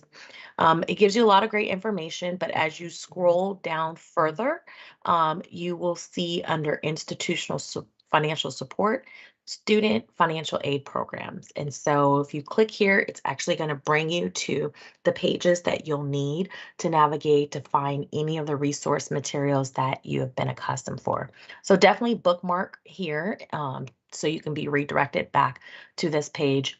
You'll see the look and feel, you'll see what's happening, the latest news, any reminders. Again, stay connected where you can find our calendars, any recent memos that we've sent out or prior memos, program resources. So still the same information, but just in a different way of presenting the information.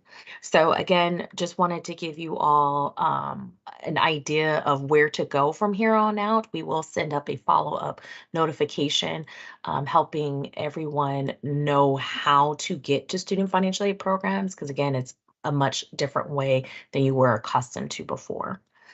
So along with that, we are also working on a new loan program called Forward, and that actually stands for the Future Occupations and Reskilling Workforce Advancement to Reach Demand. So of course we are have an acronym for it, which is FORWARD, and it provides alternative educational loans to Texas students who are unable to meet cost of attendance. The requirements is to be classified as a Texas resident, of course, right now be exempt from selective service or at least registered, meet the SAP that's set by the institution, also have a favorable credit evaluation, and also pursuing a high demand credential, which is very important. And there are some other key elements to this particular loan program. One of the biggest key thing is it cannot exceed manageable student loan debt. So it does have a limitation on the amount a student would be able to actually receive from it. And even though a student may request a dollar value, at the very end of the certification, the agency will see whether or not it does not exceed the manageable student loan debt. The interest rate is currently fixed at an annual rate of 2%. We are still working through the rules that will be published and should be coming out very shortly. We are also doing an information fact sheet. We have program guidelines that we're going to be releasing out very shortly, as well as training. We will have this program in the Chapter 22 within our Texas Administrative Code under the subchapter C.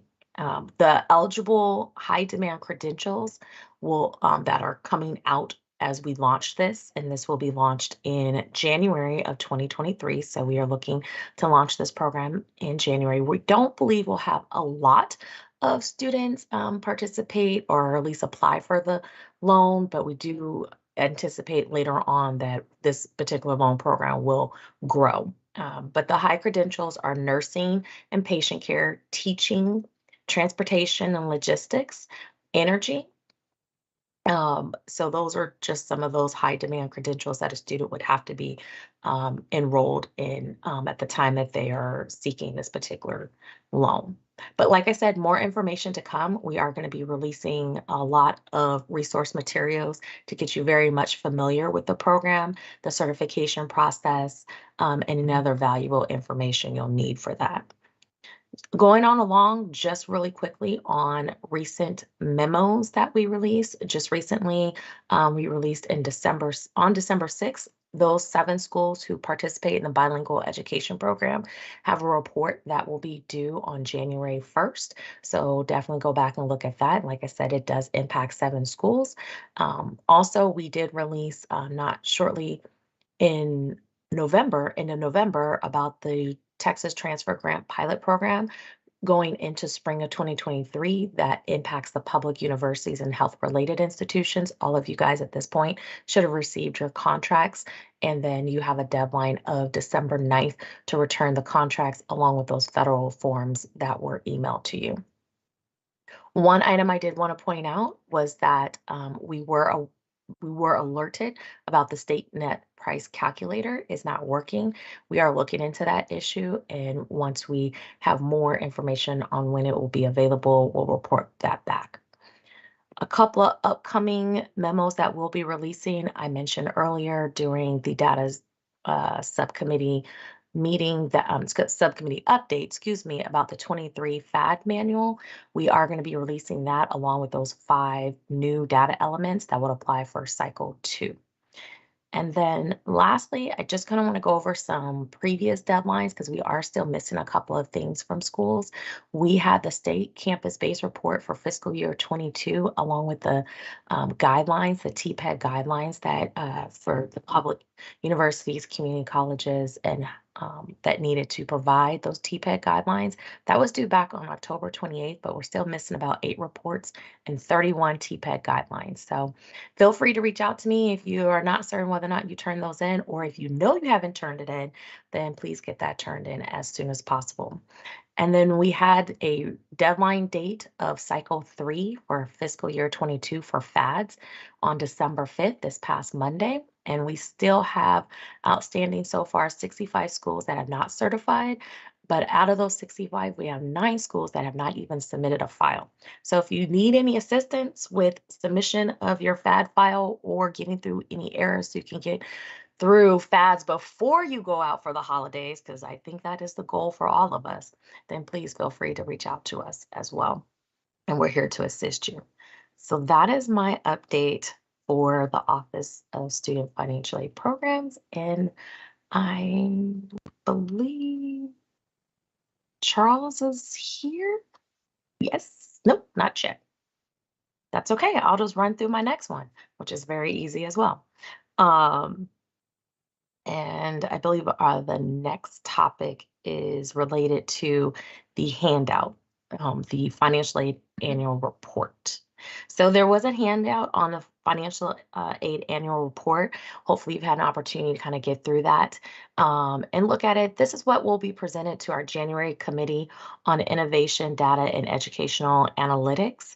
And then it will be approved at the upcoming January board meeting that we have. So if you haven't had an opportunity or you need something to read when you don't have anything else to do, feel free to go back and look at that particular report and see all the great work that you all have done over the course of the year. And you can definitely reach out if you have any questions over that particular report, but that will be introduced to our ID committee and then approved at the January board committee. Whew. I think I did both of them in not the elevator speech, because I know I probably went up several floors at this point, riding up and down the elevator with my messaging, but I think we were able to knock through some of them while we wait for Charles to jump on. But I don't know if you want to jump into the last one or if anyone has questions. I didn't even ask if people had questions. Anybody have questions? Nope. We're all at the lobby at this point. I was going to just move and tell everybody that for the discussion topic of SAI modeling, just for time limitations, we're going to table that for the next meeting that we have. So we're going to move that to the next meeting in March. Do you want me to just continue on down the agenda until Charles is able to join? Okay. So our first, or I guess it's our second discussion topic, agenda 18, item 18 is our meeting dates and locations. We're throwing locations out. We had talked about the, the possibility of meeting in person, maybe a few times. I just want to have a discussion about that, see what the feel is from everybody. How do you feel about our meetings for this upcoming year? Do you want to try to do some of those in person, via Teams, opening it up to any kind of conversation? Do the dates at least work, regardless of location? Do those work? And if you don't know the dates, I can bring them up for everyone. That way you have something to look at. So let me grab those dates for everybody. My calendar I don't have in front of me either. Sorry. Not a problem. I'm going to share my screen again, and then I'm just going to bring the dates up just so if you don't recall what they are, they're on my screen. I think Dee Dee had her hand up. Dee Dee? Yeah, I was just going to say I'm completely open to meeting in person a few times. I know Teams is super convenient, but I feel like sometimes you just get a better participation when you're in person. So I'm completely open to in-person visits. Yeah, I am too. I like the combination and still saving our institutions a little bit of money with not traveling all that much. I agree. I was going to say I would like a mix. I like to get to know people in person a little bit, and I think that different conversations happen on the side that are very beneficial to all of us sometimes. So I'd like to see that. So is everybody comfortable with having the June and September meetings in person then? And the dates work for everyone? I might not be able to make it. I don't know who is Shauna? Sorry. That's okay. But I particularly like you chose the summer ones for the in-person so that it's not driving around Austin in the dark. That's a And good someone point, else- Shauna. Yeah, someone else was speaking. I didn't hear. Yes, me. I was saying that I might not be able to make the one in September in person. Okay. So I think in general, we're in agreement with the dates. The dates seem to work for most everybody, and we do want to have a mix of virtual and in person. So if we're okay, then we're gonna approve these dates. Do we have to vote on this? You don't, yes, vote on if the dates look good and the location. And if they do, then I will move forward. And just to give some context, so to the 2 in person, so June, the reason for the 2 in person, just in case people were like, well, why June or why September? So June and September, June, we are usually having some of our committee members move in their term and move off of the committee. So I thought it would be an awesome time to be able to acknowledge those individuals who have contributed on the committee before their term ended. And then September is when we have new committee members come on board. So again, I thought it'd be an awesome time as well, if we're going to do in person, to at least be able to put your eyes on the new people that are entering on the committee. So that was the rationale and logic behind it, in case anyone wanted to know why were those 2 dates chosen. And Shauna, thank you for pointing out that it's still sunny. So you're right, nobody will want to drive in the dark, but I'm happy that you all wanted a mix, and I think it would be great to see you all in person once in a while, just for that connection. But turn it back over to you, Rachel, for everyone to kind of vote on if they are good with those dates and location. So Thomas, I think, has a question before we. Just a quick point of clarification. I am totally on board with the idea and the enthusiastic joy of being able to have in-person meetings. Caveated with the fact that my boss just told me yesterday that our travel budget for next year will be cut in half. That is after it got cut in half when COVID started. So she invited me to do the best training I could with everybody in my conference room, period.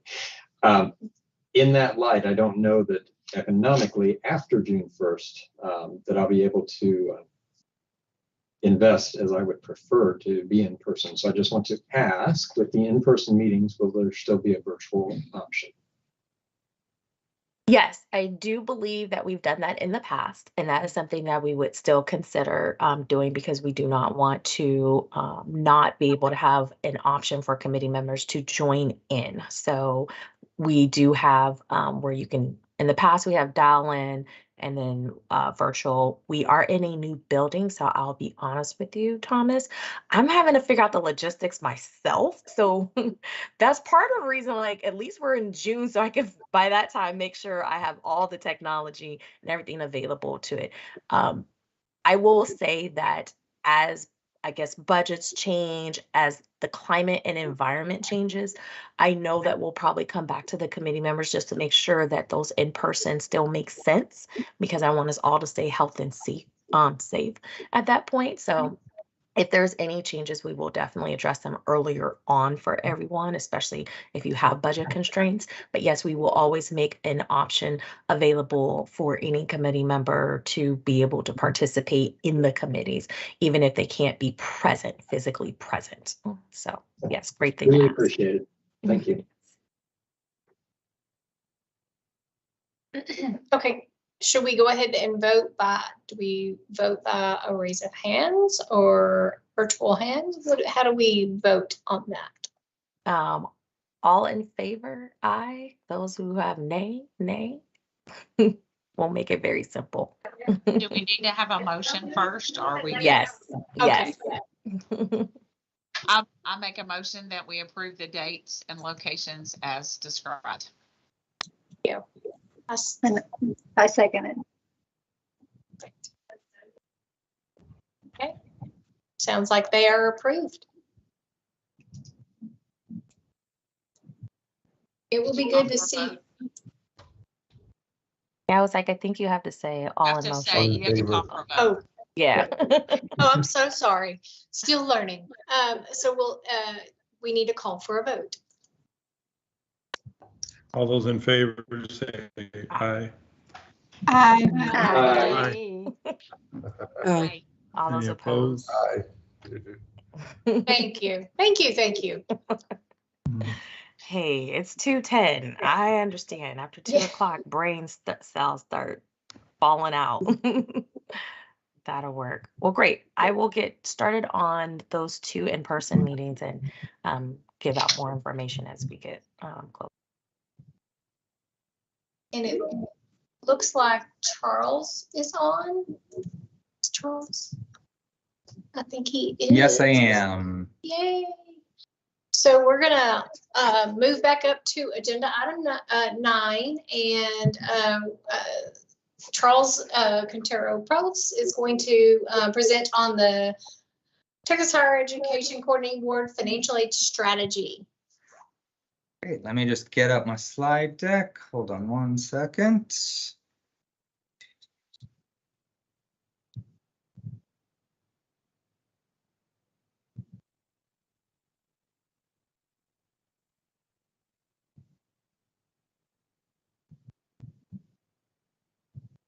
Okay. Thank you for accommodating me as I juggled some meetings today. I appreciate it. I wanted to circle back with this group because we all working on this Expand Access Strategic Priority Project benefited greatly from your input. Kara Thompson sent the survey out to folks so that you could provide us input, and it was very helpful in helping us develop a concept of a financial aid ecosystem that would that will kind of help guide the agency as a whole, so that folks can better understand how their activities relate to financial aid. Oftentimes people hear financial aid and they think, oh, that's the stuff student financial aid programs does, as opposed to realizing how their piece of the puzzle might interact. And your contributions to this have helped us build a stronger way of presenting things. Just a little bit of background on this to give you kind of a visual of what's going on within the state, within the agency, across agencies. On the left-hand side of the screen is the new Talent Strong Texas, or the update to the state's higher education strategic plan, with its 3 primary targets around attaining post-secondary credentials value, as well as research, development, innovation. And then on the right side is the tri-agency effort, the work that THECB, Texas Education Agency, and the Texas Workforce Commission are doing together. And those 3 goals, or those focus areas around pathways, support, and infrastructure, And then down the middle are the five strategic priorities within the agency that we are pursuing in an effort to support both of these activities, both the Talent Strong Texas strategic plan as well as the tri-agency efforts. And the one we're looking at specifically is expand access and optimizing financial aid to remove student barriers, improve affordability, and enhance value.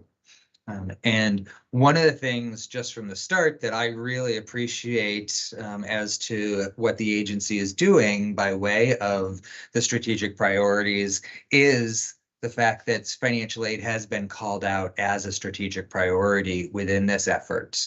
It's rather than thinking of financial aid as a processing activity to get money dispersed, viewing it as a key piece that can help move the agency and the state forward in its efforts. And as we look at this, we really believe that if we can expand access, we can optimize financial aid, that we can help influence the metrics and the goals that are being set around attaining post-secondary credentials, as well as creating post-secondary credentials of value, as well as the goals around the tri-agency's efforts of support to ensure that individuals have the resources they need, they have the advising they need, that we've reduced financial barriers. One of the things that we've done is really trying to hone in on a definition of what is financial aid so that we don't run into a situation of people hearing the word, like 10 people hear the word financial aid, and there are 10 different definitions that are running through their heads, wanting to make sure for the purposes of this strategic priority, what do we mean when we say that? And so this is what we have landed on as to how we are looking to move forward. That first off, we're looking at financial aid as being resources that assist individuals in meeting holistic costs related to post-secondary education. We very consciously did not use the word or the phrase cost of attendance in this definition. Cost of attendance is a very specific, very defined term in the realm of federal financial aid, and it's a very important term for how all of that works. But as a state, as an agency, wanting to be able to broaden our thoughts on this process to really think about the holistic costs that are related to post-secondary education, and kind of get out of the argument of, is emergency aid financial aid? Isn't it financial aid? Well, if it's helping cover the costs that are going to allow a student to be able to attend, then it's part of financial aid. And we think about it as things that are targeted to individuals, and also something that kind of takes an effort on the individual. There needs to be something from them in the process, whether it's they need to fill out an application or something. Whereas on the not considered financial aid, those are the kind of things that they just apply. They apply to everybody, everyone doing this gets this. So for example, if an institution decided, from year 1 to year 2, we're reducing our tuition by 5%, that's not financial aid in the scope of this project. And so we're focusing on the things that are focused on an individual student, and categorizing those into the gift aid versus the self-help concepts. So money that's provided without expectation of repayment or service, and then funding that does have a service requirement or a repayment requirement is how we're defining the difference between gift aid and self-help. And doing that, again, to try to break out of some of the terms where you say a word and people think oh, this must be what he means, getting out of the what's a grant versus what's a scholarship and what's the definition of those two, and everyone would come up with a different one, and us really thinking from the standpoint of, gift aid is you get it without the expectation of repayment or service. Self-help is there is going to be a service component or an expectation of repayment. So then we developed this financial aid ecosystem. And I'm hesitant to show it because I'm so excited about it. And I'm afraid that you all might not be as excited. But we found so far, just in working within our agency, it's been a really powerful tool to help people realize what is financial aid, what is the scope of the financial aid ecosystem, and really trying to pull it together on all the different factors. When we look at this slide, it's all the things that are levers that the agency might be able to influence in the process. And so this is what we've developed. We've broken concepts down into financial aid functions and financial aid drivers. And on the financial aid functions, thinking about it from the student versus the institution perspective, purposefully keeping it broad. This isn't meant to be a procedures manual of these are every step that needs to happen in order to get, aid onto an account. It's more to be able to give the visual so that when people think about the work that they do, they can be thinking about, oh, the work I do influence this part of the financial aid ecosystem. And so along the students, we have the awareness, application, including verification, the receipt of funds, and then managing their indirect expenses after they've received funds. For the institution, the outreach, the review and the decision-making, the disbursement, and the reporting. And we consciously didn't create advising as a specific chevron in this picture because we realized that the advising could hit on all of these different things. So we captured it in the middle here to say it's not its own one thing. You can have advising on any one of these items. And then down below, we have the drivers, with technology and policy really being fundamental pieces that support everything that's going on. And even though technology and policy are fundamental, all of the different drivers push on each other in different ways. So for example, communication, we've put that one as a major driver on outreach and awareness, doesn't mean that the other activities happen without communication. We're trying to identify what are the pieces that push hardest on certain areas. We put funding as pushing hardest on the concept of disbursement and receipt of funds, because without money, you can't give students money.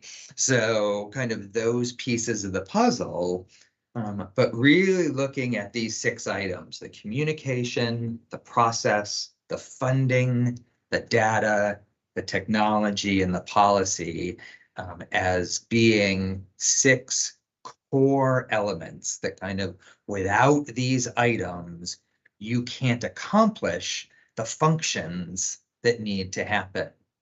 And again, we put advising along the side because as we looked at that, thinking about advising is a main driver of all of these pieces. And so the more we talked, the more we looked at all of your feedback, categorized your ideas and your comments of realizing how important that is. At the top, we acknowledge the fact that families are a major input into this whole process, we put them separately at the top because we really wanted to keep a focus on the right that the beneficiary is the student. When it all comes down to it, this is about the student being able to provide those resources that are going to allow them to cover their holistic costs of attendance, to be able to remove the barriers to them being able to enroll. That's really the focus in the end, is the student. That's not to mean that families aren't important. They're a huge input into the process. They're not the direct beneficiary of the process. And then at the bottom, there is contributors and influencers. And so the people that kind of are putting a thumb on the scale, and, you all as educational institutions, THCB as state and federal government, policymakers, elected officials, and the like, very direct contributors, but also the influencers who are trying to push different concepts and trying to get us to think about different things. The nonprofits, the professional associations, donors, things like that, who definitely are a weight on how we think about this entire picture. So all of those come into play, with the goal of getting to that concept of those resources that assist individuals in meeting the holistic costs related to post-secondary education. And as Kara and I have presented this probably going on 10 times already within the agency to different groups, and continue to tweak it and evolve it based on everybody's input. I've said to everyone at the agency that one of my goals is everyone in the agency will know this slide. If they don't know anything else about what we do in SFAP, that they'll know this slide so that they can think about and see, well, wait a second, this thing I'm working on, probably influences the awareness piece of the puzzle in this piece, or I'm working on a technology piece that probably needs to keep in mind that impact, so that we can have a much more cross-divisional effort on financial aid, rather than it being a silo of that's just the stuff that the folks in student financial aid programs do. And to try to point that out to everyone, sorry, I've totally lost my cursor. There we go.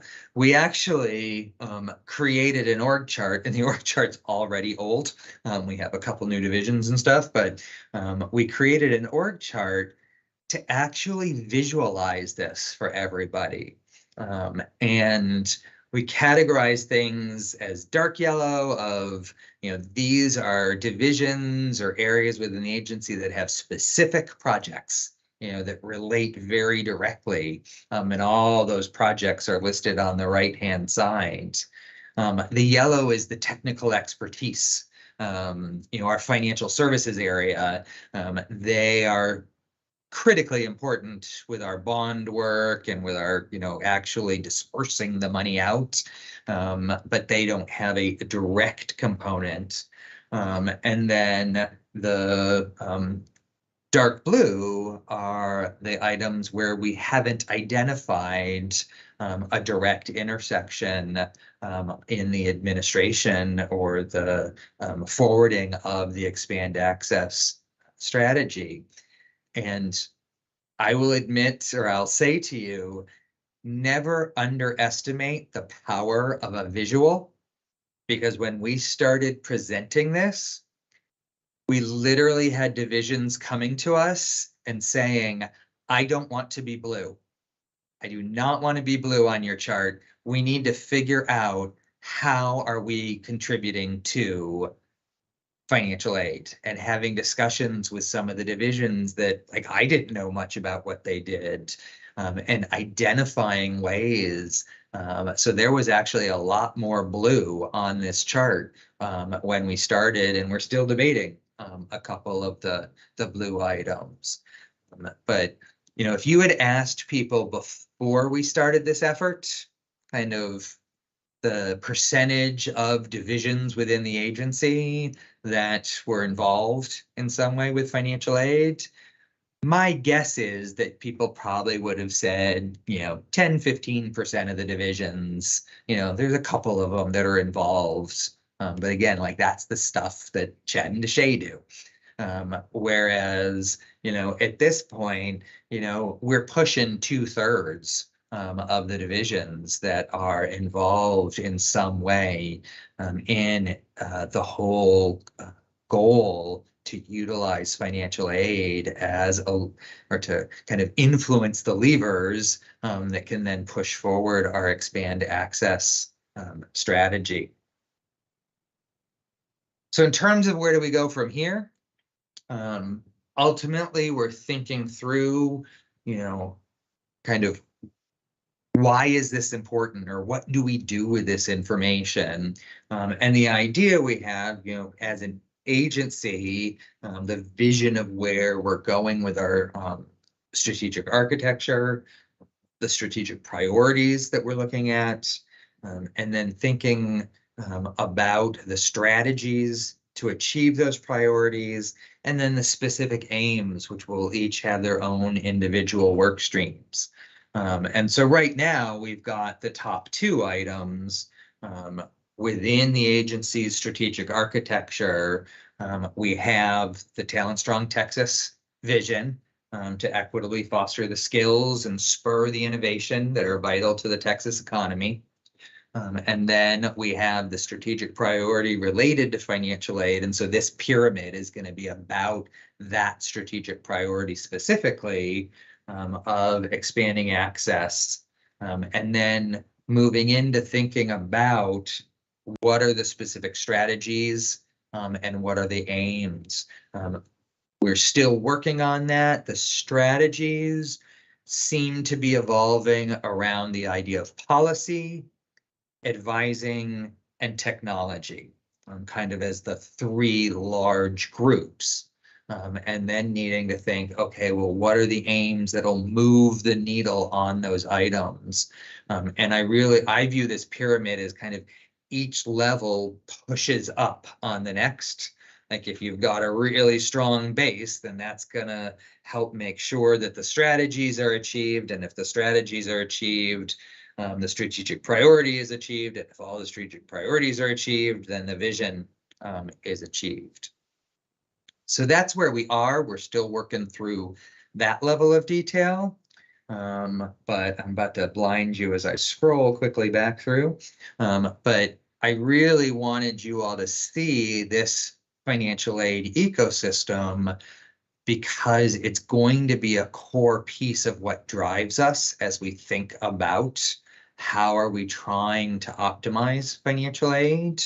And you all saw pieces of it when you did the survey, and some of it, much of it has altered since you did that original survey because of the insights that we received from all of you. So that's my quick update on where we are, and just wanted to pause and see whether or not you all had any reactions to the financial aid ecosystem that we've developed.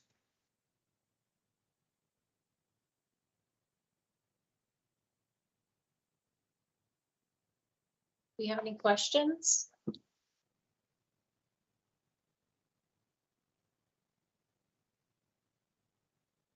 I'm already thinking of ways I can use this for my administration internally to just say, hey, this is the piece of the pie that financial aid has and how it affects everything. So this is a very good visual.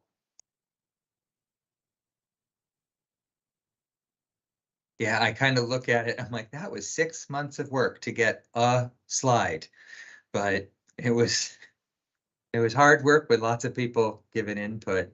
Is there anything that jumps out at you that like is making you uncomfortable at all? Like, oh, I wouldn't want the agency to be using this ecosystem as they think about things.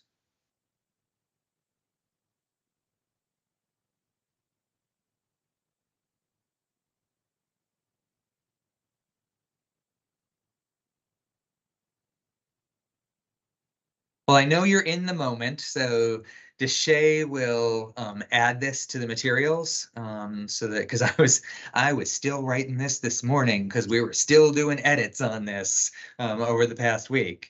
But don't hesitate that, you know, if there's pieces that you're thinking, you might want to think about that, or even if you're just wondering about kind of what we're thinking by way of the strategic planning in terms of the strategies and the aims that we're going to set up, please don't hesitate to reach out.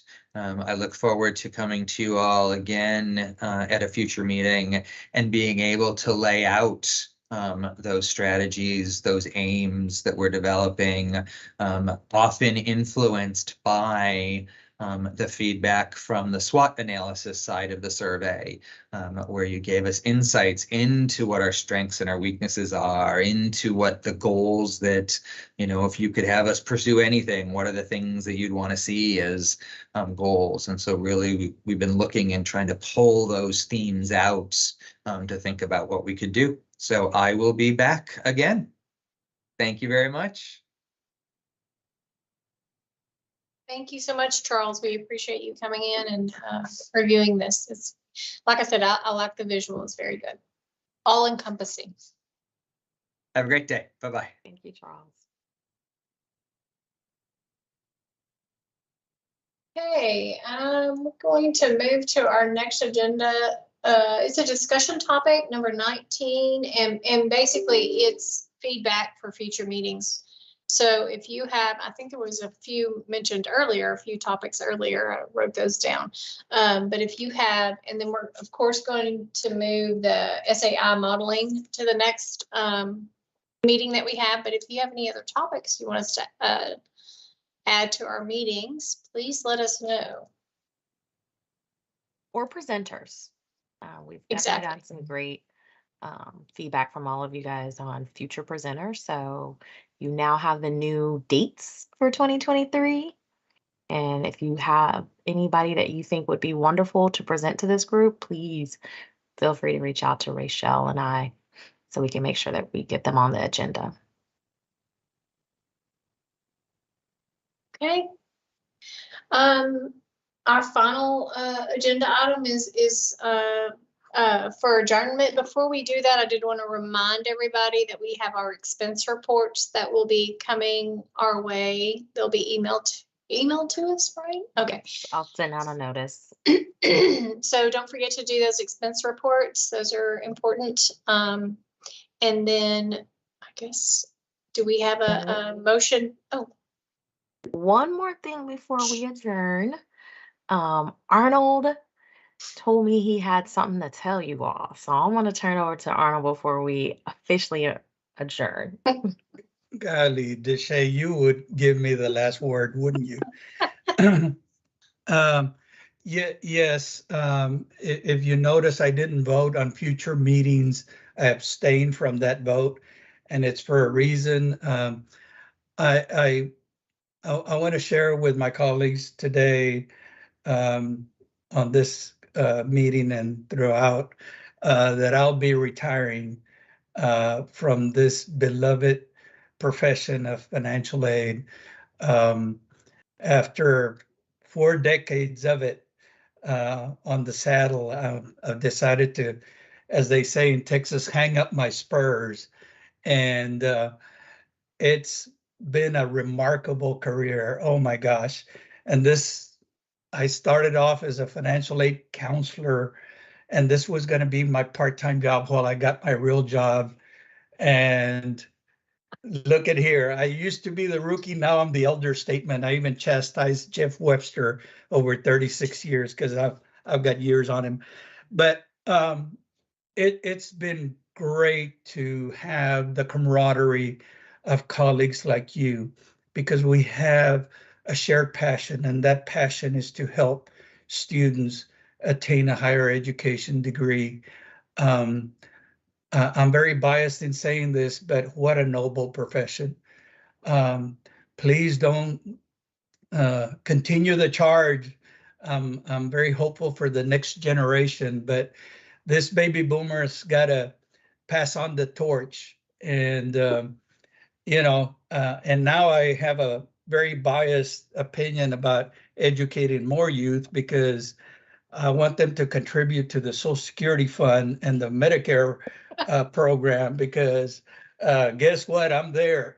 So, but my last working day will be December 16th, and I'll be on the UTSA rolls till January the 6th. But I just wanted to say goodbye and thank you, and I'm on LinkedIn. I'll be glad to keep connected with you all, but continue doing what you do, and don't let anybody question your profession otherwise, because it's wonderful. So thank you, Deshay, and thank you, Rochelle, for giving me my last elevator speech to this group. Texas will not be the same, friend. We will miss you. Dude, I can't even imagine. I'll miss you Money's too. late without Arnold. I know. How do we do that? I don't know. It's like chips without salsa, or salsa without chips. Exactly. Ketchup and fries. No, thank you so much. Thank you, Arnold. It's been a wonderful pleasure working with you. I'm gonna feel sad because sometimes you have all those wonderful encouragements for me. So now I'll be all sad. But Yeah. congratulations, and you have some Thank you. wonderful messages in the chat from all of us. Yes, So make sure that you I'm reading them. see some of those. But Yes, congratulations, Arnold. yes. Thank you. Oh. Thank you, And Arnold. And now, Rochelle, you are up next. Thank you, Arnold. Wow. Yeah, you. yes, thank you, Arnold, for your service. Really, I'll be there one day, I hope. Do we have a motion to adjourn? I move that we adjourn the meeting. Do we have a I second? second. I second. Thank you. All right, everybody, see you next time. If you have any other topics, let us know. Reach out to us. Thanks, Bye. Rochelle. Merry Christmas. Bye, everyone. Happy Bye. holidays. Happy holidays. Be safe. Have a good holiday. Happy Enjoy. holidays. Bye-bye. Bye-bye, everyone. Thank Bye-bye. you.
Hey, Jason, we're done.